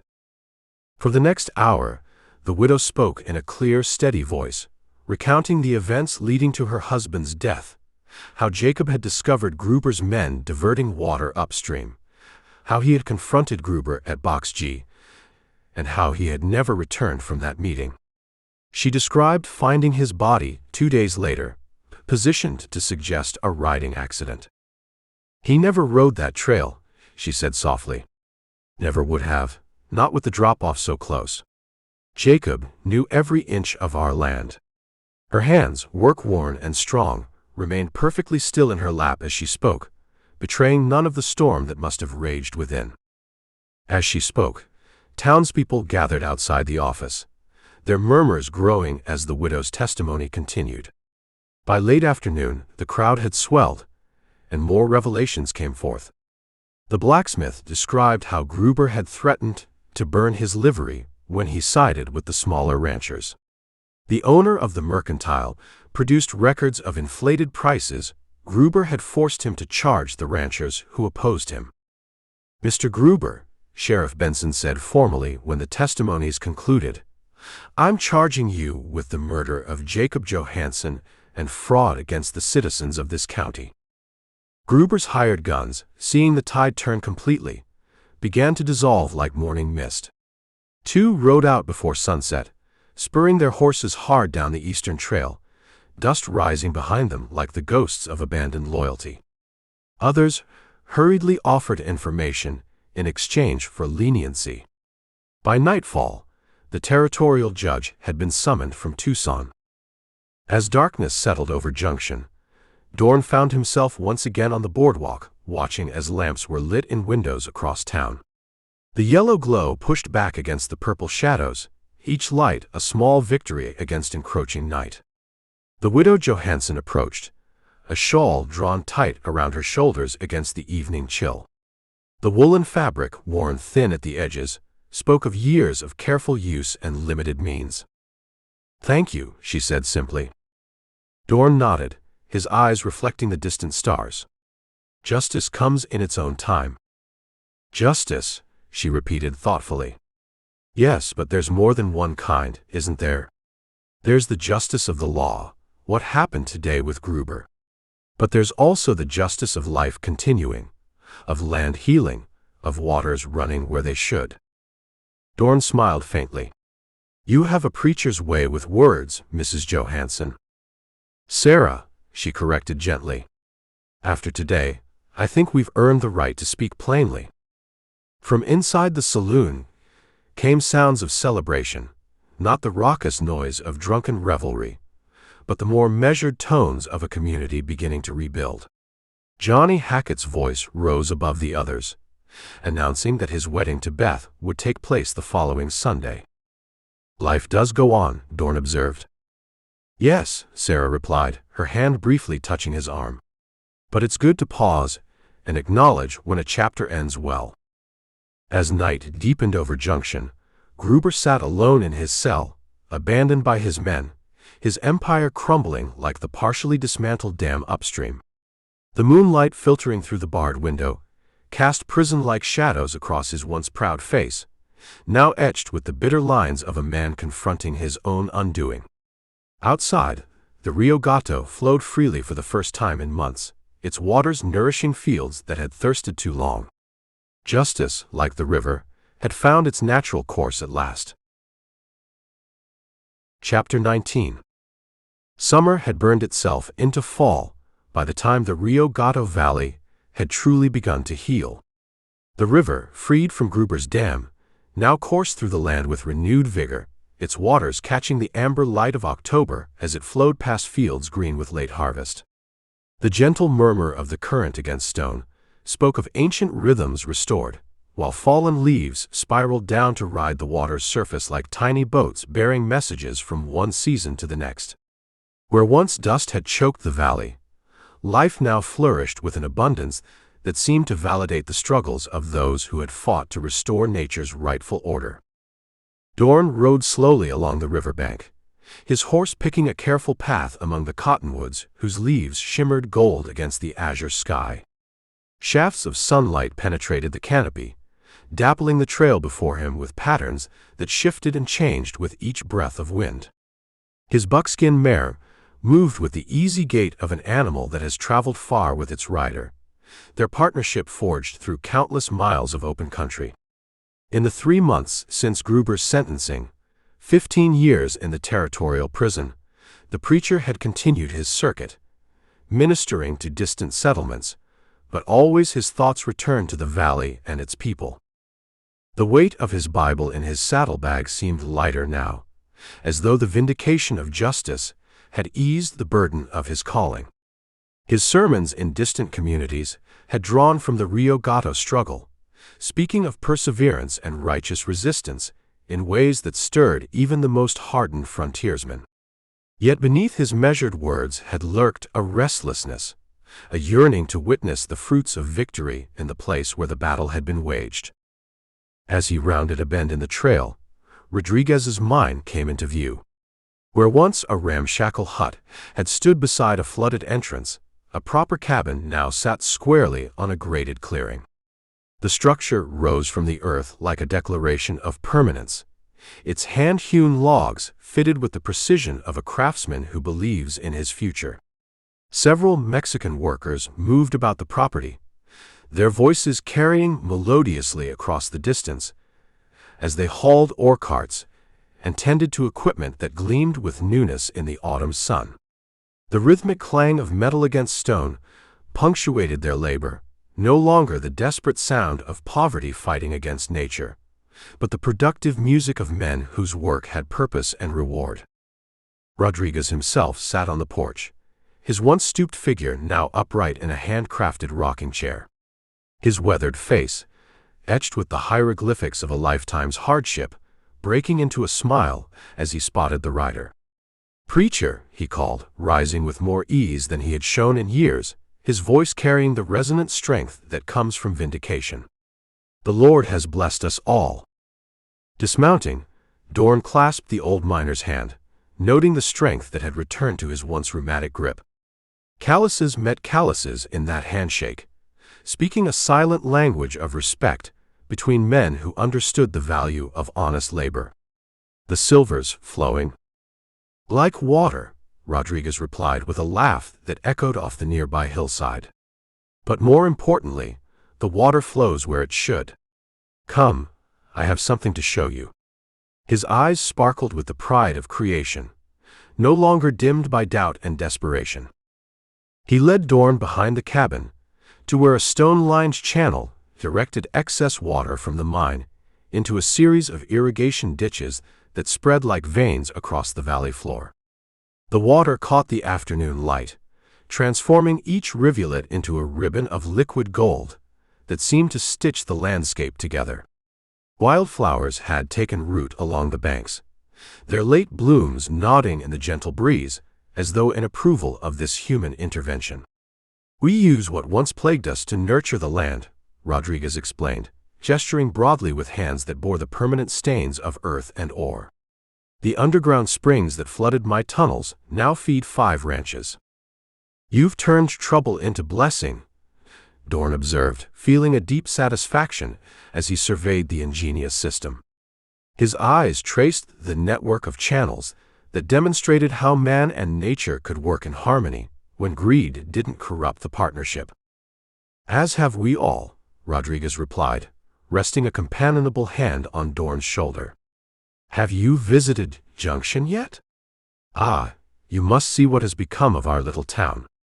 The old miner's voice carried the contagious enthusiasm of a man who has witnessed redemption firsthand.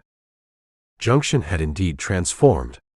The dusty, divided settlement had blossomed into a community of purpose. New buildings lined the main street, their freshly sawn lumber and squared corners speaking of permanence and prosperity. A proper schoolhouse stood where once only the saloon had offered education in the hard lessons of frontier life. The expanded mercantile displayed wares in windows of real glass, not just the oiled paper of earlier, leaner times. As Dorn tied his horse outside the hotel, he noticed freshly painted signs and window boxes spilling over with late-blooming flowers whose vibrant colors defied the approaching winter. The boardwalk no longer creaked with uncertainty beneath his boots, and the faces that turned to greet him carried the quiet confidence of people who had faced adversity together and emerged stronger for the trial. Children played freely in the street, their laughter a testament to the security that justice had restored. "Preacher Dorn?" called Johnny Hackett from across the street. The young rancher hurried over, moving with the easy grace of a man comfortable in his own skin.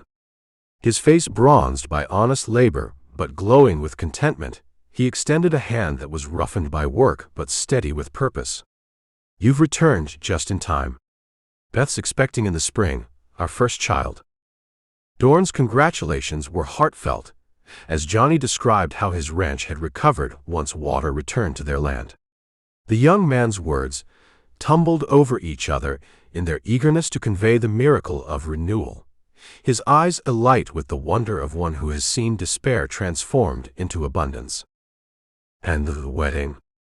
Dorn inquired, remembering the promise of that ceremony that had awaited his departure. "Finest day in Junction's history," Johnny beamed, his smile revealing teeth as straight and true as his character. "Though we missed having you officiate.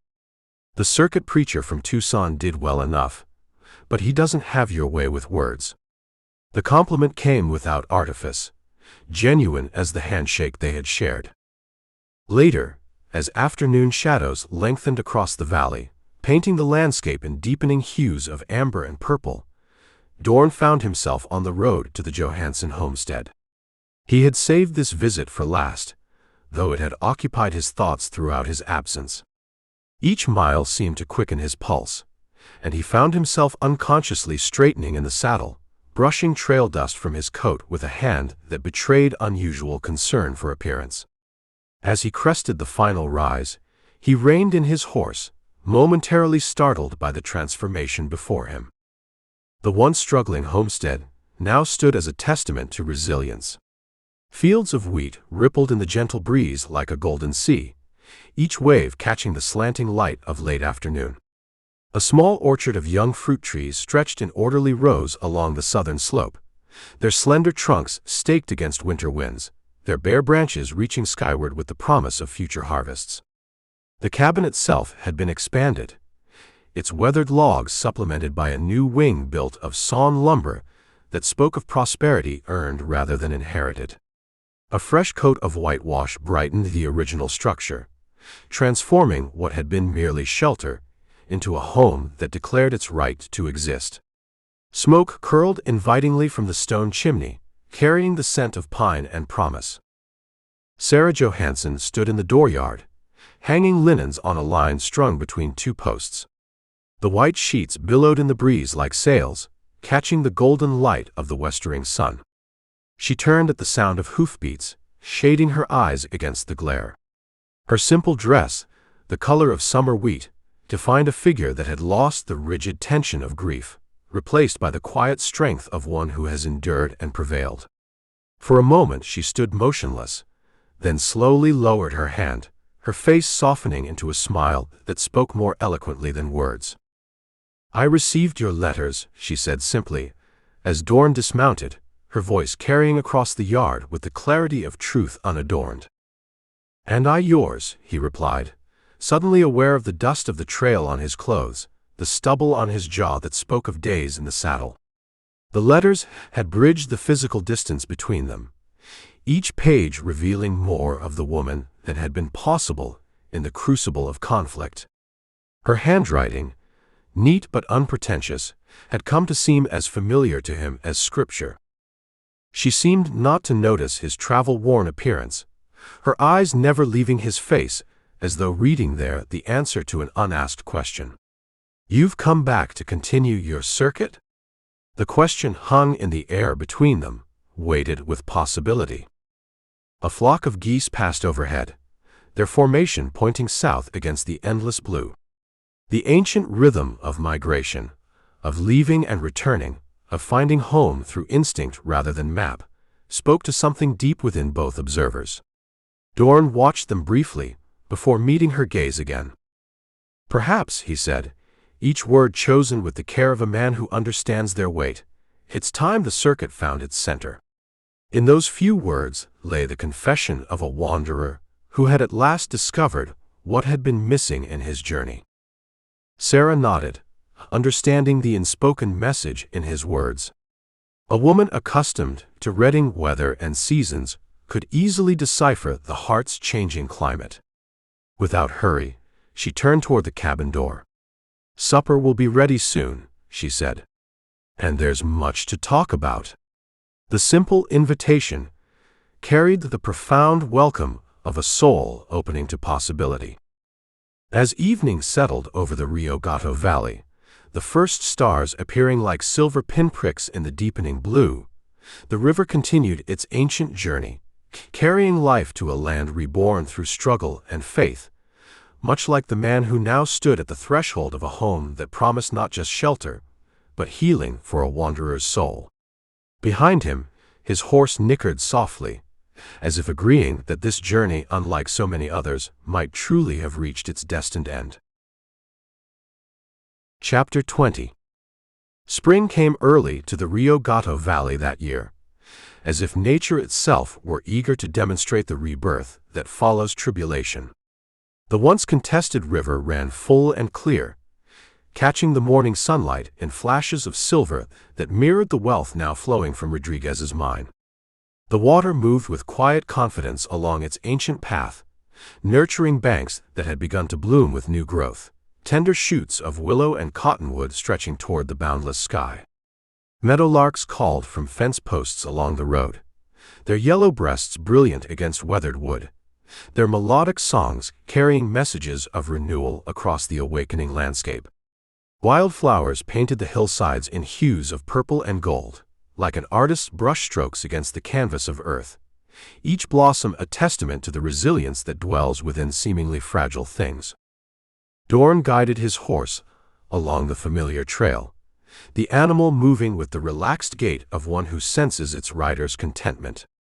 The buckskin mare's ears flicked forward attentively, as though she too recognized this journey's significance. Dorn noted how different the journey felt from that first ride through the mountain pass nearly a year before. Then he had been a solitary figure, a circuit-riding minister with no fixed destination, his Bible and few possessions his only constants. The valley had been merely another stop on an endless journey, its troubles simply another test of faith among many. Now each hoofbeat seemed to carry him toward rather than away, toward a future that beckoned with unexpected possibility, a destination that promised more than temporary shelter. His eyes, once vigilant for signs of danger or injustice, now absorbed the beauty around him with the appreciation of a man who sees potential for permanence. The mountains that had once seemed imposing sentinels now appeared protective, their eternal presence offering a foundation upon which to build something lasting. The wind against his face felt like a benediction, carrying the scent of damp earth and growing things. Junction greeted him with the sounds of construction, hammers ringing as the new bank building took shape on the corner of Main Street. Freshly cut lumber was stacked in orderly piles, its resinous scent mingling with the earthy aroma of wet mortar. Workers called to one another in tones of easy camaraderie, their shared labor bringing forth structure from raw materials, just as their shared struggle had transformed a divided town into a true community.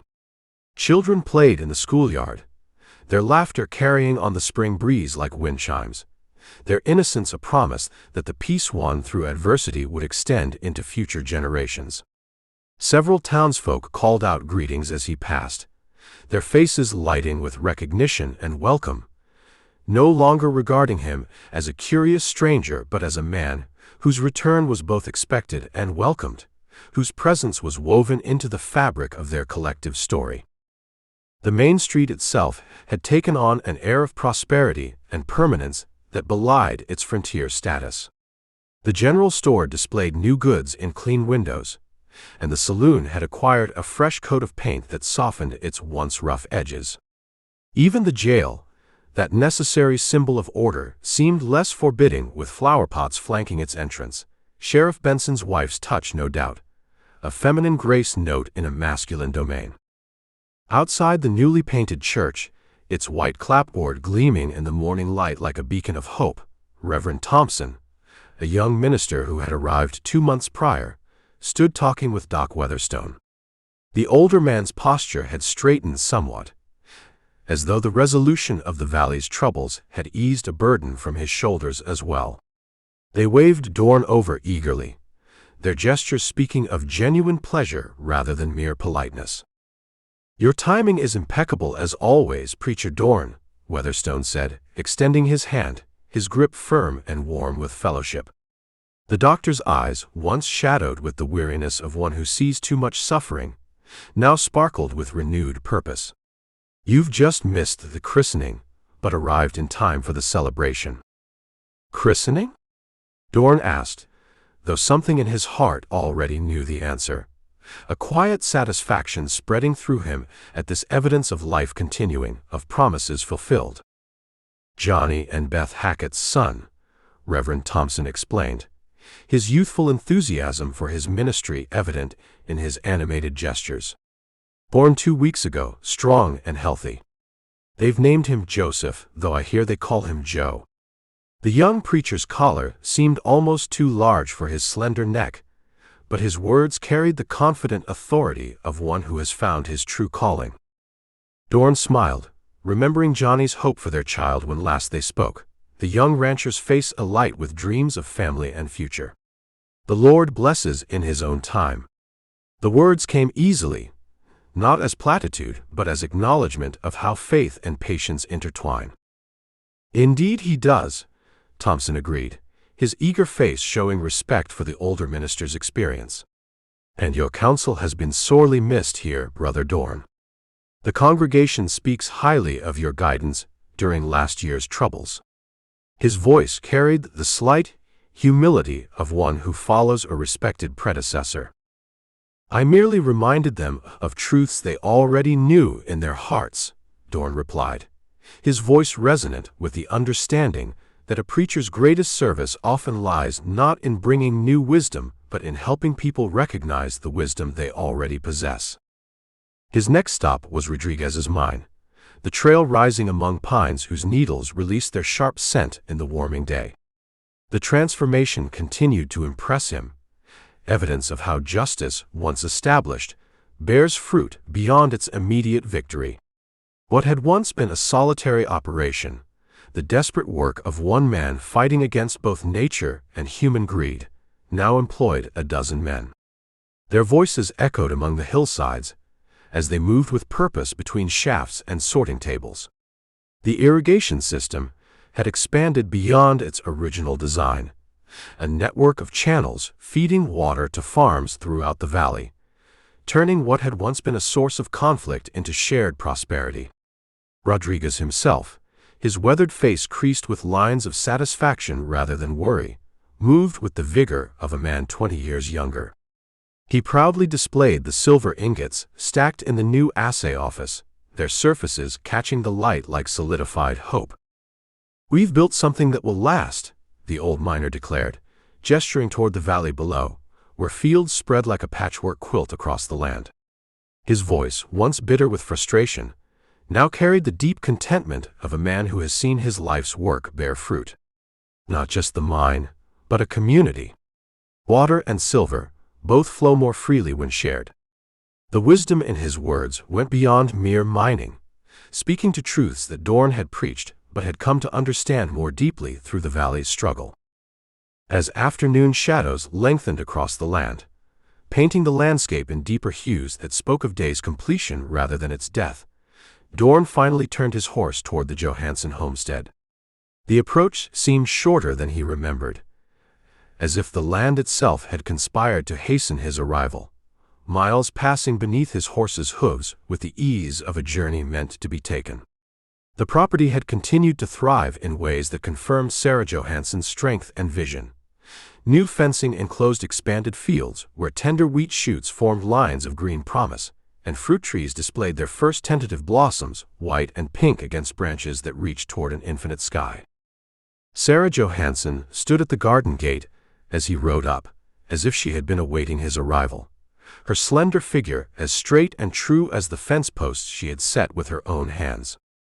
Her dark hair was gathered simply at the nape of her neck, strands of silver catching the light like threads of strength earned through adversity. Her dress, though plain, complemented the quiet dignity of her bearing, not the black of formal mourning, but the deep blue of twilight sky, of depth and possibility. Something in her expression, a mixture of welcome and quiet assessment, caused Dorn to momentarily forget the carefully considered words he had rehearsed during his journey, leaving him with only the truth that had guided him back to this place. "You've returned," she said simply, her voice carrying neither surprise nor uncertainty, but recognition of a pattern completing itself. "As I promised in my letters," he replied, removing his hat as he dismounted, feeling the weight of it in his hands, the symbol of the traveler, the wanderer, the man without permanent claim to any piece of earth. She nodded toward the house, where curtains stirred in the open windows, inviting as a breath of welcome. "There's coffee on the stove, unless you prefer to sit out here in the sun." The choice offered was simple yet profound, the sheltered interior or the exposed clarity of daylight for what both knew must be discussed. The sun would be welcome after days on the trail. His choice spoke of openness, of conversations that no longer needed shadow or shelter. They settled on the bench beside the door, the western light warming the weathered boards beneath them, wood that had witnessed Sarah's solitary struggles and now supported two figures whose separate journeys had converged with the inevitability of tributaries joining a river. For a time, they spoke of practical matters, the condition of the valley, the prosperity of Junction, the health of mutual friends. Their voices created a comfortable rhythm, like the cadence of a familiar hymn, whose lyrics spoke of ordinary concerns while its melody carried deeper truths. Beneath their measured conversation ran a current of unspoken understanding, like the underground streams that connected Rodriguez's mind to the river, invisible but essential. "I've been thinking," Dorn said finally, his voice taking on the thoughtful tone that had guided many a sermon, about the nature of a circuit rider's calling. The words came not as rote recitation but as honest reflection, a man examining his path in the light of experience. Sarah waited, her hands folded in her lap, neither encouraging nor discouraging his words. Her stillness spoke of patience earned through waiting for crops to ripen, for justice to prevail, for wounds to heal, the wisdom of knowing that some things cannot and should not be rushed. "There's value in bringing the word to those in distant places," he continued, his eyes focusing on the horizon where mountains met sky in an eternal embrace, but also in cultivating deeper soil in one place, watching faith take root and grow through seasons of both bounty and hardship. The metaphor came naturally to him, shaped by months of observing how the valley's renewal mimicked spiritual truths. "And have you decided which path calls to you more strongly?" she asked, her question direct yet gentle, inviting honesty without demanding it. Dorn looked out across the valley, where the Rio Gato caught the late afternoon sun, its surface burnished like a promise kept. The river's course, once diverted by human greed, had found its true path again, not by chance but through purposeful action, through choices made in service of rightful order. "I believe a man can best serve by example, by demonstrating faith not just in Sunday sermons but in daily living. The seeds I've planted in my circuit need tending, it's true, but perhaps the time has come to establish a permanent ministry." Each word carried the weight of consideration, of nights spent beneath stars, contemplating where duty and desire might find common ground. Sarah's expression remained composed, though something flickered in her eyes, a light kindled by possibilities glimpsed but not yet claimed. Junction would welcome a regular preacher. Her practical response acknowledged the community's need, while carefully avoiding presumption about her own place in his considerations. Junction, Dorn agreed, the name settling like a foundation stone in his thoughts. But I was thinking more specifically of this area, the Rio Gato Valley. He turned to face her directly, his eyes meeting hers with the clarity of a man who has found certainty after long searching. Your land sits at a crossroads. It would make an ideal location for both a home and a chapel where folks could gather. The proposition bridged practical concerns and deeper yearnings, offering shared purpose as a beginning. Are you proposing a business arrangement, Preacher Dorn? Sarah asked, a hint of challenge in her voice, the same steel that had sustained her through widowhood and struggle now protecting her heart from misinterpretation. Dorn smiled, recognizing the resolute spirit that had first drawn him to her, appreciating how her directness cut through the cautious layers of his approach. In her unflinching question, he found permission for equal honesty. I'm proposing a partnership, Sarah. One blessed by more than mere convenience. The words, simple as they were, carried the weight of a man offering not just presence but permanence, not just assistance but alliance in its deepest sense. As the sun slipped toward the distant mountains, painting the valley in hues of amber and rose, two figures remained on the bench, their conversation turning from shared purpose to shared future. Their voices created a harmony that blended with the evening sounds, the distant lowing of cattle, the whisper of wind through new leaves, the eternal murmur of the river finding its way homeward. Behind them, the door of the cabin stood open, welcoming as the promise of days to come. Not an ending, but a beginning, not sanctuary claimed, but sanctuary offered, a threshold between solitude and companionship awaiting a step taken together.